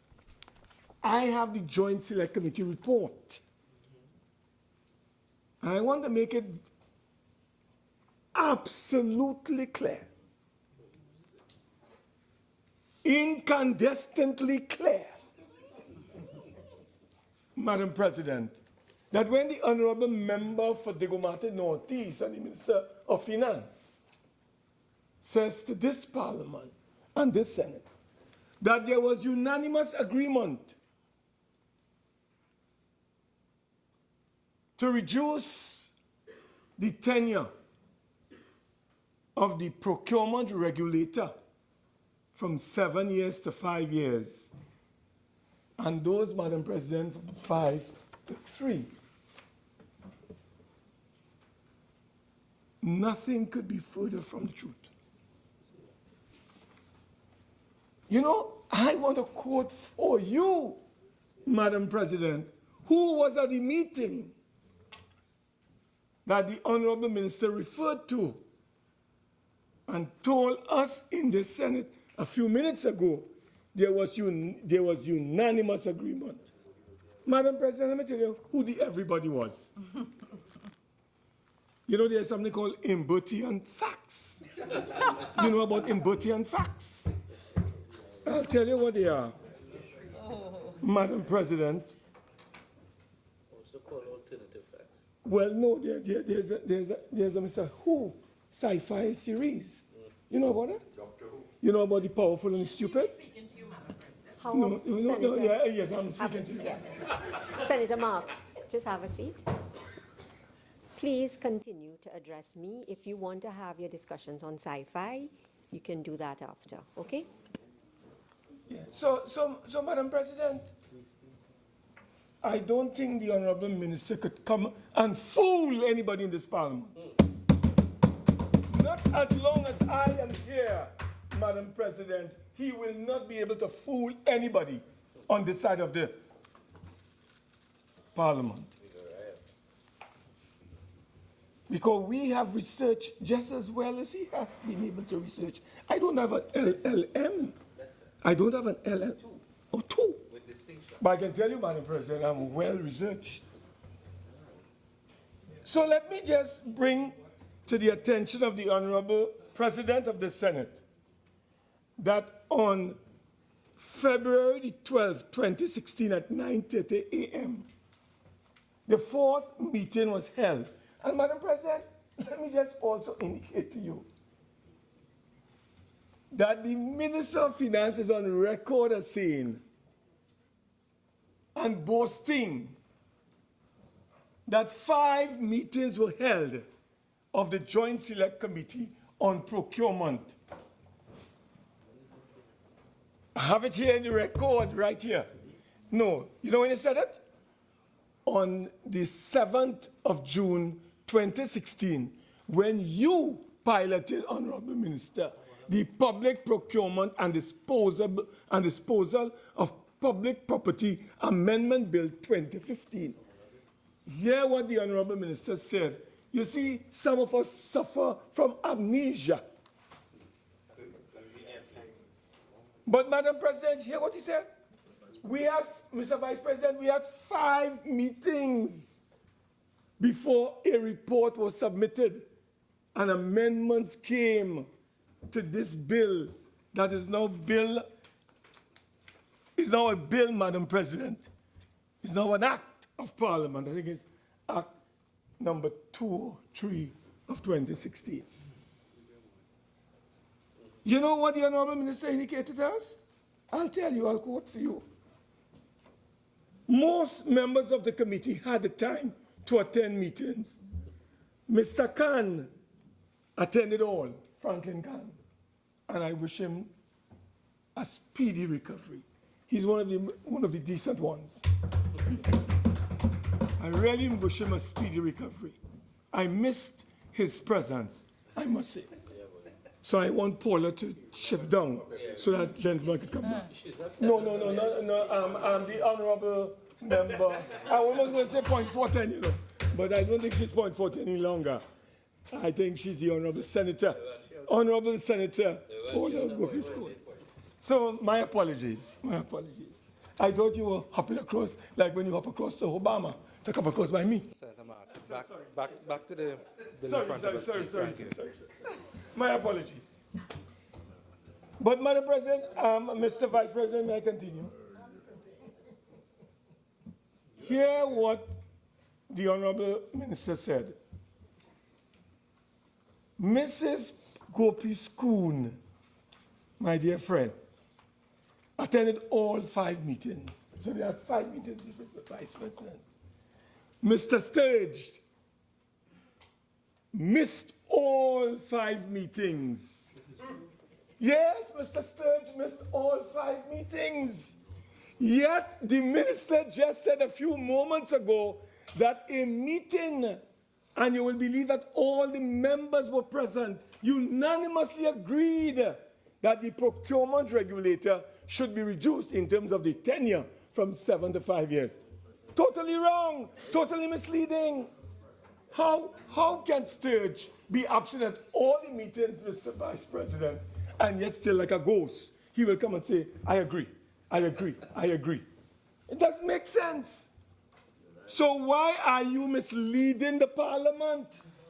Why are you misleading the Parliament? And then Dr. Botiwari, according to the statement made by the Honorable Minister, he said he missed 2 with excuses. Madam, Mr. Vice President, I go further to let you know that when I go to the minutes of the 12th of February, like what was quoted, the Honorable Minister quoted the same thing I quoted here. What I'm quoting here, Mr. Vice President, was the same minutes quoted by the Honorable Minister. But the Minister has a capacity. He has developed an art, a skill for being very clever with facts. So hear what the Honorable Minister said. And what I am quoting here, Mr. Vice President. This meeting on the 12th of February was attended by the following persons. Mr. Colin Imbert, MP. Mr. Adrian Leons, MP. Mrs. Paula Gopi School, Senator. Mr. David Small, where is he? Right behind me. And Mr. Franklin Khan, who is not with us today.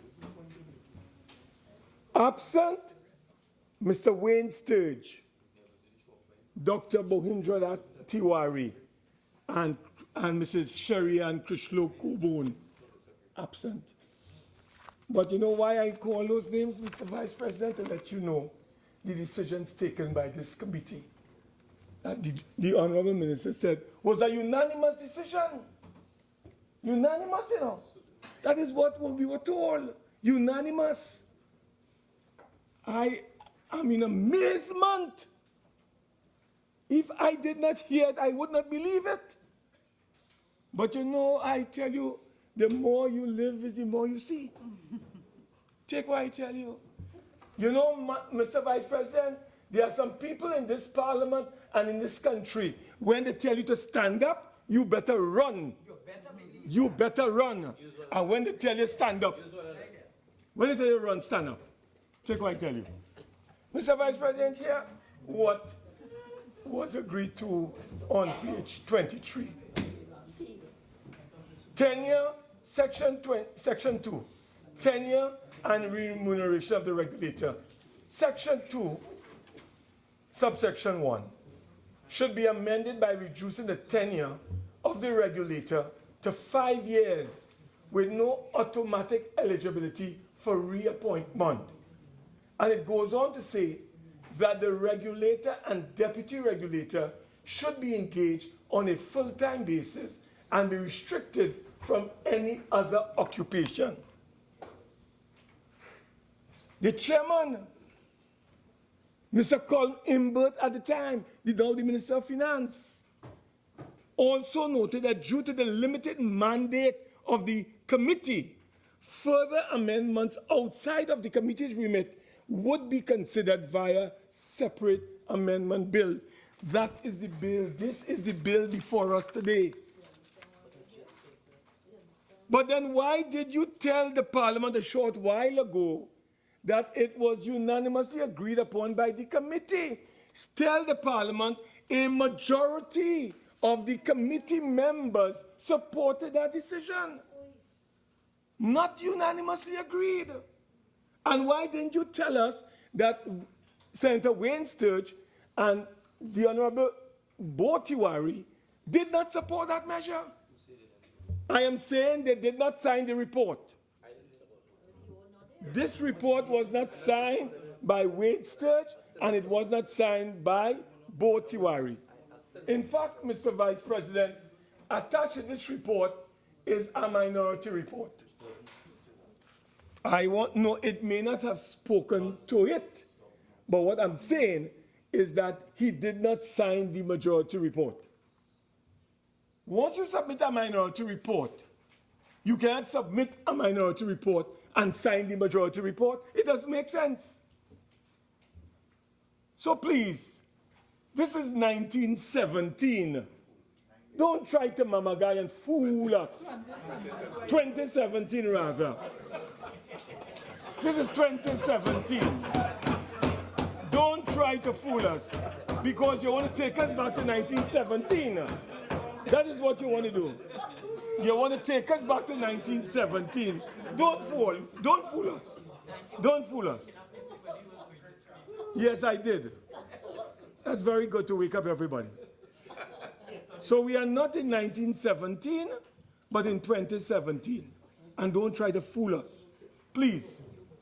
So, Mr. Vice President, I thought it was important to clear the record and to place on the public record, this is not a position of the United National Congress. May I make that very clear? That is a position of the PNM. That is what I want to make very clear. So we are not in support of this attempt to reduce the life or the tenure. And I find the argument so spurious, absurd. How can you come here in 2017 and tell the country, because you are in office for 5 years, and the president is in office for 5 years, and senators are in office for 5 years, that a regulator, a procurement regulator, Mr. Vice President, should not be in office for 7 years? What is the basis for that kind of argument? What logic is this? I thought we want continuity. We want institutional memory. We want institutional knowledge. So what you are arguing, Mr. Vice President, is simply this. When they are out of office in 2020 or before, because the way how things are going, you may collapse and disappear before 2020. And we might have to help you in that regard. So when they disappear in 2020 and we become the new government, because we will become the new government in the next general election. We will be. When we become the next government, what you are telling me, that the procurement regulator, he must go out. As we come in, he must go out. That don't make sense. We want continuity. We want institutional memory. And that is why we said 7 years was a reasonable period. And why is the government, Mr. Vice President, seeking to reduce it from 7 to 5? It does not make sense, Mr. Vice President. And you know, Mr. Vice President, it reminds me of the earlier piece of legislation when they brought the review board and they want a second layer. They don't trust the procurement regulator because you'll have to go to the Court of Appeal, and they want this intervening body called the review board. And Mr. Vice President, we would have thought that when we debated that in 2016,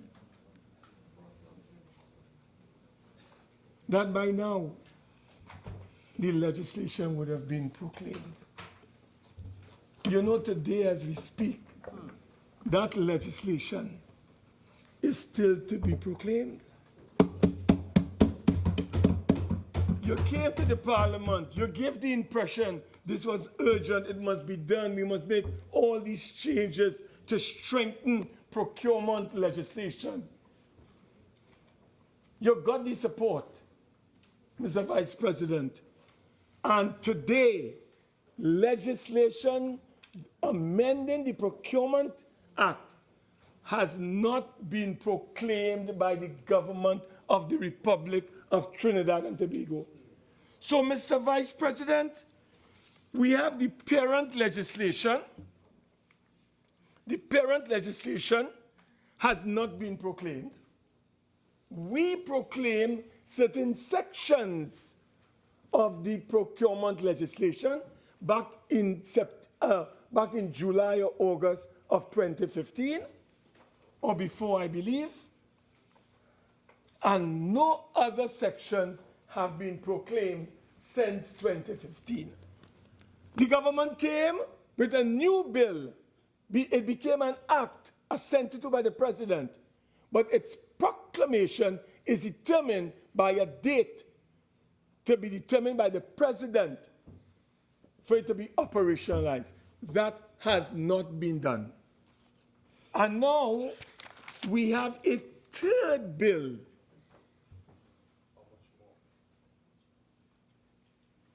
Asking us, Mr. Vice President, to do what?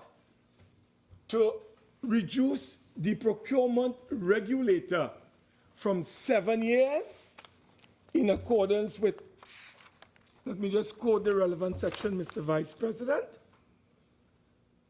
7 to 5 years, Mr. Vice President, in accordance with section, clause 2 rather.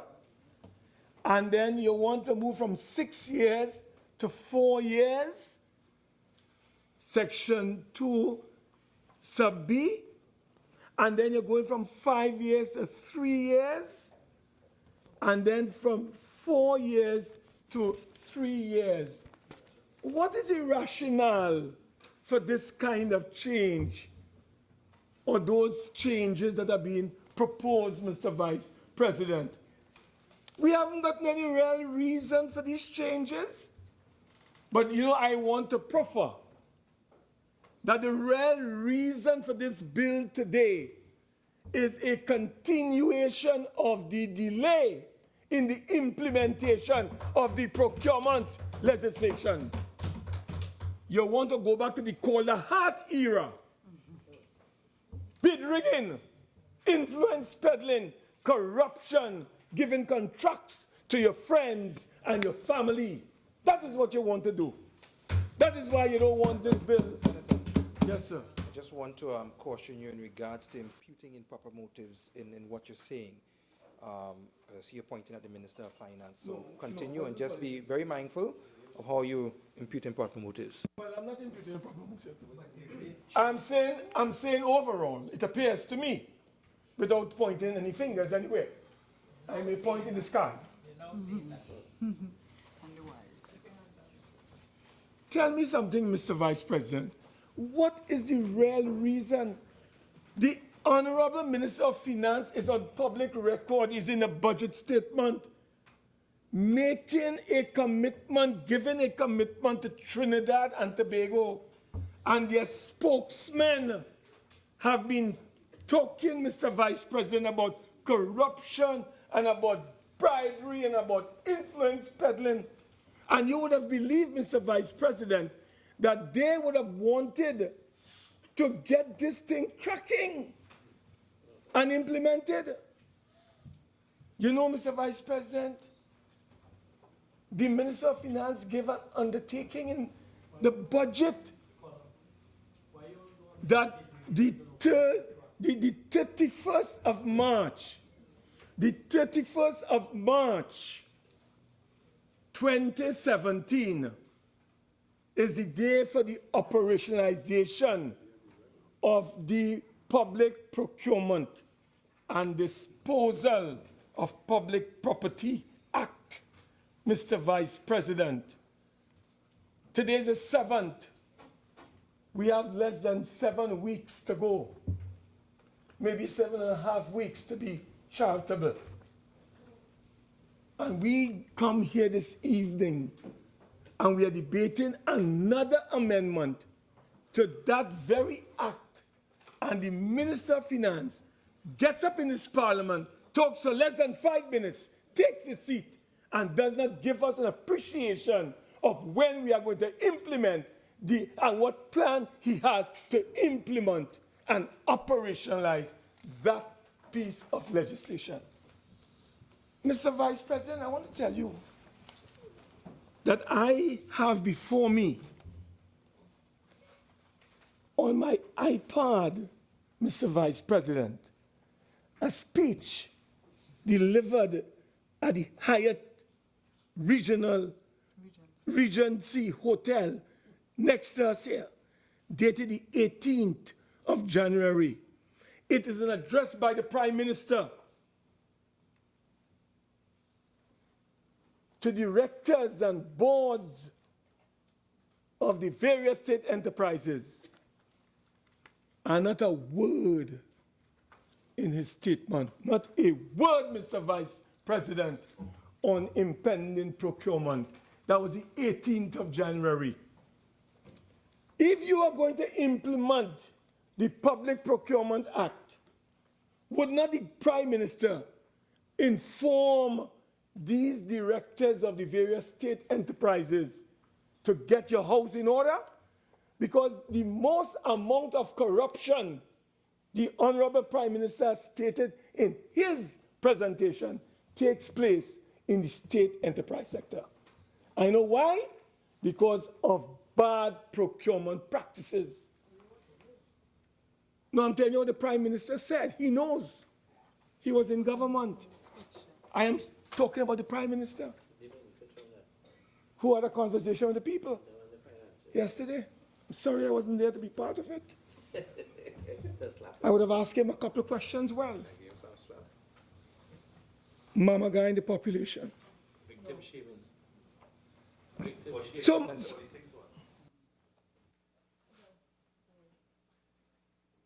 Statement mama guy in the population.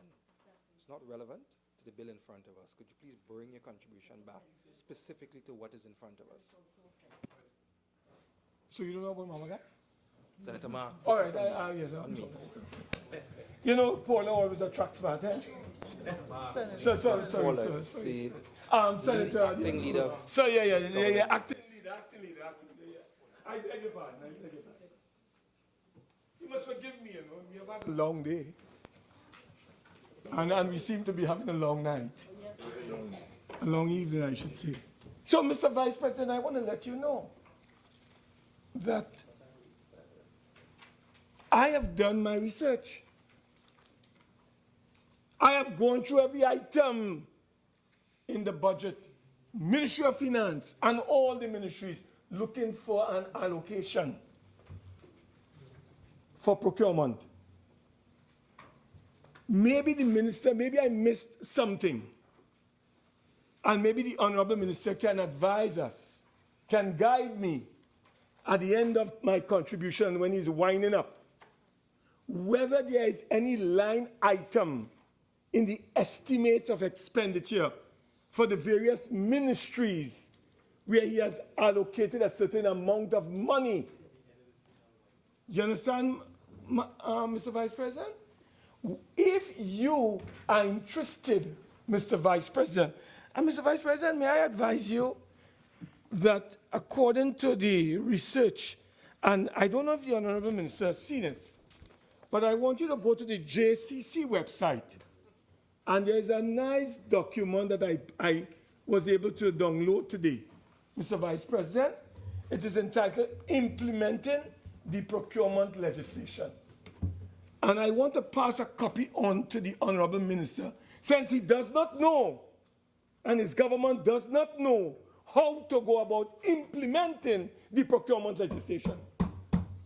So I have a copy that I took from the website of the JCC today, and I want to pass on a copy to the Minister of Finance so he can proceed to be properly guided on how to implement the procurement legislation.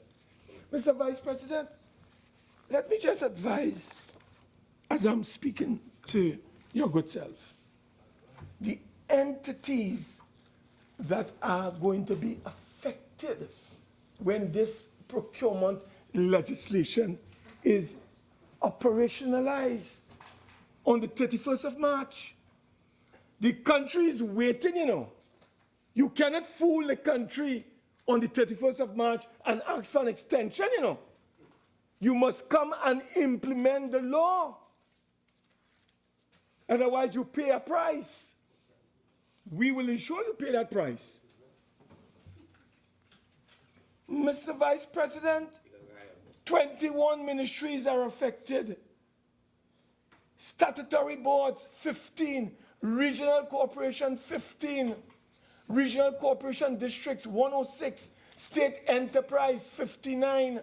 State enterprise owned majority, 6. In all, close to 200 entities would be affected. And the minister comes here this evening, gets up, speaks for less than 5 minutes, treats us with contempt, and tells us that's the end of the matter.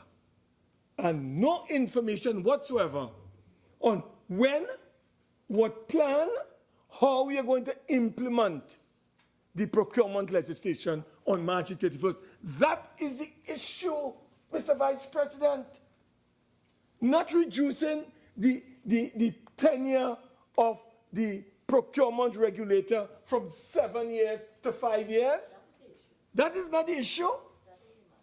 That is a delaying tactic on your part to well, you say Mama Guy, talk to you about Mama Guy. Okay. Well, fool. Don't fool the people about it. Or hoodwink the people. So, Mr. Vice President, I would like the Honorable Minister to tell us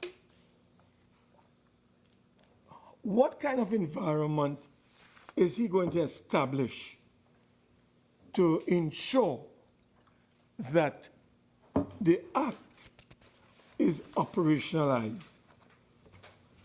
Mr. Vice President, where are the regulations? We know the procurement regulator is supposed to be appointed by the President in consultation with the Prime Minister and the Leader of the Opposition. Could the Honorable Minister of Finance inform this House whether the procurement regulator has been appointed? Today is the 7th of February. Has he been appointed? We don't know, Mr. Vice President. We don't have a clue. What we would like to, what we know the minister has to do, Mr. Vice President, is to ensure that these two acts, Act number 1 of 2015, which was assented to on the 14th of January 2015, is proclaimed, because that act, Mr. Vice President, deals with the principles of good governance, namely accountability, transparency, integrity, and value for money. That is what that act deals with. It deals with the establishment of the Office of Procurement Regulation. And Mr. Vice President, it repeals the Central Tenders Board Act 7191. And then we deal with Act number 5 of 2016, which amended the Parent Act of 2015. But, so we're talking about, Mr. Vice President, a proclamation process. And we need to get some answers from the Honorable Minister as to when these acts are going to be proclaimed, Mr. Vice President. We need to know what internal control framework is going to be established, Mr. Vice President. We need to know when the government is going to be taking steps to proclaim the rest of the legislation governing this very important matter. Mr. Vice President, Mr. Vice President, I am a member of several of, I would say, 1 or 2 committees. And every time we bring people before our committees, we ask them, what is the state of readiness of your entity, whether you're a ministry or a state enterprise? Some will tell us they are getting themselves ready for the implementation and operationalization. Some tell us that they have not received any directive policy-wise from the cabinet as it relates to the template that they should be using in order to establish their units. We don't know, Mr. Vice President, as we speak, what this procurement unit would look like. Who are going to be the office holders in this procurement unit?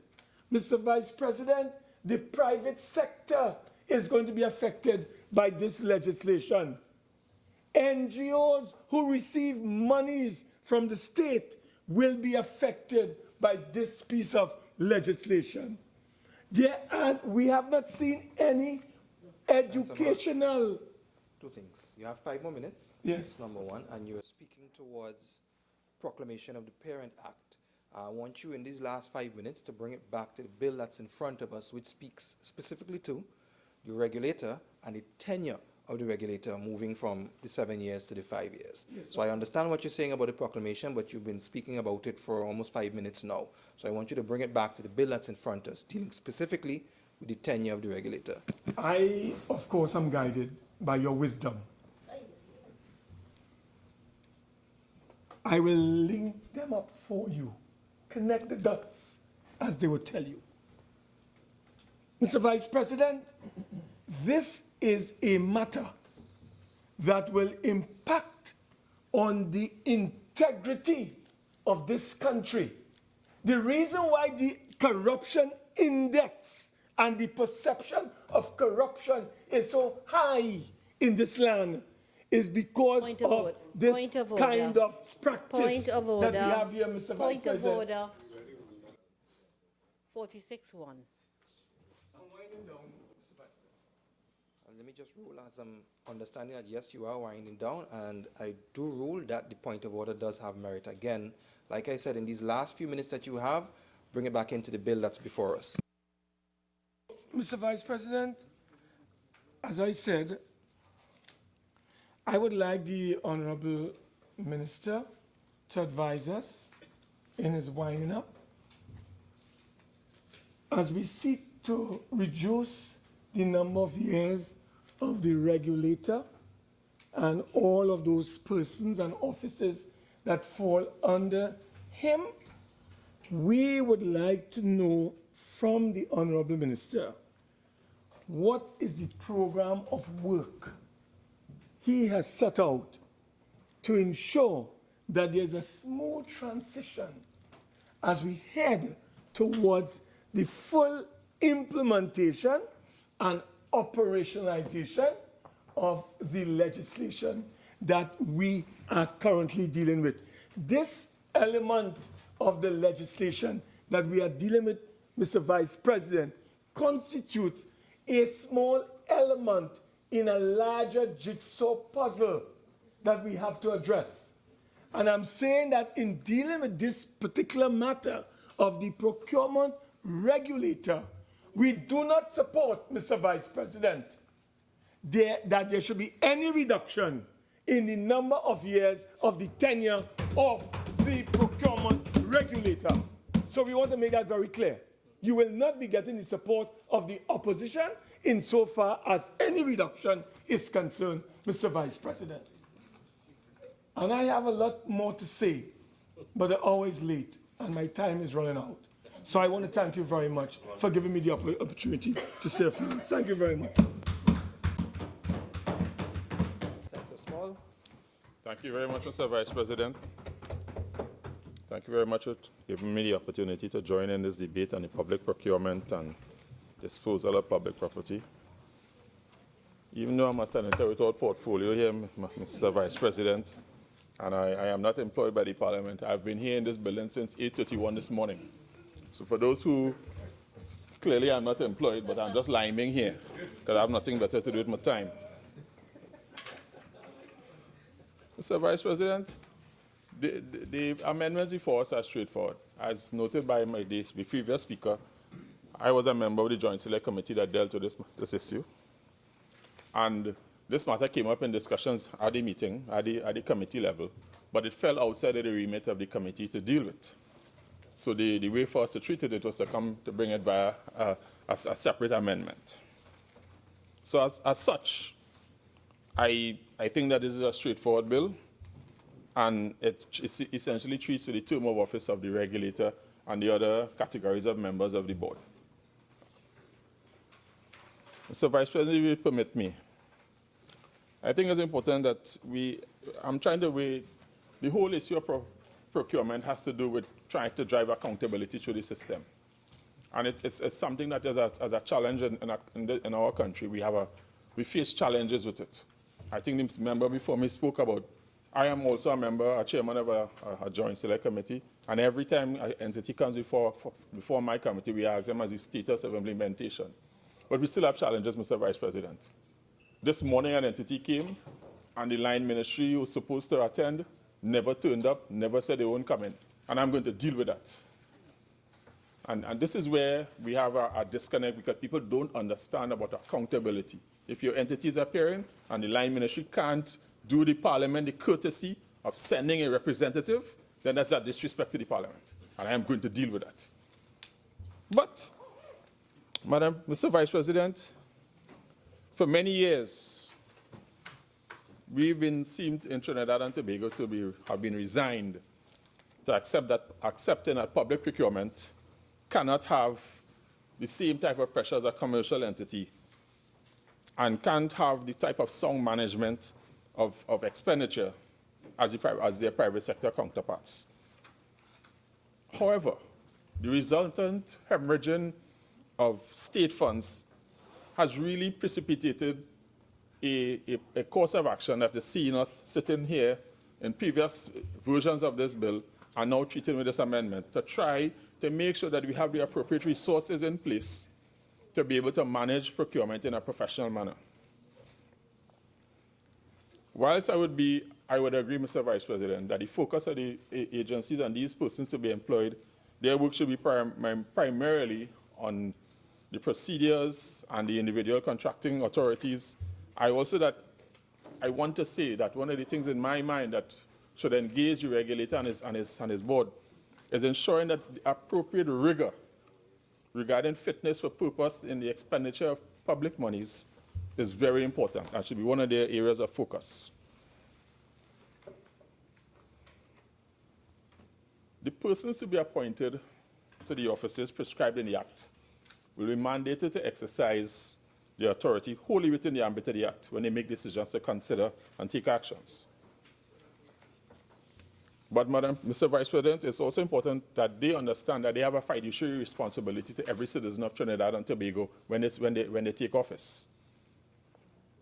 And given the reality of our country today, Mr. Vice President, I respectfully submit that that is not a simple task. The existing Act before this amendment has the regulator being able to serve for a period of 7 years with the possibility of being able to serve for a second consecutive period. What this means, Mr. Vice President, is that the regulator could be in office for a period spanning 2 election cycles, and given recent electoral patterns, multiple governments. The person to be appointed to hold this office must be someone who is not only professionally capable, but equally as important is somebody who is above reproach in his actions. Given the wide-ranging and powerful remit of the regulator, it seems almost unfair, Mr. Vice President, to place that time burden upon someone for such a potentially extended period. And that is one of the core arguments I would like to posit to fellow members, that this job is a job where you are always under pressure, always under scrutiny. And to potentially have someone deal with that for 14 years is likely to be a recipe for disaster. I am of the view that someone serving in that office potentially for 14 years is not in the best interest of Trinidad and Tobago. That is my respectful remit.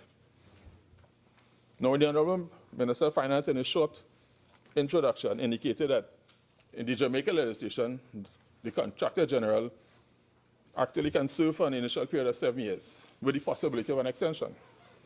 But it's interesting, Mr. Vice President, the record of in Jamaica of all of the holders of the office. And it's interesting. Jamaica passed their act in 1985. Yeah? 1985. 32 years ago. Okay? 32 years ago, they had a contractor general in place. And not a single contractor general has stayed for more than the period of time. Every single one has demitted office. Every single contractor general, from Mr. Ashton Wright, Mr. Gordon Wells, I have the whole listing here. Everyone has demitted office. And it speaks to a level of seriousness about understanding the role that they perform. And, Mr. Vice President, if you permit me, the most recent Contractor General in Jamaica, in his resignation letter, said something that struck with me. And if you permit me to quote from his resignation letter, Mr. Vice President. Mr. Christie says, I am only left to state that it is my fervent hope that one day the vision that my staff and I have passionately sought to advocate and nurture for Jamaica will come to pass. It is a vision of a Jamaica that is, among other things, corruption-free, and consequently, one in which the full socio-economic potential of the country and every Jamaican can be reasonably attained. Mr. Vice President, that is the type of person who we need to fill the position of regulator. And this is the type of commitment to national service that we're looking for when we were talking about having this type of organization staffed with people at the highest levels. And I respectfully submit, Mr. Vice President, in the context of Trinidad and Tobago right now, that is a hard ask. That's not a simple skill set to find. Mr. Vice President, I think that it was covered by the Honorable Minister of Finance. All of the major office holders, the term of the Parliament is less than 7 years. So that the 7-year period seems to be disconnected from the rest of the system. And I recall in the discussions at the committee, I think everybody present at the meeting was of the same view that there's an obvious disconnect. And if we have a disconnect, then we have to treat it. And the way to treat it at that time was that we had to bring a separate amendment. And that's why we are here today. And granted that as a senator without portfolio, I have no remit, I have no term of office, so I'm very thankful for that. Yeah. Well, I'm not going to talk about pensions. That's a dirty word in this building now. So that I think that it's important, Mr. Vice President, that the point I'm making is that where we sit, we look and we try to make sure that things are aligned. If something is clearly not aligned with everything else, then it may present a challenge. And that's all I'm saying. And in recognizing that it may present a challenge, the committee was of the view, all of the members present in the committee were of the view that something that needed to be treated with. And I believe that the bill before us, all 2 clauses of it, treats with it in a way in which that I have no personal challenge with. So, Mr. Vice President, given the state of affairs, I believe the amendments proposed are pointing towards a closer alignment of the terms of office of the regulator and the board with that which prevails in many other public entities. The entire matter of public procurement has been long overdue for action. This amendment, if passed, will clear the way for the appointment of the needed key personnel to begin operationalizing the legislation. Given that this matter of public procurement has been fully ventilated in several previous debates, both here and in the other place, the proposed changes to the length of term of office of the regulator and board members, in my respectful view, is supportable. And I think that on that basis, Mr. Vice President, I have no objections about supporting this amendment. I think that it allows for someone looking at the system from the outside to understand that when you look at the other entities in the governmental system, this one doesn't seem to stick out from the others. And I think that's important, and I want to drive home the point. Putting someone in place, potentially in office for 14 years, is likely to create more opportunity for corruption than anything else. And I think that is something that the committee looked at, thought about, and recognized that we needed to treat with. I support this, Mr. Vice President, and with those few words, I wish to thank you. Senator Coppin. Thank you, Mr. Vice President, for the opportunity to contribute to this debate, even at this very late stage of the evening. Mr. Vice President, much has been said about this bill by Senator Mark. And in my presentation, I would like to address a number of the issues raised. And, Madam President, these issues deal with continuity of office. It deals with the logic of the amendments. It deals with the proclamation. I wouldn't want to deal too much with that issue. It deals with what he says is the real reason for the reduction in the life of the Parliament, of the office of the Procurement Regulator and the board. Madam President, Mr. Vice President, I have had the opportunity to traverse a number of the Hansards as well as the minutes of the previous meetings to really familiarize myself with the content of this debate. And I've had the opportunity as well to look at comparative pieces of legislation within this jurisdiction, outside, and similar institutions within Trinidad and Tobago, for me to understand and to rationalize the reasons for such an amendment. And, Mr. Vice President, I want to say and to put on record that I am fully in support of this bill. This bill is logical.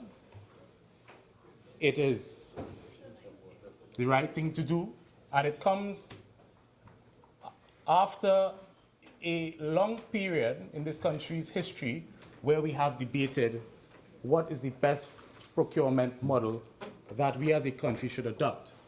And for those of us, like Senator Small, who would have had much experience in this, know that from 1997, when there was a proposal for a national tenders board, and in 2006, there was a bill that came to this House dealing with the procurement and disposal of property. And in 2010, Mr. Vice President, the UNC government put two proposals on the table, and these two proposals were ventilated via 12 meetings of a joint select committee, and it went on for 5 years until finally, before they demitted office, in 2015, they finally came and placed a bill on the table. It was passed, but it was only partially proclaimed. And we are here, Mr. Vice President, today, 20 years after the first bill, the National Tenders Board bill, was placed on this Parliament to do something, which is to perfect a piece of legislation, the second time in less than a year, that is fundamental to our public procurement system. And Madam and Mr. Vice President, that is effectively is what this debate is about. So, when I came here today, I thought that there was consensus amongst both sides of the House, because in reviewing the Hansard, I had seen where the Finance Minister had indicated that there was in fact consensus, and I did not see the other side rise or make any objection. So lo and behold, Mr. Vice President, when I came today, I was flabbergasted to learn that the Honorable Senator Wade Mark, as he articulated his party's position, that there would be no support for this, what I deem to be a very logical bill. And Mr. Vice President, I have gone through the historical antecedents, and perhaps it is meet at this point in time, because I do not want to go on too long. I would like to look at some similar institutions within Trinidad and Tobago, similar regulatory institutions, which are comparable to the Office of the Procurement Regulator, which we are currently debating. And, Mr. Vice President, some of these institutions include the Securities and Exchange Commission, the Fair Trade Commission, the Telecommunications Authority of Trinidad and Tobago, the Regulated Industries Commission, and the Kenyan Public Procurement Regulatory Board. And if we understand why that is important, it is because this public procurement bill, or the Act in 2015, was in large part based on the Kenyan model. So, what does the SEC say, or what is the term or the tenure of the Securities and Exchange Commission, a similar type of organization within Trinidad and Tobago? And I want to go to the Securities Act. And it says in Section 12 that the term of the commissioners, other than the temporary commissioner, shall be not exceeding 3 years. So we have a similar institution, a regulator, albeit for the financial market, limiting the tenure of the commissioner to 3 years. And if we go to the Telecommunications Act, and we look at the Telecommunications Authority, and we look at the term of the life of the board, the Telecommunications Authority, they regulate the telecommunications industry of Trinidad and Tobago. We have in Section 6.4, it states that the board shall consist of a chairman, deputy chairman, and 2 members, appointed for the term of 3 years. Appointed, and 3 members appointed for the term of 2 years, and any other members may be appointing for a term of 1 year each. And if we go further, Madam, Mr. President, Mr. Vice President, and we look at the Regulated Industries Commission, Section 8, we see the appointment of the office of the commissioner shall be for a period of not more than 5 years at one time, as the president may specify at the time of the appointment. But the appointments of the commissioners shall not all expire at one time, at the same time. And I can go on, Madam President. The office of the Fair Trade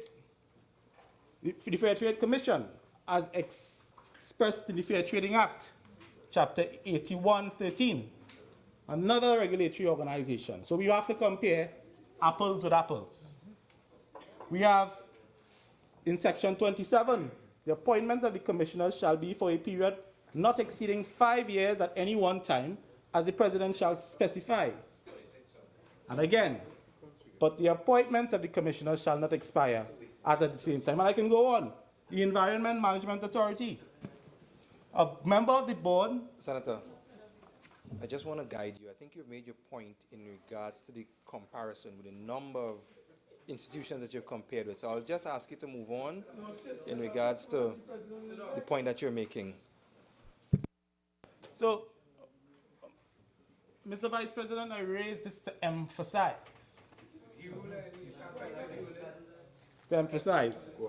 that the logic of this. Senators, please allow Senator Coppin to make his contribution in silence. Yes. All right, so Mr. Vice President, it is clear that when we look comparatively at similar institutions, in fact, I could not find any other institution within Trinidad and Tobago which had a tenure, or a regulator had a tenure of 7 years. So I don't know, I'm willing to give way, if the other side, to indicate to me which institution in Trinidad and Tobago, a regulator, has a tenure for 7 years. Okay, all right. He finished? All right, madam. So, and the Kenyan Authority, I just want to make that one last point, because this act was modeled to a large degree on the Kenyan Act. And again, the Kenyan Regulated Authority, his tenure is also for 5 years. And previously, in fact, it's for 3 years. And the previous act, the 2005 Act, states that director had a tenure for 5 years. So, Mr. Vice President, I am perplexed that Senator Mark could come to the House and say that there is no logic to this bill. In fact, when I looked at the Hansards from 2010 upward, I could not see any logic. I could not see, in fact, the only time I saw a reference to 7 years was, I believe, the former Senator Helen Drayton, who believed and who expressed that she believed that the tenure should be increased from 4 years to 7 years because there would be a need to implement this regulatory board, and therefore we needed time, that the state needed time. But I submit, Mr. Vice President, that to legislate in such a manner for temporary circumstances is a mistake. We ought to regulate in such a manner for perpetuity. We must build our institutions in such a manner and for such a purpose to protect and safeguard the institutions. And Mr. Vice President, when I looked at the literature on regulatory systems and what makes for an effective procurement regulatory system, what I found was that an effective procurement regulatory system is one that ensures that there's transparency, there's accountability, there are public contractual opportunities available to all, one that provides best value for money, and one that maximizes social impact. So the question is, 6-1, we are dealing with the duration of tenure.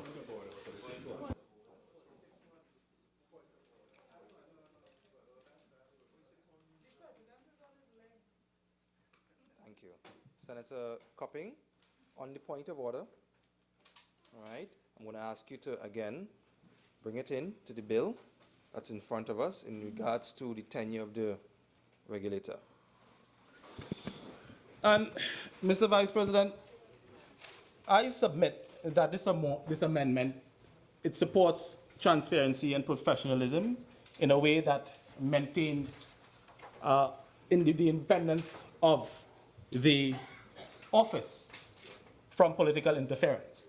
Because one of the issues that we have when we are trying to assess what is the most effective tenure for a regulator is whether or not that lifespan or that tenure helps to prevent or promotes freedom and independence from political interference. And I know Senator Mark would have, when he rose and spoke, he would have said that he was afraid that the 5 years would have coincided with the term of a government, therefore implying that there would be some sort of political influence. The problem with that type of logic, Mr. Vice President, is that it does not, it betrays an ignorance of what is before us today. What is before us today is a clause, it's a two-section bill, two-clause bill. And it expressly speaks of reducing the term of office of the regulator from 7 years to 5 years, and also to reduce the term of office of other members of the board from 6 years, 5 years, 4 years, to 4 years, 3 years, 3 years respectively. Now, it is obvious, it is clear that there would only be a concurrence of appointment if depending on the appointment date, because different commissioners, different board members are going to be appointed at different dates for different durations. So that logic only holds if the entire board was appointed as at the date of the previous election. It does not hold, it is incorrect, it is not logical, and therefore he oughtn't to be corrected. So Senator Small would have raised a very important point, and he would have spoken about the electoral cycle, and I think he understood the point, that there are different durations depending on the different board member appointed, and therefore there is not only freedom from political interference and no concomitant appointment, but also there's continuity. And there's continuity, as Senator Mark asked the question, there's continuity because of that varying lengths of tenure. So Director A, who is appointed for 3 years, he expires at the end of his 3 years. But during that duration, there's other directors who are appointed for 5 years, the regulator. He's going to expire at a different time. And it has that institutional continuity from administration to administration.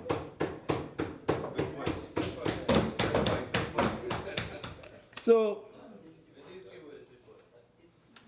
Mr. Vice President,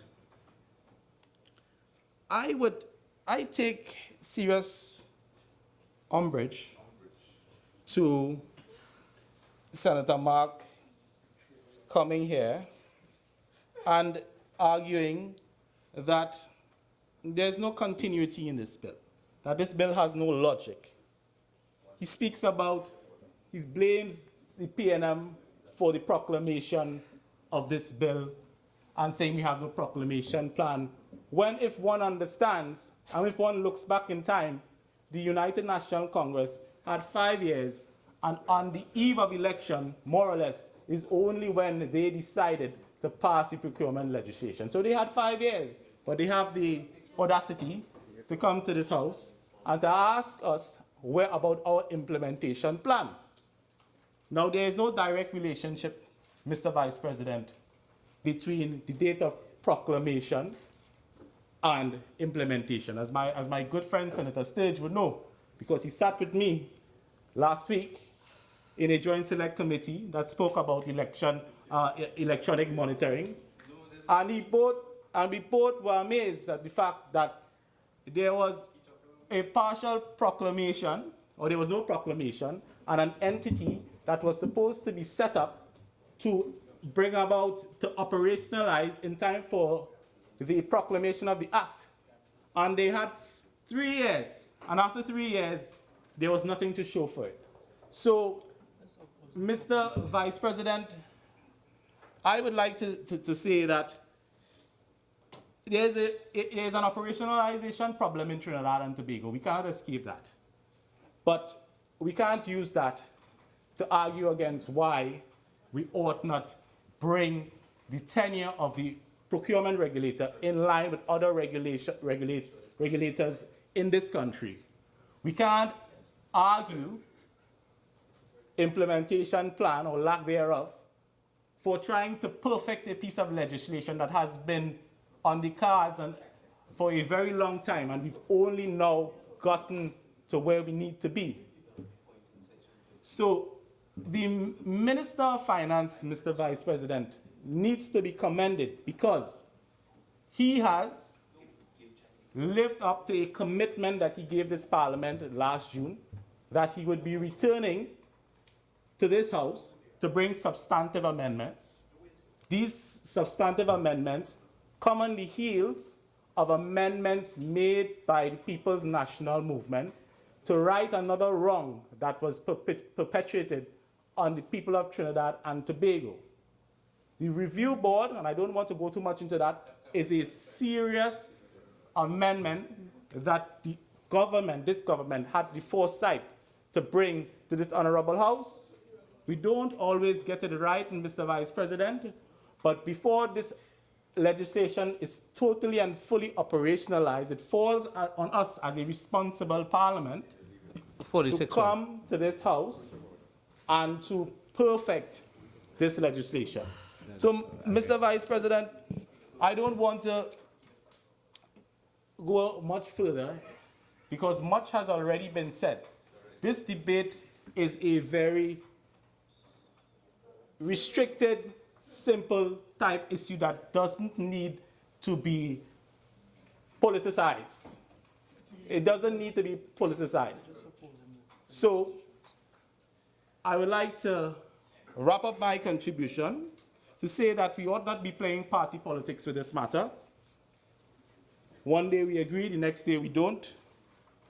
This is the reason why, Madam President, Mr. Vice President, that the population does not trust or do not trust politicians. Mr. Vice President. Let us put aside our partisan interests. The office of the regulator me just say that if senators want to raise on a point of order, that you stand, you put on your mic, and you clearly state that point of order. To stand up, put on your mic and say nothing is doing nothing but interrupting the speaker. So if you're going to raise on a point of order, stand and clearly state your point of order. Continue, Senator Coppin. So, Mr. Vice President, the office of the regulator is a vital office. It helps to prevent corruption. We need to build our institutions, Mr. Vice President. And in closing, I would like to congratulate the Minister of Finance. He has lived up to his expectations. He has maintained the PNM's objection to this 7-year clause, which is well documented in the Hansard. We will see in the past, we had in the previous debate, Mr. Colm Imbert refusing or rejecting 7 years. We had also Senator Dayal Singh also rejecting 7 years for tenure of the procurement, the office of the procurement board. So therefore, we are consistent, and we've always been consistent. And I ask the opposition to put aside partisan interests and to vote in national interests and to support this bill. And with that, I thank you, Mr. Vice. Senator Amin. Thank you, Mr. President. Mr. Vice President, I thank you for the opportunity to contribute to this very short bill entitled to amend the Public Procurement and Disposal of Public Property Act to basically reduce the term of the regulator and other members of the board. But, Mr. Vice President, I want to begin by correcting one matter that the last speaker repeated several times that is a total inaccuracy. The previous speaker sought to give the impression that the members on this side, the members of the opposition, are somehow not in support of procurement legislation. And I want to put it on record that it was under the People's Partnership Government that the Parent Act became law. And Mr. President, Mr. Vice President, and the title of Act 1 of 2015 is an act to provide for public procurement for the retention and disposal of public property. And I emphasize this in accordance with the principles of good governance, namely accountability, transparency, integrity, and value for money. And based on that, the Office of the Procurement Regulator was established. So, Mr. Vice President, it's unfortunate that the other senior members on that side allowed the member to continue to repeat that as if there was truth to it, clearly making up time in this debate. Mr. Vice President, the concerns that I have with regards to this amendment is, one, the time frame in which the minister had given in his budget with regards to the operationalization, and the deadline being March 31st, 2017. And I will come to that a little later. But Mr. Vice President, the purpose of this body, which was established, yes, for transparency, integrity, and accountability. And when the present government came into office, they gave the impression that they were very enthusiastic to implement this piece of legislation, to have it operationalized. And I question whether they are giving themselves time to continue to get certain things done without this sort of oversight, and whether this measure is another delay tactic. I am concerned because it is clearly outlined the elements required for implementation in a report from the chairman of the private sector civil society group on public procurement, Mr. Winston Riley, and where he indicated that the basic elements for implementation would include establishing the Office of Procurement, the procurement regulation, and if the minister would be so kind, even though it is not listed here, if he could share with us as to how far along, if you feel that that deadline that you would have given in the your last budget presentation, if you would be on track to have it operationalized by March 31st, given the elements required for implementation. And I continue, establishing the review board envisaged under the amendment bill. C, readying public procuring entities. D, planning and overseeing the dissolution of the Central Tenders Board, which, Mr. Vice President, we know has been established for many years. And to dissolve that and handover would take some time. E, readying the contractor and supplier communities for implementation. And a lot of education, a lot of information sharing is required to ensure that every contractor and every supplier in Trinidad and Tobago has a fair opportunity to be considered and to be engaged in any activities of the new board, the new regulation. Educating private sector entities using public money as to their responsibilities under the Act. That as well will take some time, some engagement, and I trust that it would not be rushed through. G, informing contractors and supplier as to their responsibilities under the Act. Mr. Vice President, clearly, since it is being, the Parliament is being asked to reduce the term of the procurement regulator from 7 to 5 years, and the term of some other, the other members, one from 6 to 4, one from 5 to 3, and the community representative members, community women and youth from 4 to 3. Since this is now being discussed, you will also have the terms and conditions to be finalized. That also will require some time. But certainly, Mr. Vice President, my concern is the delay that will be caused to ensure that this is properly implemented. Because the production of this Act 1 of 2015, which was assented to on the 14th of January 2015, took a lot of work, a lot of consultation, and it became a reality under the People's Partnership Government. And Senator Coppin is correct in that there was a lot of talk for many years. Talk. But it actually became a reality. And now it is to ensure that the implementation is on track. And here brings me to another point, Madam President, which is continuity.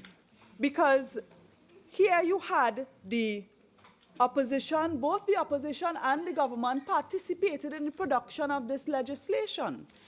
And now when you come to, I mean, there was an amendment before, and you come again to do another amendment, you can be accused of watering down the thing, of delaying its implementation.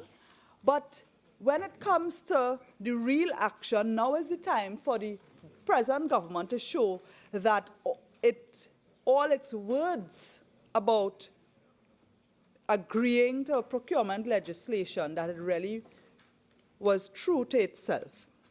Continuity is my concern, because as we transition from one government to another, every time there is a change in administration, this becomes a concern. Almost every state agency where you have boards that are appointed by political appointment, they experience a delay in terms of the winding down and the starting up.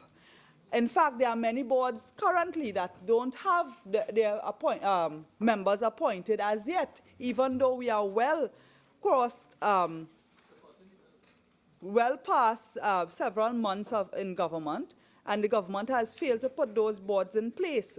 However, when you have a body that is a regulating body, when you have a body that should exhibit fierce independence, and you have a pattern of a government undermining independent institutions, and there are several on record, and I don't need to go into them right now, but my point is that when you have the term as being 5 years, and it could run concurrent to a term in office, there is some concern with continuity, because if the term of the regulator ends at the time of a term of government, you realize that you run into an issue. In terms again of the continuity, when you have several other members of the board whose terms are not 5 years but are different. But Madam President, I think it's also very important to ensure that any perception of political influence or political pressure is removed, is completely removed. Because a political influence may not only be in appointing. There is the speculation even now, Madam President, that the very highest office in our land is coming under political pressure at this time. And that perception must not carry into something as critical as our procurement legislation. And the political influence may not be in appointing the person directly, because you require the president to appoint the regulator in collaboration with the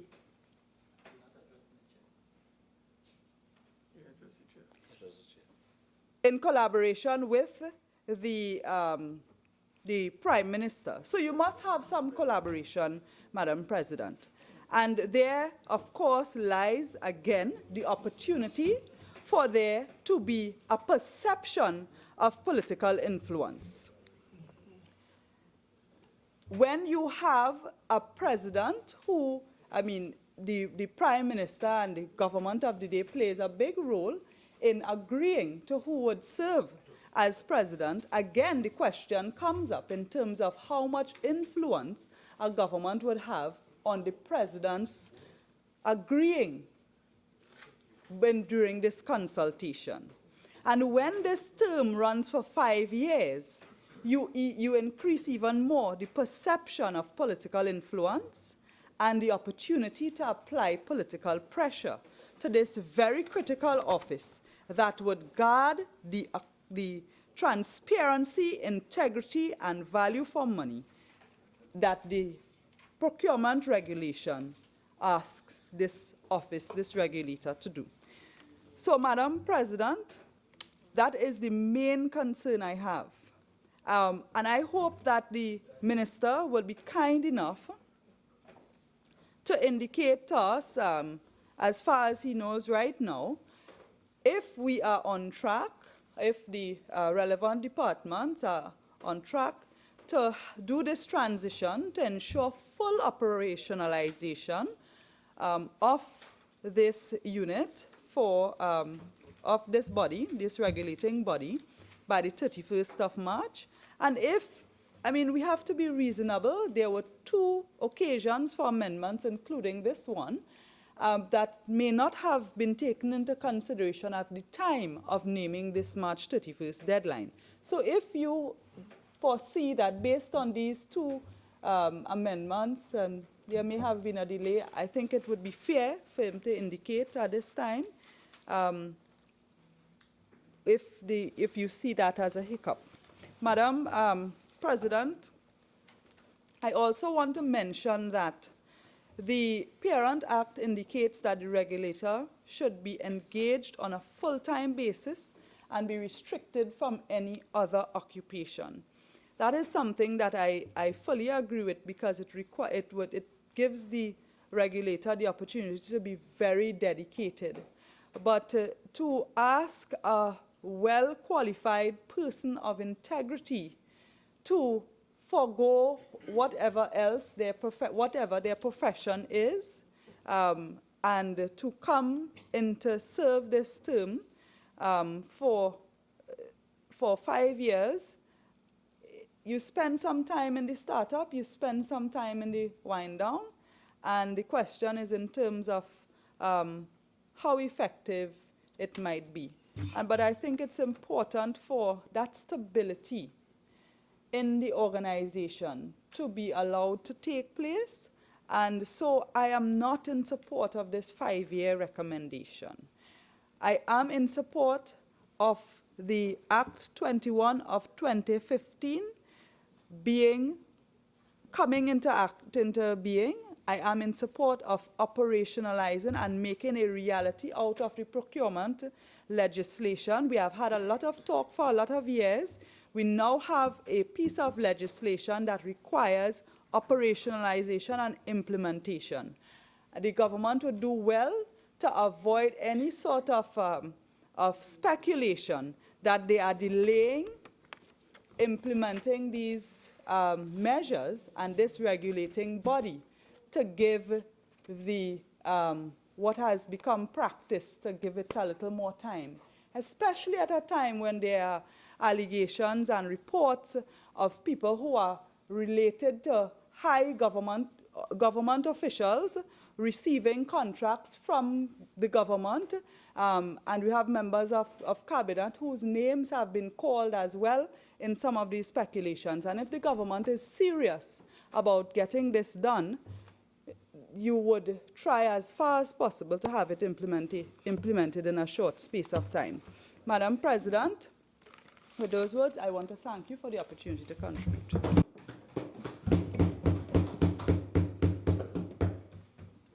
Senator Edwards.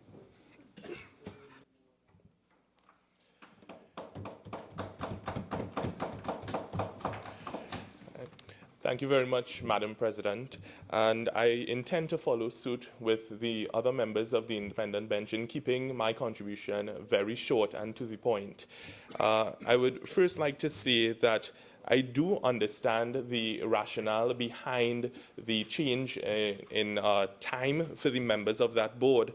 And it is in fact something that I think answers a lot of the issues that members of the public have when they look at a lot of our boards, a lot of our institutions, understanding, because there is a perception across Trinidad and Tobago that a lot of persons hold positions for way too long. And that's when we see even in governments changing, because they feel as though that they are seeing too much of the same thing over and over and over again. And with that, I do think that change is healthy, and with it comes a lot of benefits. With the fact that persons think that holding on to positions for too long, it brings about a feeling where persons are dissuaded, discouraged, and disappointed in a lot of the institutions. Further to that, I would say on the point of institutional memory, it would be my understanding that there would be staff members of this office, and therein lies persons who would preserve that institutional memory, because you would have boards changing regardless. And those are the persons, just as you look at a ministry where a minister may change, you have permanent secretaries who are expected to take up that role and that position of ensuring that regardless of who is at the helm of the ministry, that the affairs of that ministry continue unhindered. The other point, and most recently, Senator Amin would have brought it up, with regards to the opposition and the Prime Minister having a role to play in advising the President with regards to the appointment of the board members. Also, she was stating that the President, that there may be some sort of political influence. And it is that kind of thinking that I think really and truly paints a grim picture, because we have no confidence in the persons that we put in positions. And it is my understanding that, in fact, the President is elected or appointed based on an electoral college. And that would be made up of persons who are on both sides of the aisle. So there should be no question whatsoever about whether the President is politically persuaded in any which way. We need to have the confidence in the persons that are holding positions in office, regardless of what we may think personally or otherwise. And it is in that I am confident that the board members would be appointed in any which way to preserve integrity, and that is the kind of level of thinking that we need to start to head towards.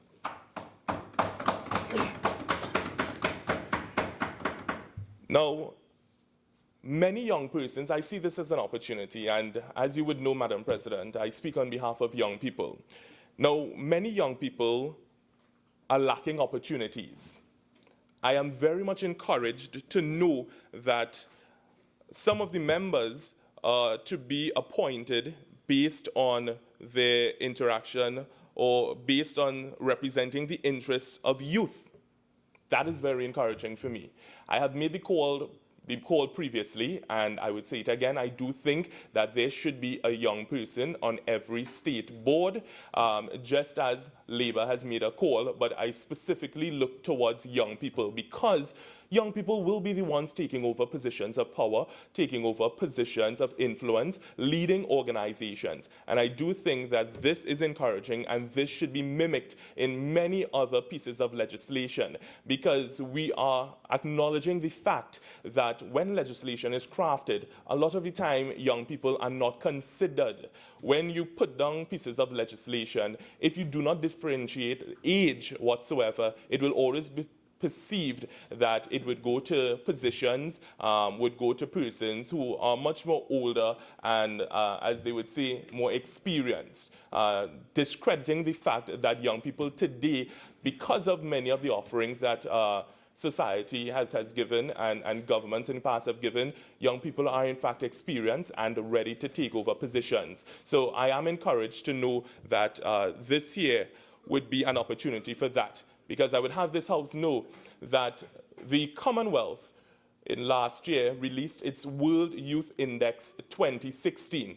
And in that, which it looked at 183 countries around the world, Trinidad and Tobago was ranked 83 out of 184 when it comes to the Youth Development Index. And what was even more shocking was that this country ranks in the top 10 for the worst performing when it comes to employment and opportunities for young people. So, as I stated before, I do see this as a move in the right direction, providing an opportunity where the board, as it will change as frequently as stated in this amendment, once passed, it will allow young people the opportunity to come in, learn from those around them, because you would have those persons who would be serving before them, who would be able to guide them. And we must trust the young people of this country to take over such positions.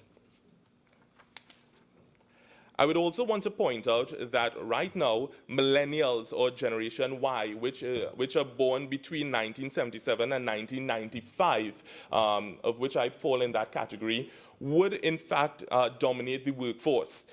They will make up 50% of the workforce by 2020 and 75% of the workforce by 2025. As such, one would think that now is the time that you need to prepare those young persons for such positions. So I do think across the country, across government institutions, young people need to be given that guiding opportunity to be represented on boards. You would see confidence restored in many of our institutions, because as it stands, young people are dissuaded from accessing many services, accessing many of the opportunities provided to them. So therefore, I want to simply say that this, as I see it, provides an opportunity much further than probably was thought when crafting the legislation, but it nonetheless provides an opportunity for young people to take up positions. I understand the importance of procurement. It is something long awaited in this form in terms of the parent legislation, and I think it is a good time. I do, however, I'm concerned and have been looking on in terms of its implementation and operationalization, but nonetheless, I have to give the government the benefit of the doubt in saying that things would run smoothly. But young people need to play an integral role where that is concerned, because they are the ones who are going to be procuring in the future, tendering in the future, and this needs to reflect them and their opinions as we move forward. And with those few words, Madam President, I thank you.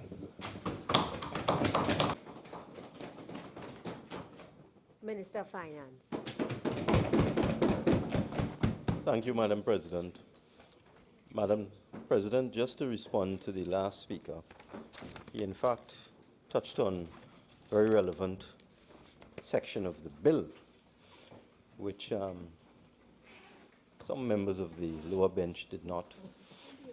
And I go in particular to section 2, clause 2D of the bill, which speaks to subsection 4B of Section 11 of the Public Procurement and Disposal of Public Property Act.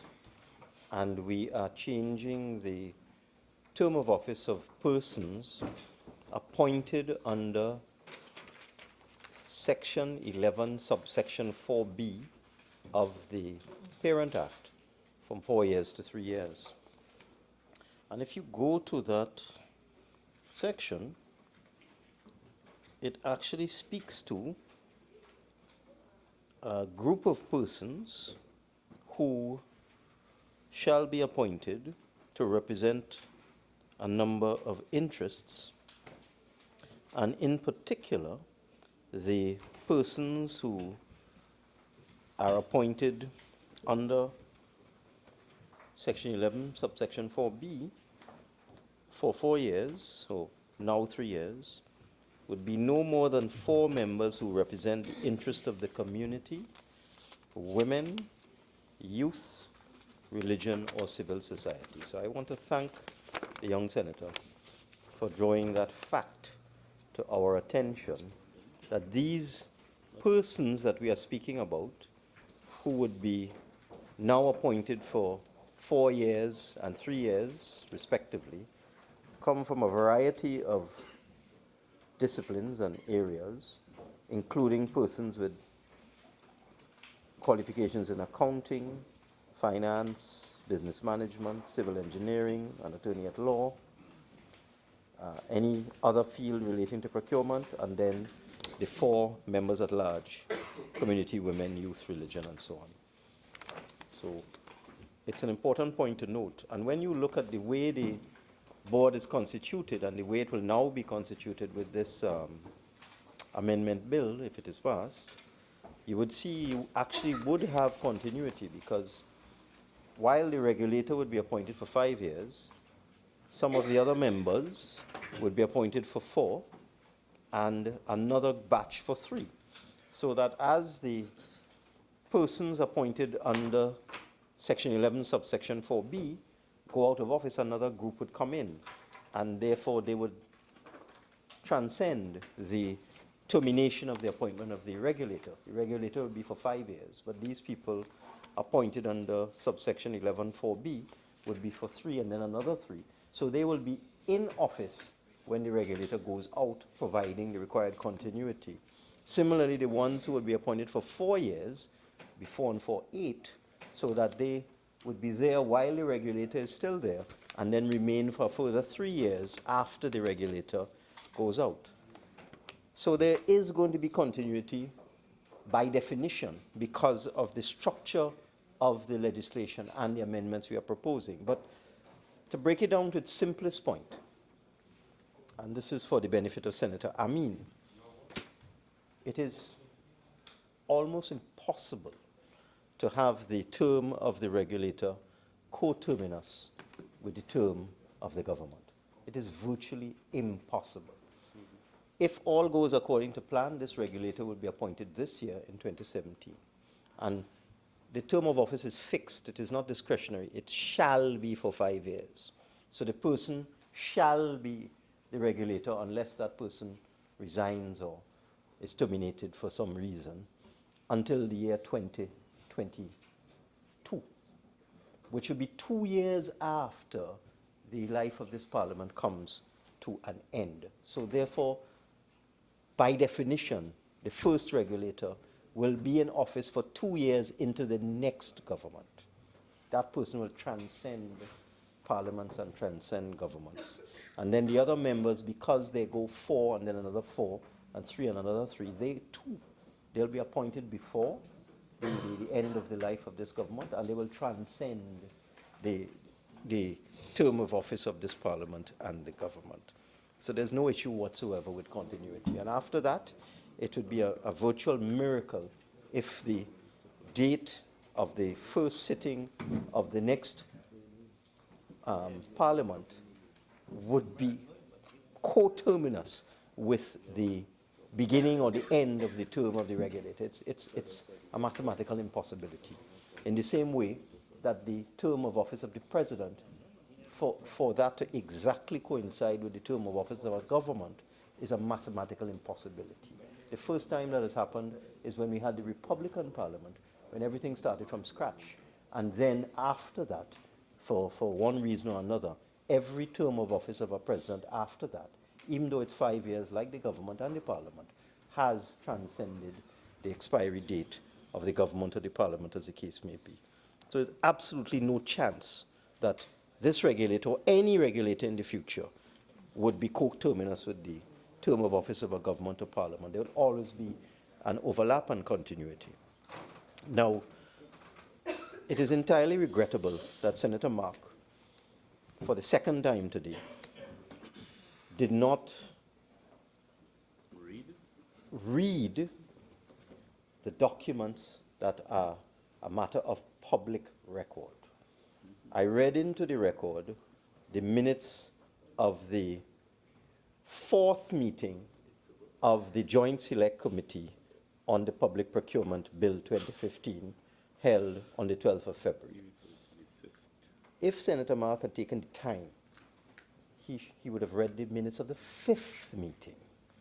And at the 5th meeting held on the 19th of February, the following persons were present. Myself as chairman, Mr. Adrian Leonce, Mrs. Paula Gopi-School, Mr. David Small, Mr. Franklin Can, Mrs. Sherry-Ann Critchlow-Coburn, and Dr. Bowen Dedrat Tawari, and Dr. Tawari, present at the 5th meeting.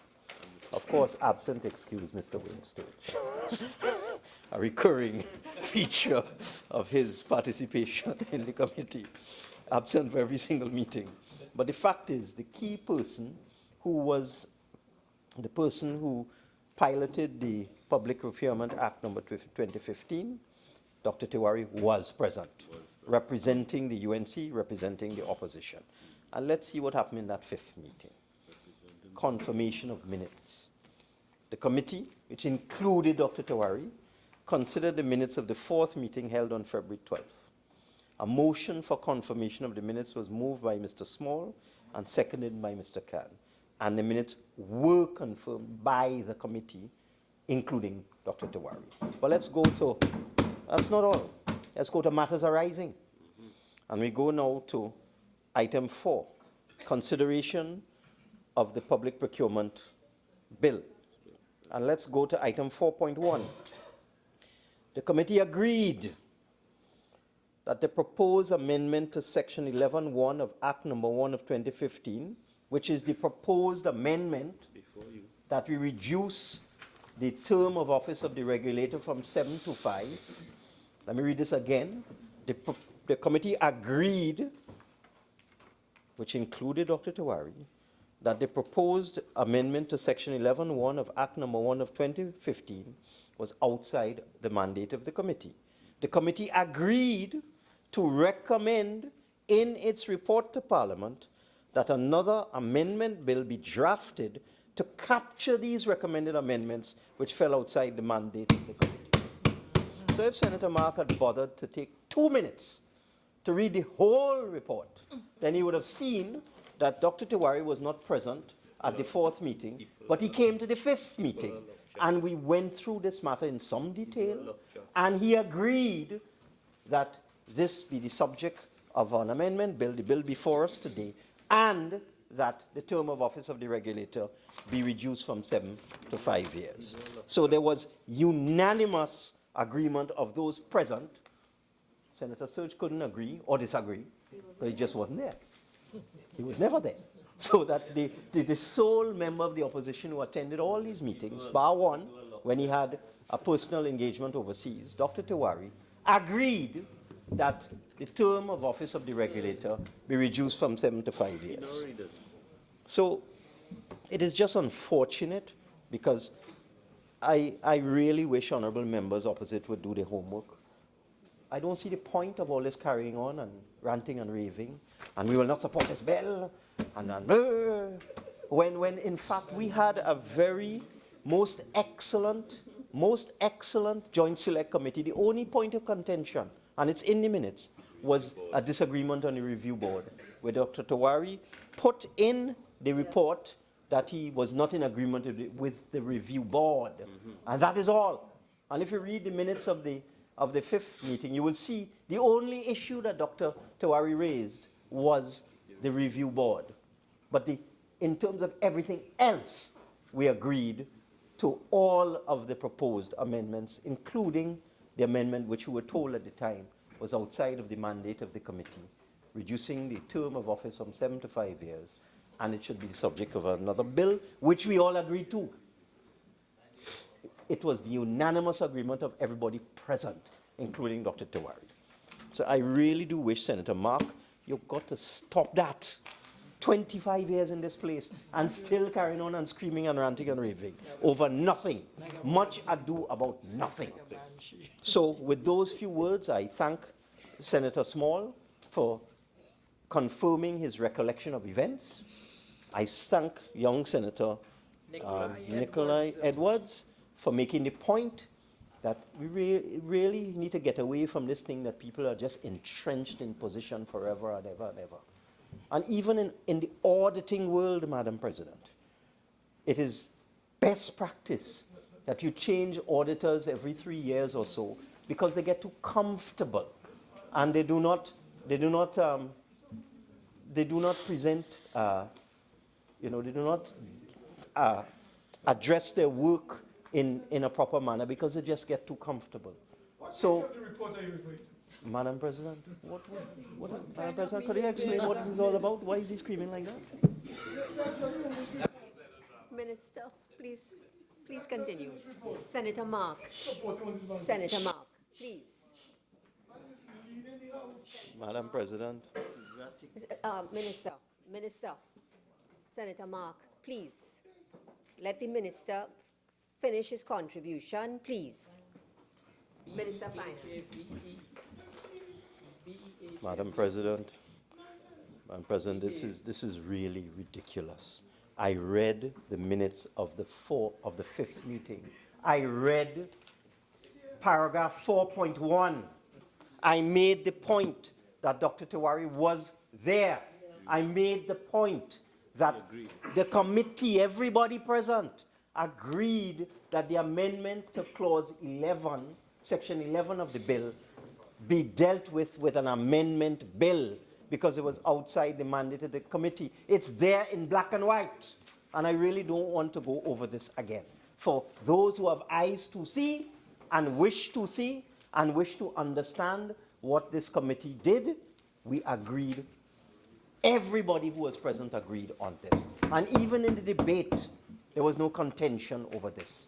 There was no disagreement from members opposite, either in this place or in the other place, with respect to that particular matter, because everybody agreed. Even the joint Consultative Council, when they came to meet with us and to present their views on the bill, everybody agreed that it was sensible to limit the term of office to the regulator, for the regulator to 5 years, for all sorts of reasons, which have been well ventilated in this House today. So that with those few words, Madam President, I beg to move. Honourable Senators, the question is, Honourable Senators, the question is that a bill entitled An Act to Amend the Public Procurement and Disposal of Public Property Act 2015 to reduce the term of office for the regulator and other members of the board appointed to govern the Office of Procurement Regulation be read a second time. Those in favour say aye. Aye. Those against say no. No. The ayes have it. A bill entitled An Act to Amend the Public Procurement and Disposal of Public Property Act 2015 to reduce the term of office for the regulator and for other members of the board appointed to govern the Office of Procurement Regulation. Minister of Finance. Thank you, Madam President. In accordance with Standing Order 66-1, I beg to move that the bill be committed to a committee of the whole Senate forthwith to be considered clause by clause. Honourable Senators, the question is that the bill be committed to a committee of the whole Senate forthwith to be considered clause by clause. Those in favour say aye. Aye. Those against say no. The ayes have it. The Senate shall now go into committee of the whole to consider the bill clause by clause.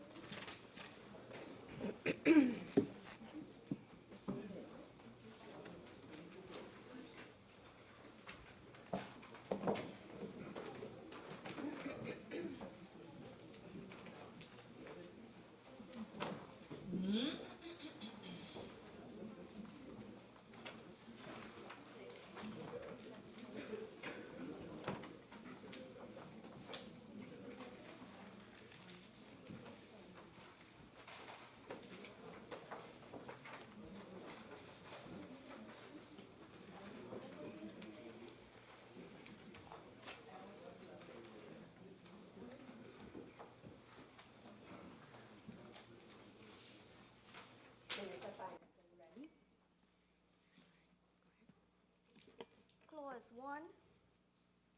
The question is that Clause 1 stand part of the bill. The question is that Clause 1 now stand part of the bill. Those in favour say aye. Aye. Those against say no. The ayes have it.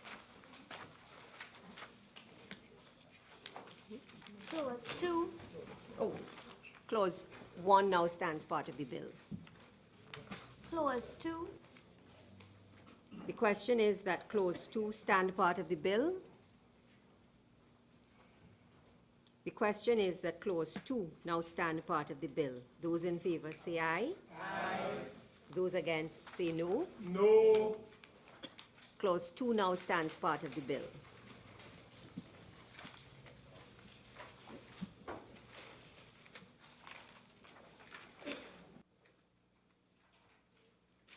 Senators, the question is that the bill be now reported to the Senate. Those in favour say aye. Aye. Those against say no. The ayes have it. The bill will now be reported to the Senate.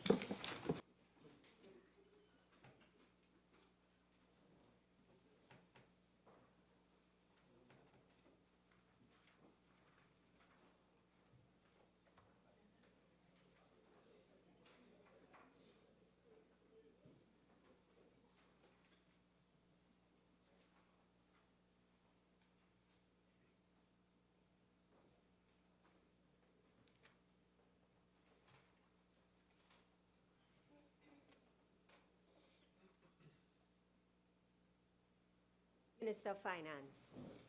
Thank you, Madam President. I wish to report that a bill entitled An Act to Amend the Public Procurement and Disposal of Public Property Act 2015 to reduce the term of office for the regulator and other members of the board appointed to govern the Office of Procurement Regulation was considered in committee and was approved without amendment. I now beg to move that the Senate agree with the committee's report, Standing Order 69-1. Honourable Senators, the question is that this Senate agree with the committee's report on a bill entitled An Act to Amend the Public Procurement and Disposal of Public Property Act 2015 to reduce the term of office for the regulator and other members of the board appointed to govern the Office of Procurement Regulation. Those in favour say aye. Aye. Those against say no. No. The ayes have it. Minister of Finance. Madam President, I beg to move that a bill entitled An Act to Amend the Public Procurement and Disposal of Public Property Act 2015 to reduce the term of office for the regulator and other members of the board appointed to govern the Office of Procurement Regulation be forthwith read a third time and passed. Honourable Senators, the question is that a bill entitled An Act to Amend the Public Procurement and Disposal of Public Property Act 2015 to reduce the term of office for the regulator and other members of the board appointed to govern the Office of Procurement Regulation be now read a third time and passed. Those in favour say aye. Aye. Those against say no. No. The ayes have it. A bill entitled An Act to Amend the Public Procurement and Disposal of Public Property Act 2015 to reduce the term of office for the regulator and other members of the board appointed to govern the Office of Procurement Regulation. Acting Leader of Government Business. Madam President, I beg to move that this Senate do now adjourn to February 14th, 2016 at 1:30 p.m. This is to be Private Members' Day, and my understanding is that we continue the debate on the motion number 1.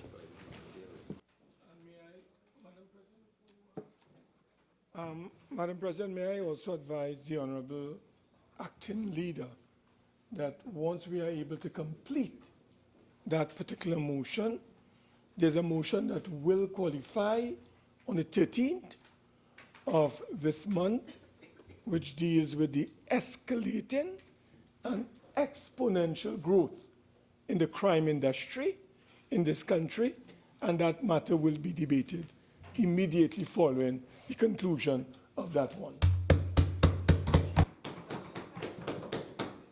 Honourable Senators, before I put the question on the adjournment, leave has been granted for 2 matters to be raised on the motion for the adjournment of the Senate. Senator Mark. Thank you very much, Madam President. The matter on the motion deals with the failure of the government to enunciate a clear policy for the restructuring of Petrotrin and the consequential impact on the company's workforce. Now, Madam President, we are all aware of the state of play at Petrotrin. Petrotrin is in trouble. The Prime Minister of the Republic spent a great deal of time in his address to the nation some time ago focusing on Petrotrin and its future. The Minister of Finance, in his 2017 budget presentation, also spent a considerable amount of time on pages 38, 39, and 40, outlining the concerns of the government as it relates to Petrotrin. And I want to quote, Madam President, sections of the minister's budget statement which will encapsulate the state of play at Petrotrin. I go to page 39. It reads, international rating agencies have downgraded Petrotrin's debt and have given warning of further downgrades unless major structural changes are immediately effected. In this regard, Petrotrin faces a critical need to reduce operating expenditure by $500 million over the next 4 years, or increase the profitability of the company commensurately. This will require a reduction in discretionary spending, as well as a review of the organizational structure, improved efficiency, and stringent control of operating costs. Madam President, it goes on to talk about these adjustments are absolutely necessary since a robust restructuring program will be a precondition for the rescheduling of Petrotrin's overwhelming debt burden, which includes amortization payments of close to US $400 million in 2017-2018 and a bullet payment of $850 million in 2019. This is the state of play at Petrotrin. The question that has been raised is that the OWTU has been the only organization, as far as I'm aware, to have submitted to the government a restructuring plan for Petrotrin. The government, on the other hand, has not been able to properly enunciate a position, a strategic policy position as it relates to the future of Petrotrin. Is the government going to privatize Petrotrin? Is the government going to look for a partner to share 50-50 ownership of Petrotrin? Is the government going to retrench thousands of workers at Petrotrin to make it viable in the short to medium term? What is the policy direction of the government? So, Madam President, I raise this question in the context and framework of a state enterprise policy framework that the government will wish to identify what is strategic, what is commercial, what is industrial, what is not necessary in terms of state enterprises to be kept by the state. Because, Madam President, as you are aware, transfers amount to billions and billions of dollars, and they go to state enterprises. And here it is, we have a flagship. This is a flagship company, and we need to preserve it. But we are hearing from this statement issued by the minister in the budget statement that the government is seeking to restructure Petrotrin. And in restructuring Petrotrin, we are being told that there has to be a reduction in discretionary spending. It also a review of the organizational structure. They have to improve efficiency and, Madam President, stringent control of operating costs. So we believe, Madam President, that it is very important that the government clears the air on the future of Petrotrin. Is the government going to embark on radical surgery at Petrotrin? Is the government going to retrench close to 3,000 workers at Petrotrin? Is the government going to privatize Petrotrin? These are issues on the lips of the population of Trinidad and Tobago as it relates to the future of this very important state-owned, 100% owned Petrotrin.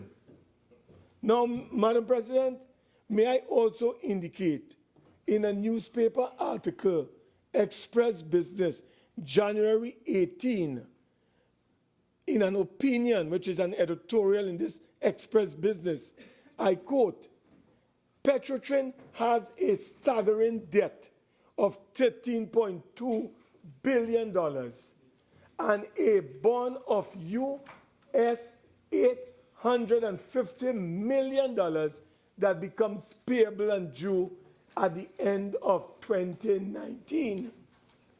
The grim financial scenario comes in the wake of the company's revenue falling from 29 billion in 2014 to 19 billion in 2015 and 16 billion in 2016. Petrotrin posted a loss of $822 million in 2015, and there's a projected loss for 2016 of over $600 million. These are the grim statistics. These represent the realities facing Petrotrin as a very important state-owned flagship company, which is responsible, Madam President, for a number of activities that we are able to enjoy in the Republic of Trinidad and Tobago. So the OWTU has submitted a restructuring plan to the government. Is the government adopting that as their own? Is the government going to proceed, Madam President, with its own restructuring plan? Is the government going to marry the OWTU plan with its own plan? We understand that Dr. Terence Farrell has been mandated to look at the whole state enterprise sector to determine a policy position in terms of the future of that particular sector. No report has come forward. We haven't seen any material tabled on the future of Petrotrin. So, Madam President, too many people depend on Petrotrin. Petrotrin has a workforce of over 5,000 people. And therefore, we need to know from the Honorable Minister who is acting what is the state of play and what is the future of Petrotrin in terms of restructuring and the policy direction. I thank you very much, Madam President. Acting Minister of Energy and Energy Industries.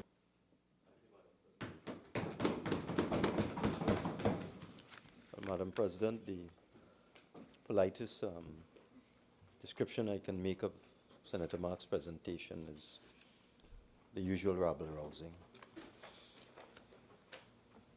It is not correct to say that the only entity that has submitted a proposal for the restructuring of Petrotrin is the Oilfield Workers Trade Union.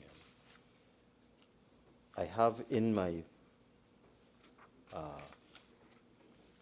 presence here, in my possession, a proposal from the OWTU, which was submitted some time ago, which goes into some detail into what the union believes should be done to restructure Petrotrin.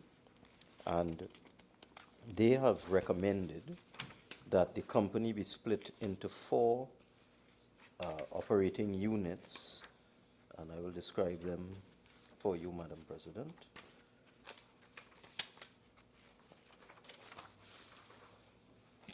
This one, anyway. Yes, 4 independent divisions, each reporting to a fully autonomous general manager. First one would be exploration and production.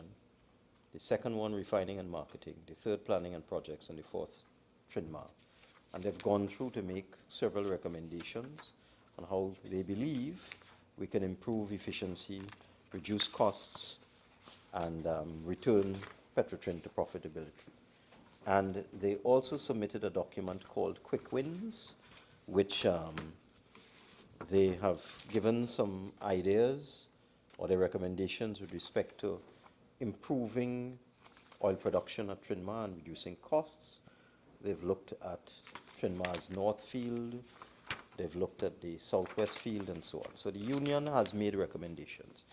But the union is not the only entity that has made recommendations. Contrary to Senator Mark's statement, the company also has made recommendations. I have the company's recommendations here. And the company has looked at managing the decline in oil. And in that proposal, they say that we should upgrade and repair facilities to improve reliability, implement a workover program on land and marine, improve capacity, reduce lifting costs both onshore and offshore. And you see, Madam President, when Senator Mark comes into this parliament, he really needs to do his research. What is the problem with Petrotrin? What is the problem with Trinma? If Senator Mark had done his research, he would know that the lifting cost of oil, the amount of money it costs to produce 1 barrel of oil in Trinma is $43.90 US. Whereas there are other entities involved in the production of oil in terms of lease out, farm out, and independent producers and joint venture producers. And when I look at the figures here, it's staggering. Where you have Trinma producing oil in July 2016 at $41 a barrel, and 2015 it was $44 a barrel. The joint venture producer is producing it at $9.48 per barrel. Same oil. So a joint venture entity in association with Petrotrin is lifting a barrel of oil for $9.48. But Trinma is lifting oil for $41, 4 times as much. And these are the kind of things as a country we need to look at. Not all this rhetoric about retrenching 3,000 workers, all of that. I don't know what correct word I could say to describe that. That would not be deemed unparliamentary. But what we have to look at is what do we need to do? And the company has indicated that it believes it can increase oil production by as much as 7,000 barrels per day. Petrotrin used to produce 70 to 80,000 barrels of oil. Even the Oilfield Workers Trade Union has acknowledged that fact. It's now down to 42,000 barrels of oil. The current management believes that with a number of initiatives that they have proposed, that they can increase production to 50,000 barrels per day by using a number of techniques.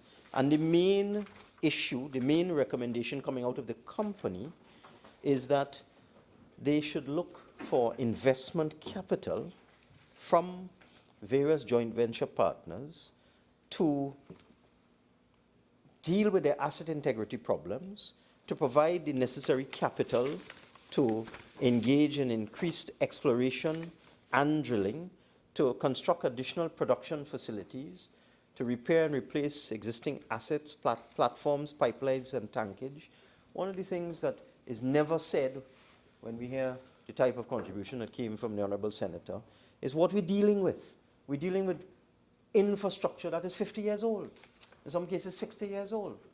And you need an injection of capital to replace and repair Petrotrin's aging infrastructure. You need an investment of capital to explore. In some areas, one oil well can cost you as much as $250 million US to drill. This is not small change we're talking about, Madam President. So in order to deal with the problem that is Petrotrin, to improve its production, because one of the issues that, one of the problems that Petrotrin has, because production has fallen to just over 40,000 barrels a day, they have to import oil, so they have to pay for that. So they import oil from Nigeria and other places, and then they refine the oil through the refinery, and they sell the refined products, the petroleum products. So there's a margin, but the cost of the imported crude is very high, and the cost of petroleum products is not on par with the price of oil, so that the refinery margin is very small. In some cases, it's negative. So Petrotrin has made the point, the obvious point, that if it was able to increase its own oil production, which it could then put through the refinery, it could increase its profitability exponentially. So the secret to Petrotrin's return to profitability and its return to flagship status is increased oil production and a concomitant in reduction in operating costs. It has nothing to do with retrenching workers. This is the scaremongering tactic that is so typical and symptomatic of Senator Mark, just screaming and shouting. Deal with the issues, Madam President. This is what I say to Senator Mark. Deal with the issues. When you are paying $44 to lift a barrel of oil, and the price of oil is $44, which it was at the time that it was costing them $44, you're making no money whatsoever. What's the point of going through the production of this barrel of oil if it costs the same amount that you can get for it on the world market? What is the point? So that is the chronic problem that we have to resolve with Petrotrin. And when you look at the facts, Petrotrin recorded a net loss after taxes of $533 million for the year ended September 2016. So you have a company that's losing money because it's inefficient, because even though it's producing less oil, you still have the same bureaucracy. So you have the same number of people, more or less. You have the same operating costs, more or less, but you're producing far less product. So your revenue, in the case of Petrotrin, fell from $29 billion in 2015 to $16 billion in 2016. It dropped by 50%. Minister, you have 1 more minute. Sure. So that the solution to Petrotrin's problem is not the histrionics of Senator Mark, the ranting and raving and the scaremongering about retrenching people. It is to deal with efficiency and to deal with measures to increase oil production. I want to compliment the trade union. In their quick win presentation, they actually analyzed, went from well to well, saying if you do this repair on that well and you upgrade the machinery on this well, you could increase production by 100 barrels a day here, 300 barrels a day there, 400 barrels a day there. I want to compliment the Oilfield Workers Trade Union for adopting a scientific and professional approach to this problem, as opposed to the scaremongering of Senator Mark, so that we will review all of these submissions. Submission from the company, submission from the trade union, the energy subcommittee will look at this, the corporation soul will look at this, our experts will look at this, and we will in due course come up with a restructuring plan for Petrotrin in the best interest of all concerned. Senator Mark. Thank you very much. Madam President, my second motion deals with the failure of the government to establish a joint select committee on parliamentary accommodation for the purpose of consulting with Parliament on revision of the user brief for the Red House restoration project.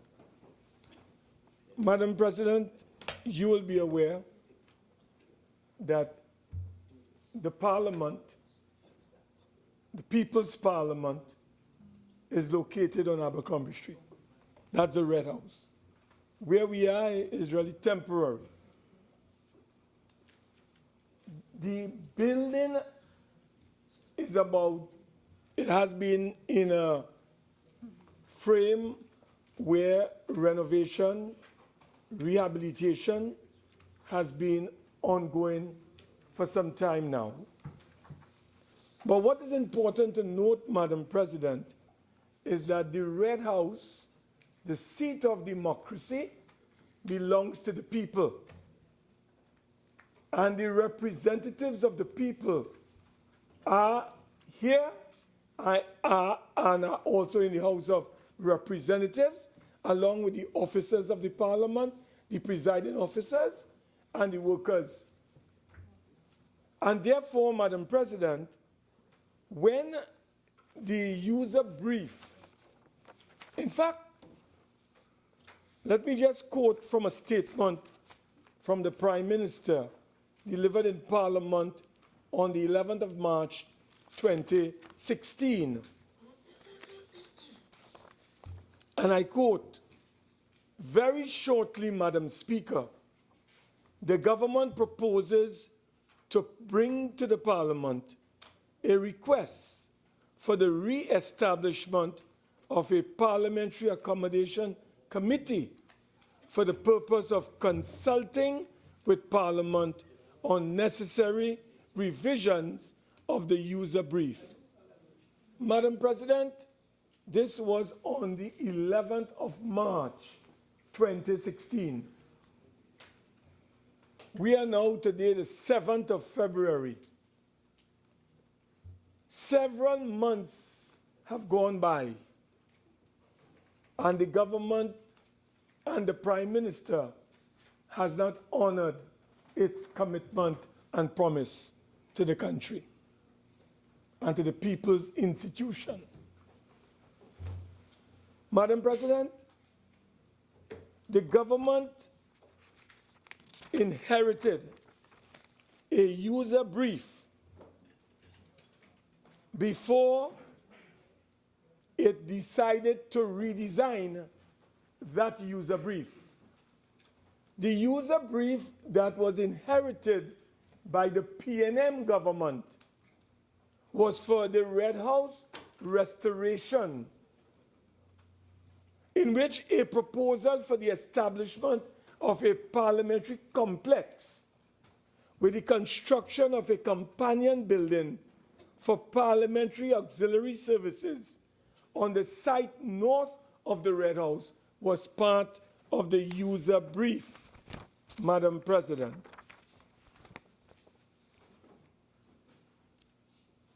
The PNM government came into office, and they have, through UDICOT and the Office of the Prime Minister, literally took control of the Red House.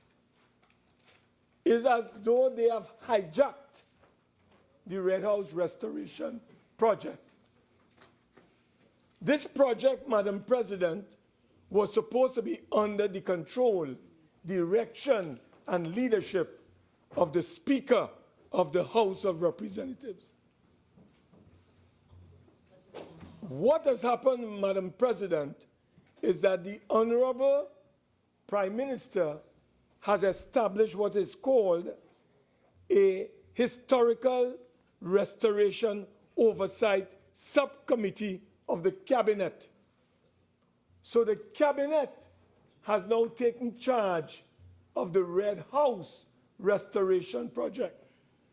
Whereas in the past, that was under the leadership of the Speaker of the House of Representatives. And, Madam President, what happened was that the members of Parliament had a direct say on the user brief as to how they would want to see the Red House restructured, renovated, rehabilitated, where they will want to see the library, the clerk's offices, the Speaker's chamber, the President's chamber, where the House of Representatives would be located, where the Senate would be located. That was the role and function of the members of Parliament. And they were guiding and directing the user brief and the whole UDICOT arrangement, because UDICOT was the project manager. Madam President, I want to say for the records that in the period 2010 to 2015, the least amount of money that was ever spent on the Red House was spent during that period. And Madam President, the money was spent essentially on when we were going downstairs to do the retrofitting, seismic retrofitting, 3 to 6 centimeters down, Madam President, we discovered, that is the builders, they discovered the remains of the first people and Europeans. And we discovered under the Red House a rare lucrative finds going back to AD and all kinds of artifacts were discovered, including coins, Madam President. That took up a lot of time. But now that the government has decided to take the Red House project away from the Parliament and put it into St. Clair under the control of the Prime Minister, the Parliament has no say over its own future. This is unprecedented and unheard of. The Red House belongs to the people and the representatives of the people and the Senate. And the senators and the House of Representatives and the presiding officers and the officers of Parliament must be responsible for directing the future of the Red House. And it cannot come from the Prime Minister. The Prime Minister is the head of the executive, not the head of the legislature. The head of the legislature is the Speaker, and the Speaker must be in charge of directing the future of the Parliament and its restoration project, Madam President. So, Madam President, what has happened is that the Honorable Prime Minister, having taken over the Red House restoration project, came to the Parliament on the 11th of March last year and gave an undertaking that he will re-establish what is called a Joint Select Committee on Parliamentary Accommodation. Madam President, when the Prime Minister was a member of the opposition, he was a member along with the Honorable Imbut, who just left. They were members of the Joint Select Committee on Parliamentary Accommodation. They had a say, Madam President, on everything that was being done with the user brief. So we, at that time, talked about the restoration of the Red House and a companion building. The National Security Ministry was supposed to be removed and a complex was supposed to be established there, Madam President. What we are being told today is that we are going to Cabildo Chamber as the companion building. And Madam President, I am a member of Parliament. We are all senators, and we don't have a clue, Madam President, on the user brief and what is to take place. And therefore, we are saying the only way we can be involved in this exercise is through the immediate establishment of a Joint Select Committee on Parliamentary Accommodation, where we would have a say on the user brief, and we would be able to determine if Cabildo Chamber is adequate and what kind of changes, if any, needs to be done, Madam President. So the reason why I've raised this matter this evening is to get the Honorable Prime Minister to really keep his undertaking and promise to establish the Joint Select Committee on Parliamentary Accommodation. And I hope that the Honorable Minister in the Office of the Prime Minister will be able to help us in that direction. Thank you very much, Madam President. Minister in the Office of the Prime Minister. Thank you very much, Madam President.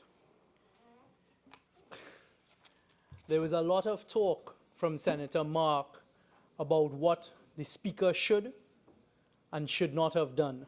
And it's quite ironic because over the previous 5-year period, Senator Mark was the Speaker. And through you, Madam President, I will now inform the public of Trinidad and Tobago what went on during that period of time. It is a matter of history and on the records that Parliament was relocated to its current accommodation, Madam President, at Tower D at the International Waterfront in 2011. So the question must arise as to what happened in the period 2011 to 2015, the period when Senator Mark held that position of Speaker of the House. And he wants to know what was done, what should be done, where the library should be, etc. But at that time, in addition or as part of his duty, Madam President, as being Speaker of the House, he chaired a committee, a steering committee that was dealing with the restoration of the Red House. And let me tell the public of Trinidad and Tobago what went on during that period. In the period 2012 to 2015, they tried to restore the roof of the Red House.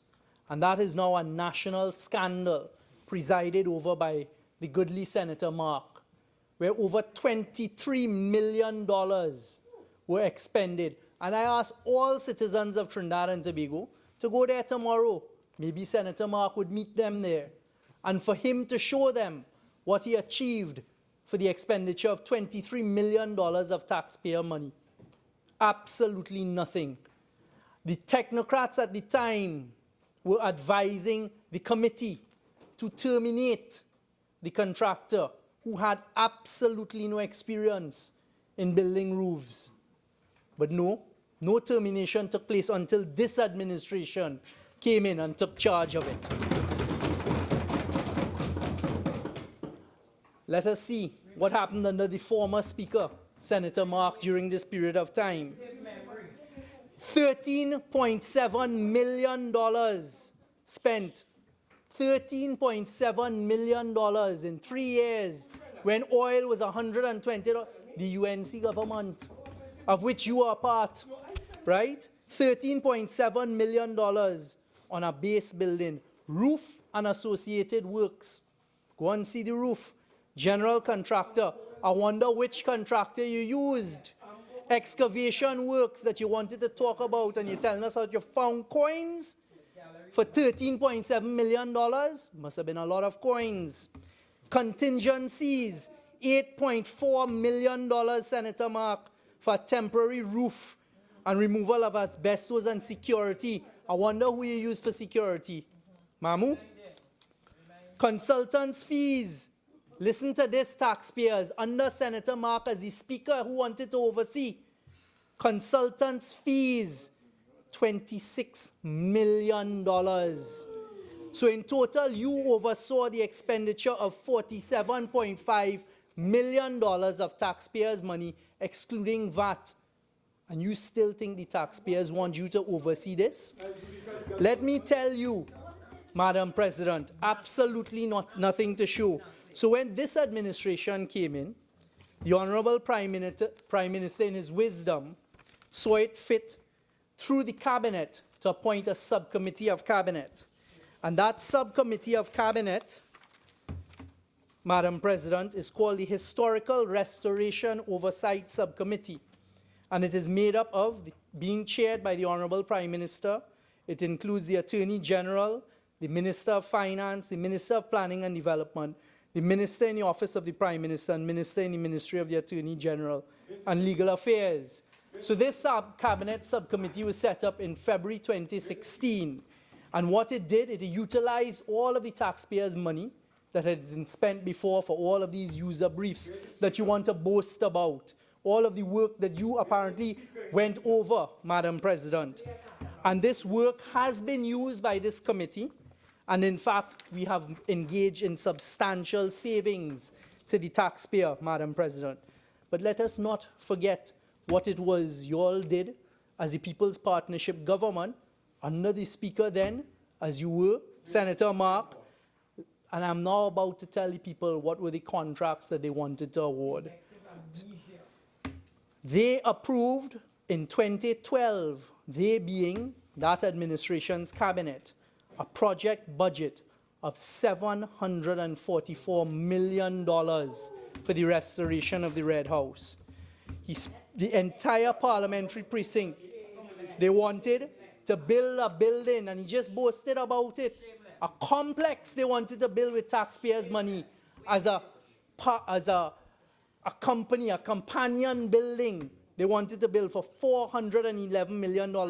This government, under Dr. Rowley, has taken a decision not to build a new building. We are clearing Cabildo chambers, and it will be outfitted for parliamentarians, saving taxpayers' money.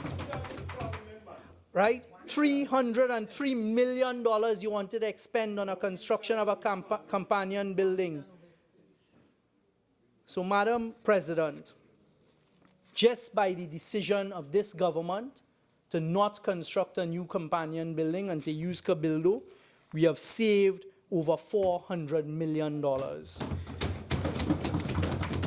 This government is overseeing, under the chairmanship of the Prime Minister, the reconstruction and renovation of the Red House, and it is expected to be completed before 2019. In fact, persons who are looking on would have seen 15 packages being advertised by UDCOT, and those packages are out. There's competitive tendering, open competitive tendering, not sole select, giving it to Mamu and giving it to others. Open competitive tendering taking place, Madam President. So, Madam President,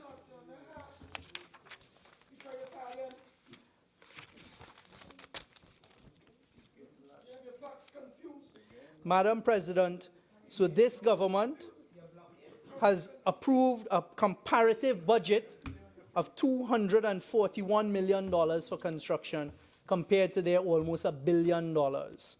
So we are significantly saving the taxpayers. We intend, through proper management of the process and proper oversight from a small cabinet subcommittee. In fact, we've often wondered how they used to fit in the cabinet room with 30-something odd cabinet ministers compared to our 21, 22. So, Madam Speaker, we are proud to say that the project is now being properly managed.